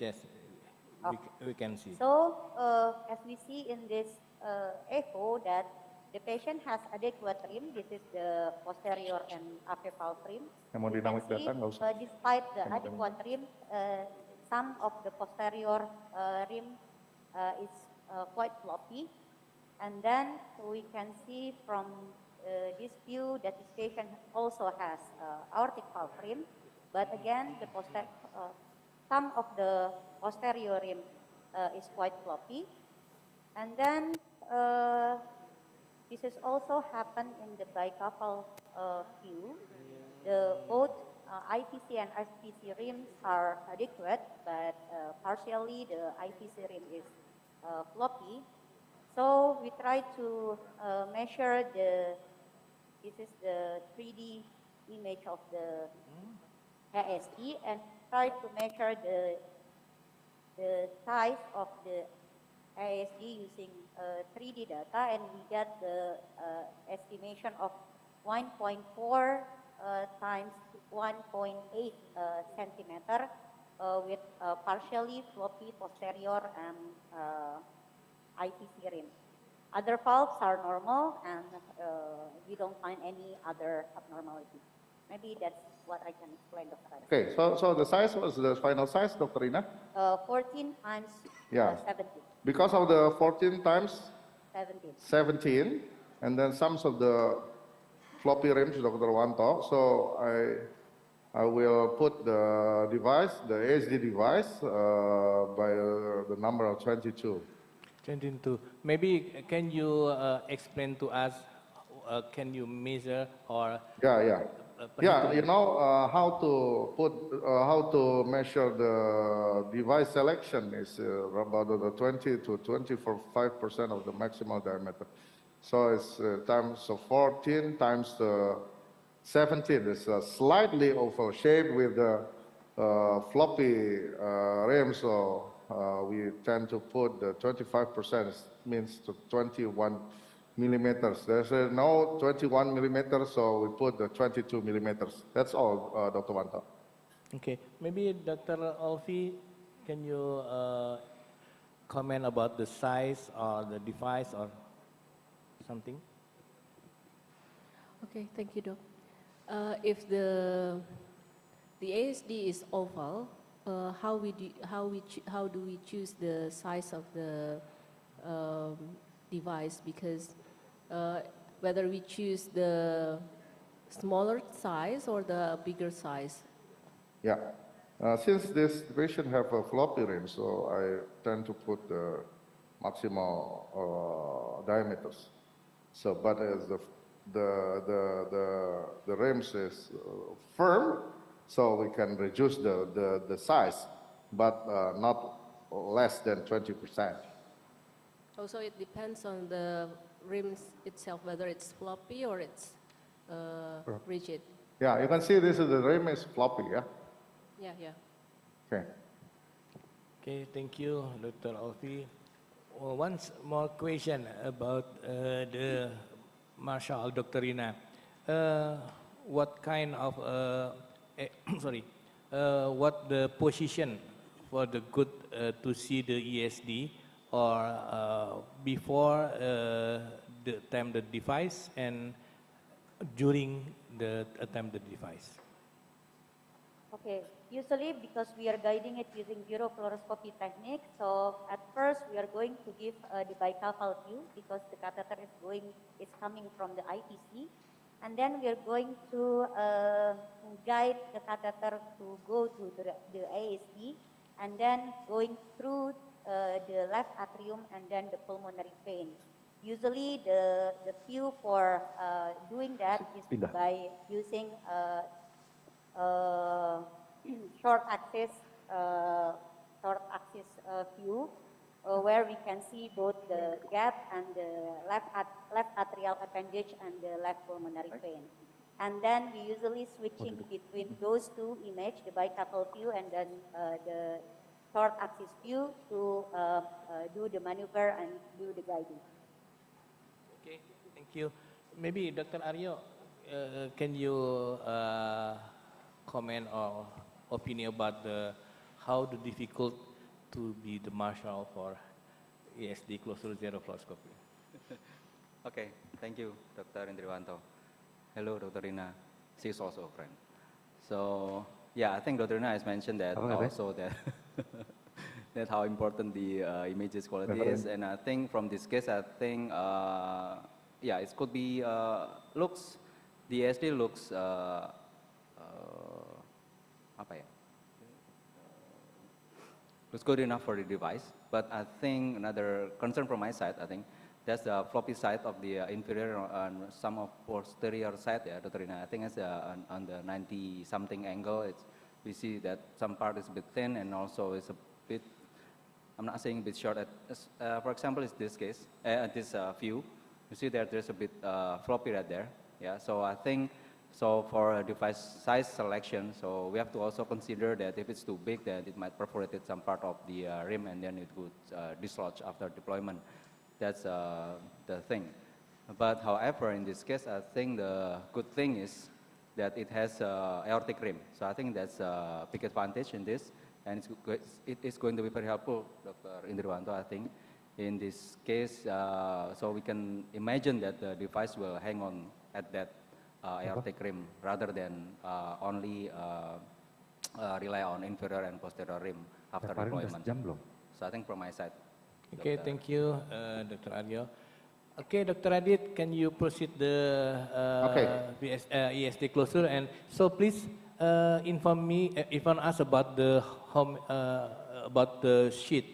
How big the sheet? Okay, first of all, we do the vein puncture, femoral vein puncture. We put the 6-French sheath, and then we put the MP catheter, number what? 6-French. 6-French MP catheter. And once we put inside the femoral vein, so Dr. Rina will show the bicaval view, and then we check first, is it true, is inside the IVC?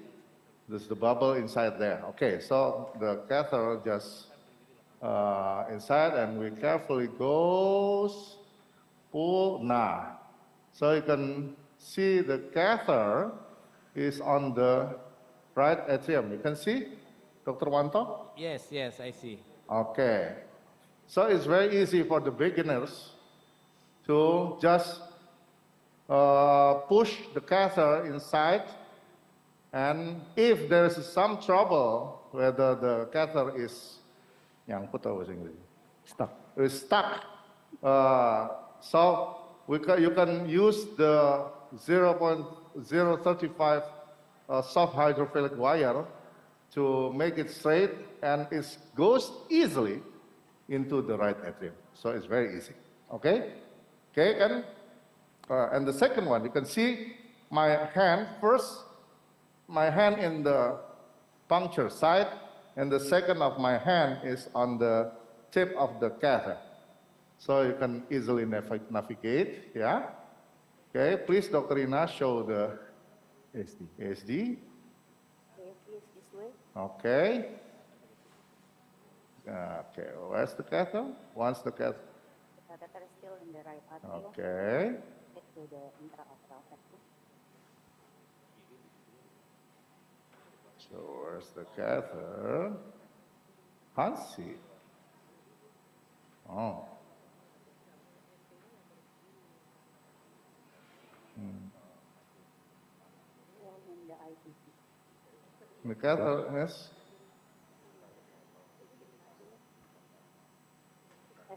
Okay.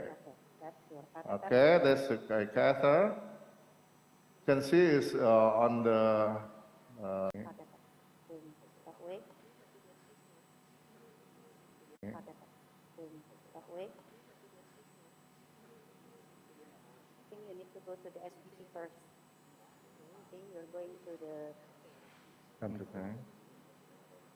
Okay. Okay. Please give me the soft hydrophilic wire. Is it on the SPC or not? No, I think you pull it back to the IPC again. It's on the IPC. I cannot see it on the right atrium. Where is it? Not there. Hmm? No, see, you're still on the the IPC. Still in the IPC? Yes. I think in Okay. SPC catheter, there. you already directed Yeah. to the intraarterial septum, and that's good. That's the NSVC, and then I will pull a little bit. Okay. Okay. Mutar. Let's move again. Move again. Okay, you're crossing. Is it crossed? Yes. It's already crossed? Cross, but the pointed of Still the in the catheter is ICC. not. No. Oh, still. It's pointing downward to the right atrial Okay. appendage. I will turn it around. Okay.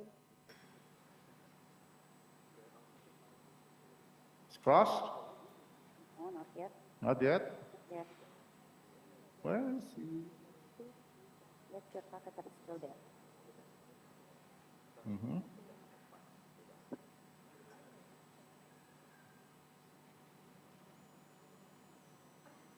Still going.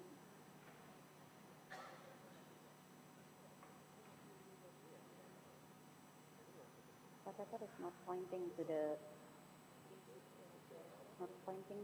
IPC. Where's the... No? Still in the IPC. Yeah. No, it's fine, it's fine.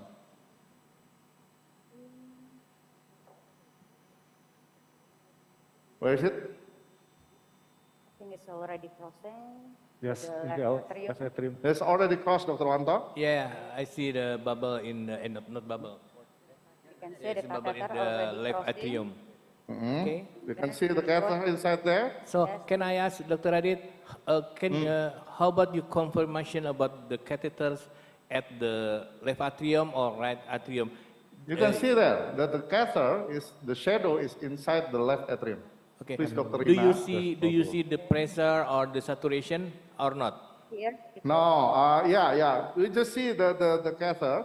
If you do not, you still not convinced, you can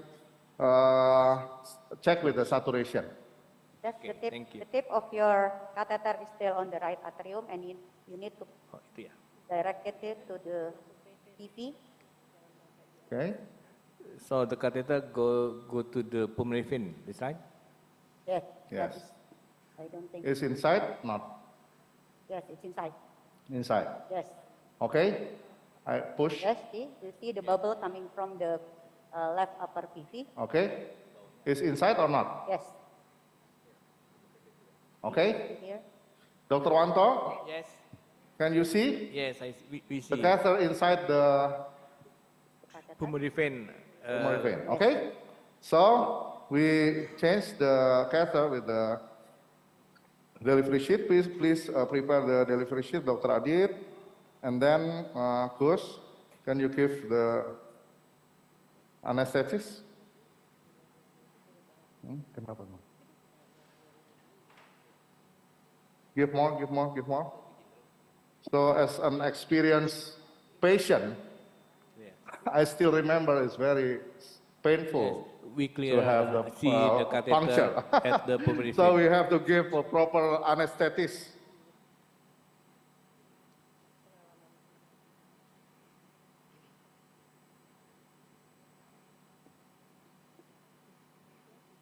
So what kind of device do you use? Okay, I use the 22 millimeter Sera device from LifeTech to put inside. And we use the 12 French delivery system. And how to change the catheter with the delivery system is by using the 0.035 stiff wire. Please, Dr. Reza.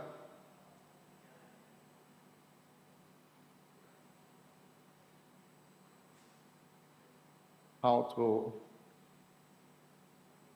okay, okay, okay, no. Okay.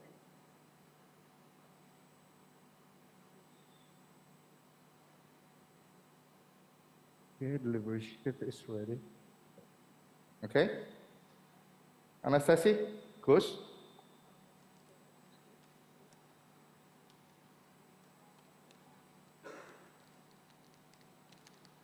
So Dr. Adit has have to prepare the delivery sheet. Indeed. Maybe before Dr. Adit put the device, if any question, please, from the audience or audience on-site and offline. Offside is in the football match, Yes, Dr. Wanto. now it's 17H World Cup. Okay. Yeah. Where's the stiff wire, Agus? Okay, first of all, when you have some maneuver, you have to ask the marshaller to guide the procedures. First, I put the stiff wire carefully. And it's very important for the assistants is to make sure the catheter and also the wire in the straight position. And please, Dr. Adit, help me. And then once the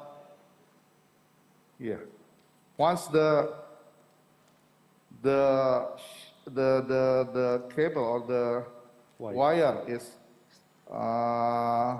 have some resistance.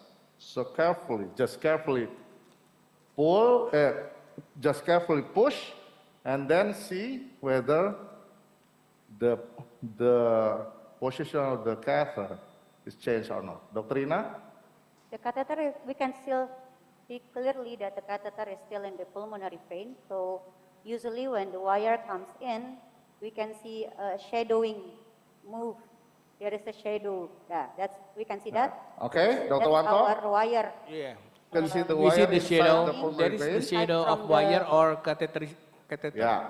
Yeah. Okay, and by that time also the wire is stuck.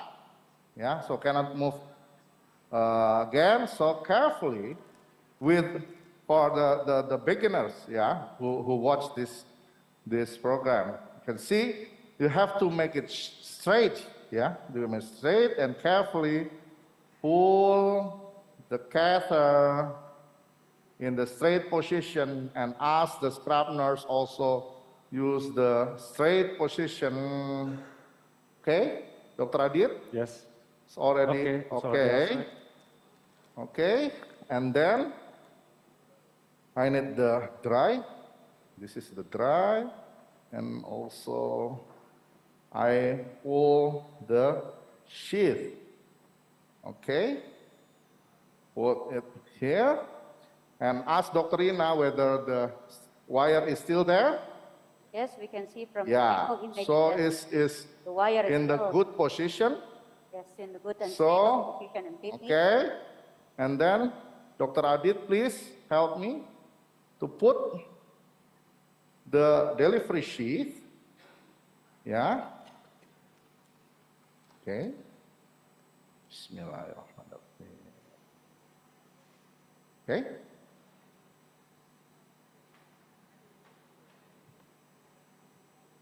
Okay. And then straight, please. Straight, please. And the position is still there. And I made some. incision. Nice. Oh. Okay. So, can easily push and make it straight. Make it straight, yeah, carefully. And Dr. Rina is still there? Yes. Where's the, yeah. See? You can Okay. see that the wire is still there. Okay. Still there? Still there? Still there? Okay. So you can see Dr. the delivery sheath is inside the pulmonary vein. Is it? Yes, because we can Yeah. see the image change from the just hyperechoic shadow becoming like a double, like a strobe appearance. Yeah. Okay. So once it's still inside, so carefully push the delivery sheath, and then we can pull out the introducer. Is it, Dr. Rina? Yes. Still there. Yeah, still there? Okay, good. There. Okay, Okay. now it's safe, and please pay attention to decompress or make a flushing, make a flush. So you have to make sure that there's no bubble inside the delivery sheet. I have to pull, Yes. to pull. It's okay to pull. I think it's quite deep in the PP. Okay, just a minute. Careful, Dr. Adit. Sit. Ketarik? Okay, I was in the, no problem, fine. Is it in the left atrial? It's still in the left atrium in front Yeah, of yeah. the appendix. I think. Okay, you can see the blood. Make sure there is no bubble. Why? Because if there's a bubble, you can make the STEMI or parenchymal angina. Okay, so you can see the delivery sheath. The delivery sheet is on the opening of the atrial appendage right now. I will reposition Right, it. to reposition it to the PP. Okay, but Okay. okay, Yes. Let's go. go inside. Yes. And you're back to the Okay. pulmonary vein. Okay. So Okay, Dr. Wanto, can you hear? Can you? Yes. Dr. Adit, can I ask you? Sorry, Dr. Rina, can you see the tip of the delivery sheet is at the orificium, the pulmonary vein, or the left atrial appendix? Ah, there's. Yeah, as we can see earlier, that the PP is being retracted slightly to the LAA, the opening of the LAA appendage. But Dr. Adit already maneuvered the delivery, so it goes back to the PP again. We can see from this view that the sheet is already at the left upper pulmonary vein. So, Dr. Wanto, I proceed to pull to open the 22 Sera ASD device. Okay? Okay. It's open. Please zoom. Yes, dibuka.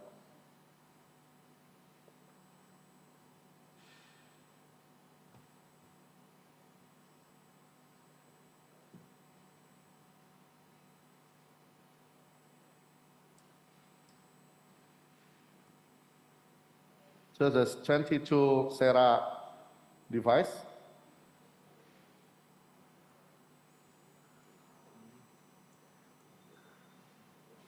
So, okay, the audience, can you see the device? Yeah. So Dr. Adit will put into the delivery system. So the Sera is still use the apa? The EKG? Still use the screw, Dr. Adit. Yeah. The ECG shows slight ST elevation. That's no problem. Can you give another heparin, please? Huh? Yeah. Another 2,000. Another 2,000, please, So, heparin. In Oxygen, Zoom, can you give the we see the 100% oxygen, please? Q&A. Yeah. Q&A di Zoom. Zoom, please. Okay, device ready? No, just a minute.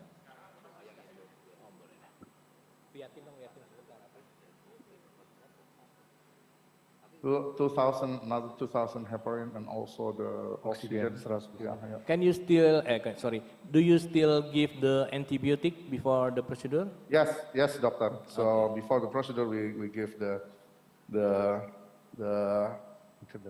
cefuroxime, 1.5 gram intravenous 30 minutes before the procedures.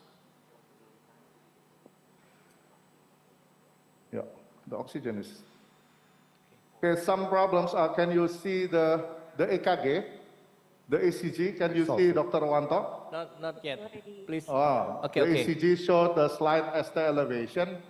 So, but it already goes into the baseline, so it's resolved. As I mentioned before, for ASD closure, please pay attention when you flush the delivery sheath. Because of the large delivery sheath, it must contain the micro bubbles, so it can be make some emboli, such as the coronary emboli. So once it happens, do not panic and give another heparin, and also give the 100% oxygen. Okay, that's the tips. Okay, device ready? Okay, now the device ready, so we plan to put the device. Okay, once the device ready, and then you can see, please give the flash, okay.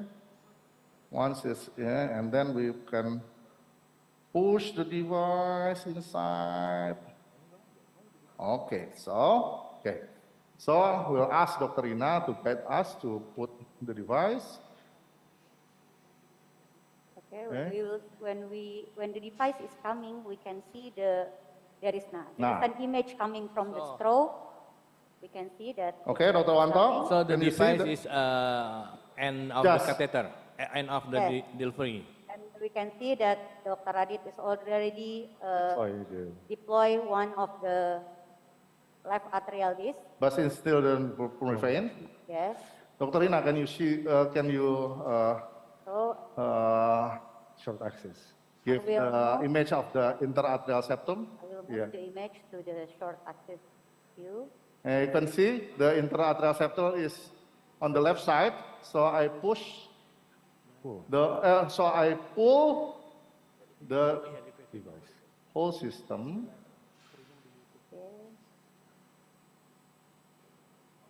Where is it? Yes, it's still there. Still in the left atrium. Yeah, okay. Just a minute. Oh. Because we use a big device, so. I want to put in the pulmonary vein first. Okay, back. Okay. Okay. You're back at the pulmonary vein. Okay.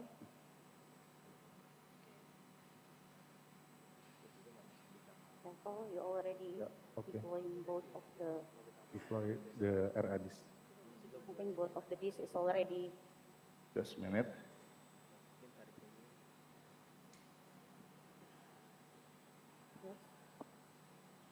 Dr. Ina, where is it? Is it on the? So there. Okay, just pull it a bit, and then. Yes. Yes. Okay, very good. Okay. Okay.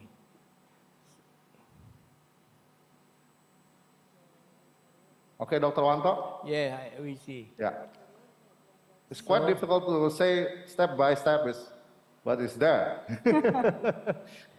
Okay, we can see both of the device, both of the disc is already open, and the left side of the disc is at the left atrium, and the right side of the disc is at the right atrium. And we can see we can see from this view that both rims are inserted within the disc. And I will move my image to bicuffle view. We can see here that the SPC rim is already inside, and then the ICC rim is already inside between the discs also. And then I will make sure that all the view is there and all the rims are inserted between the discs.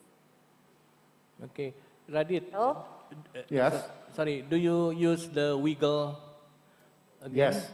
I will Still do the use? wiggle test as mentioned by the marshaller. Like a captain want to park his aircraft. okay, I think we can do the tuck test now. Yes. The wiggle start on the what position, Dr. Rina? We start on the short axis view, so Okay. we can evaluate the aortic rim and the posterior rim, whether it's stable enough. Okay, that's fine. Okay, it's fine. And then I will do again the tuck test on the bicuffle view. Make sure the ITC SPC rim is already stable too. Okay. Okay. Okay, good. That's quite a tough test.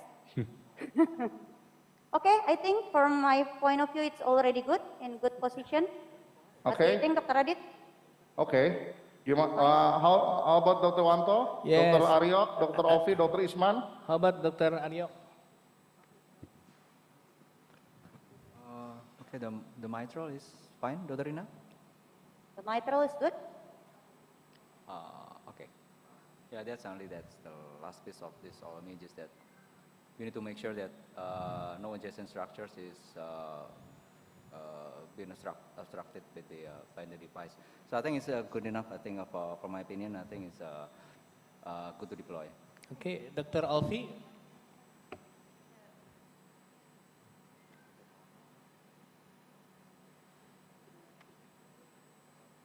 Wait a minute. Okay, Dr. Alfi. I think it's good. I think it's good, Dr. Adit and Dr. Rina. It's already, you can deploy, I think. Okay. Okay, you can. Dr. Isman? Oh, Dr. Isman. Okay, Dr. Adityo, congratulations. You have- It you looks have nice done and with this looks me. nice Oh. and perfect seated of your device in putting in the SD. Yeah, So yeah. I think it's very impressive. Okay, okay. But, okay, but okay. I will detach this, yeah? Okay, Okay. you can detach. Okay, please. Yo, dit. Bismillah. Bismillahirrahmanirrahim. Bismillahirrahmanirrahim. You can see the cable there, still attached to the disc, and then we wait until the cable, yes. Okay. Okay, we can see that. So Cable how, is already- how do you know that the cable is already detached?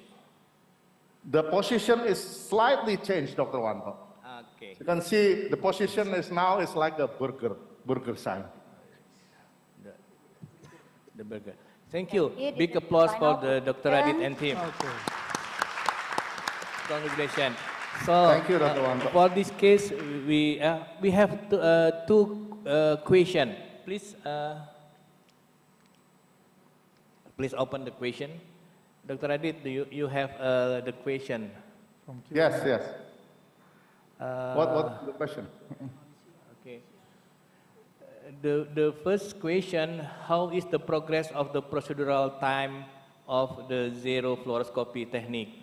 Knowing that this is probably one of the fallback that prevent that the technique to be conducted in other center in Indonesia, beside Yeah. the skill, experience of the operator and marshaller. Thank you. Yeah, it depends on the case. Yeah, mostly nowadays for first time is more than 1 hour. Now the fastest way is 10 minutes or 15 minutes, and an average is 30 minutes. So I think all of my friends all over Indonesia have an experience to have less than 30 minutes procedures. But why the data in Harapan kita is still around 50 minutes, because the fellow are studying Training. on this kind of procedure. So I just we are quite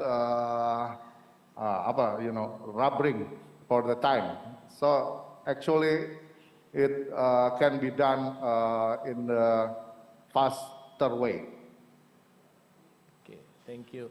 One question, next question, please. So, Alicia Putri, hi. Alicia Putri. Hello, doctor. What a wonderful case. I have two questions. First, to Dr. Adit, how to maneuver the delivery sheet back into the left upper pulmonary vein. And the second, why we choose the device number since the defect is light oval. Thank you. Please, Dr. Yeah, Adit. Dr. Lisa. Greetings from Rujak Cengor, yeah. So, Dr. Lisa, once the delivery sheath is falling into the left atrial appendage, so please do gentle maneuver by rotating counterclockwise. Yeah, by rotating counterclockwise, it easily goes inside to the left upper pulmonary vein. And the second one, the device selection. First of all, this device is slightly oval shaped with a 14 times 17 with the floppy range. So Dr. Rina, me, and also Dr. Adit decided to put the 22 device. Okay, thank you. So, I hope Dr. Alicia and Dr. Farhan satisfied about the Radit answer. Thank you for the Radit team, Radit, Aditya, Dr. Rina, Pak Agus, and Dr. Kadek, and so all team in Cath Lab. Congratulations about the patient. So we conclude that zero fluoroscopy is important technique because no issue about the reduced radiation at the Cath Lab. Thank you very much, Dr. Radit and team. Once again, congratulations. Thank you. Ladies and gentlemen, we have finished the session about the zero fluoroscopy for the ASD closure at, what kind is this? ICS Harapan kita today. Thank you very much, and thank you for the Dr. Olvi, Dr. Aryo, and Dr. Isman for the panelists. Thank you. Saya akhiri dengan wassalamualaikum warahmatullahi wabarakatuh. Waalaikumsalam warahmatullahi wabarakatuh. Thank you, Dr. Indriwanto, and congratulations, Dr. Adityo, for your impressive performance in live demonstration for zero fluoroscopy. And also, I would like to thanks to all the panelists here, all the speakers, all the operators, co-operators, all the supporting staff here, and all the organizing committee, all the technicians, all of my colleagues, the nurse, the scrubs, the technicians, supporting this impressive conference for the first International Cardiovascular Summit Harapan Kita Live. So now, as the chairman of the conference, it is the end of our sessions. So from the bottom of my heart, I'm to say thanks and appreciate for your contribution and for your attendance, presence, and support this first experience for Harapan Kita Hospital organize this tremendous conference. So again, thank you for your coming, and see you next year in the second International Cardiovascular Summit Live Harapan Kita in 2024. Sayonara. Assalamualaikum warahmatullahi wabarakatuh.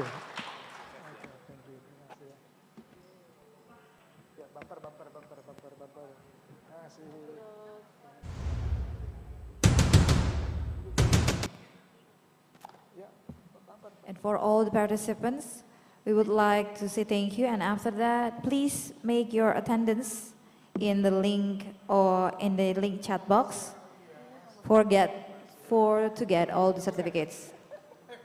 Yeah. Okay, thank you.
You know I want you.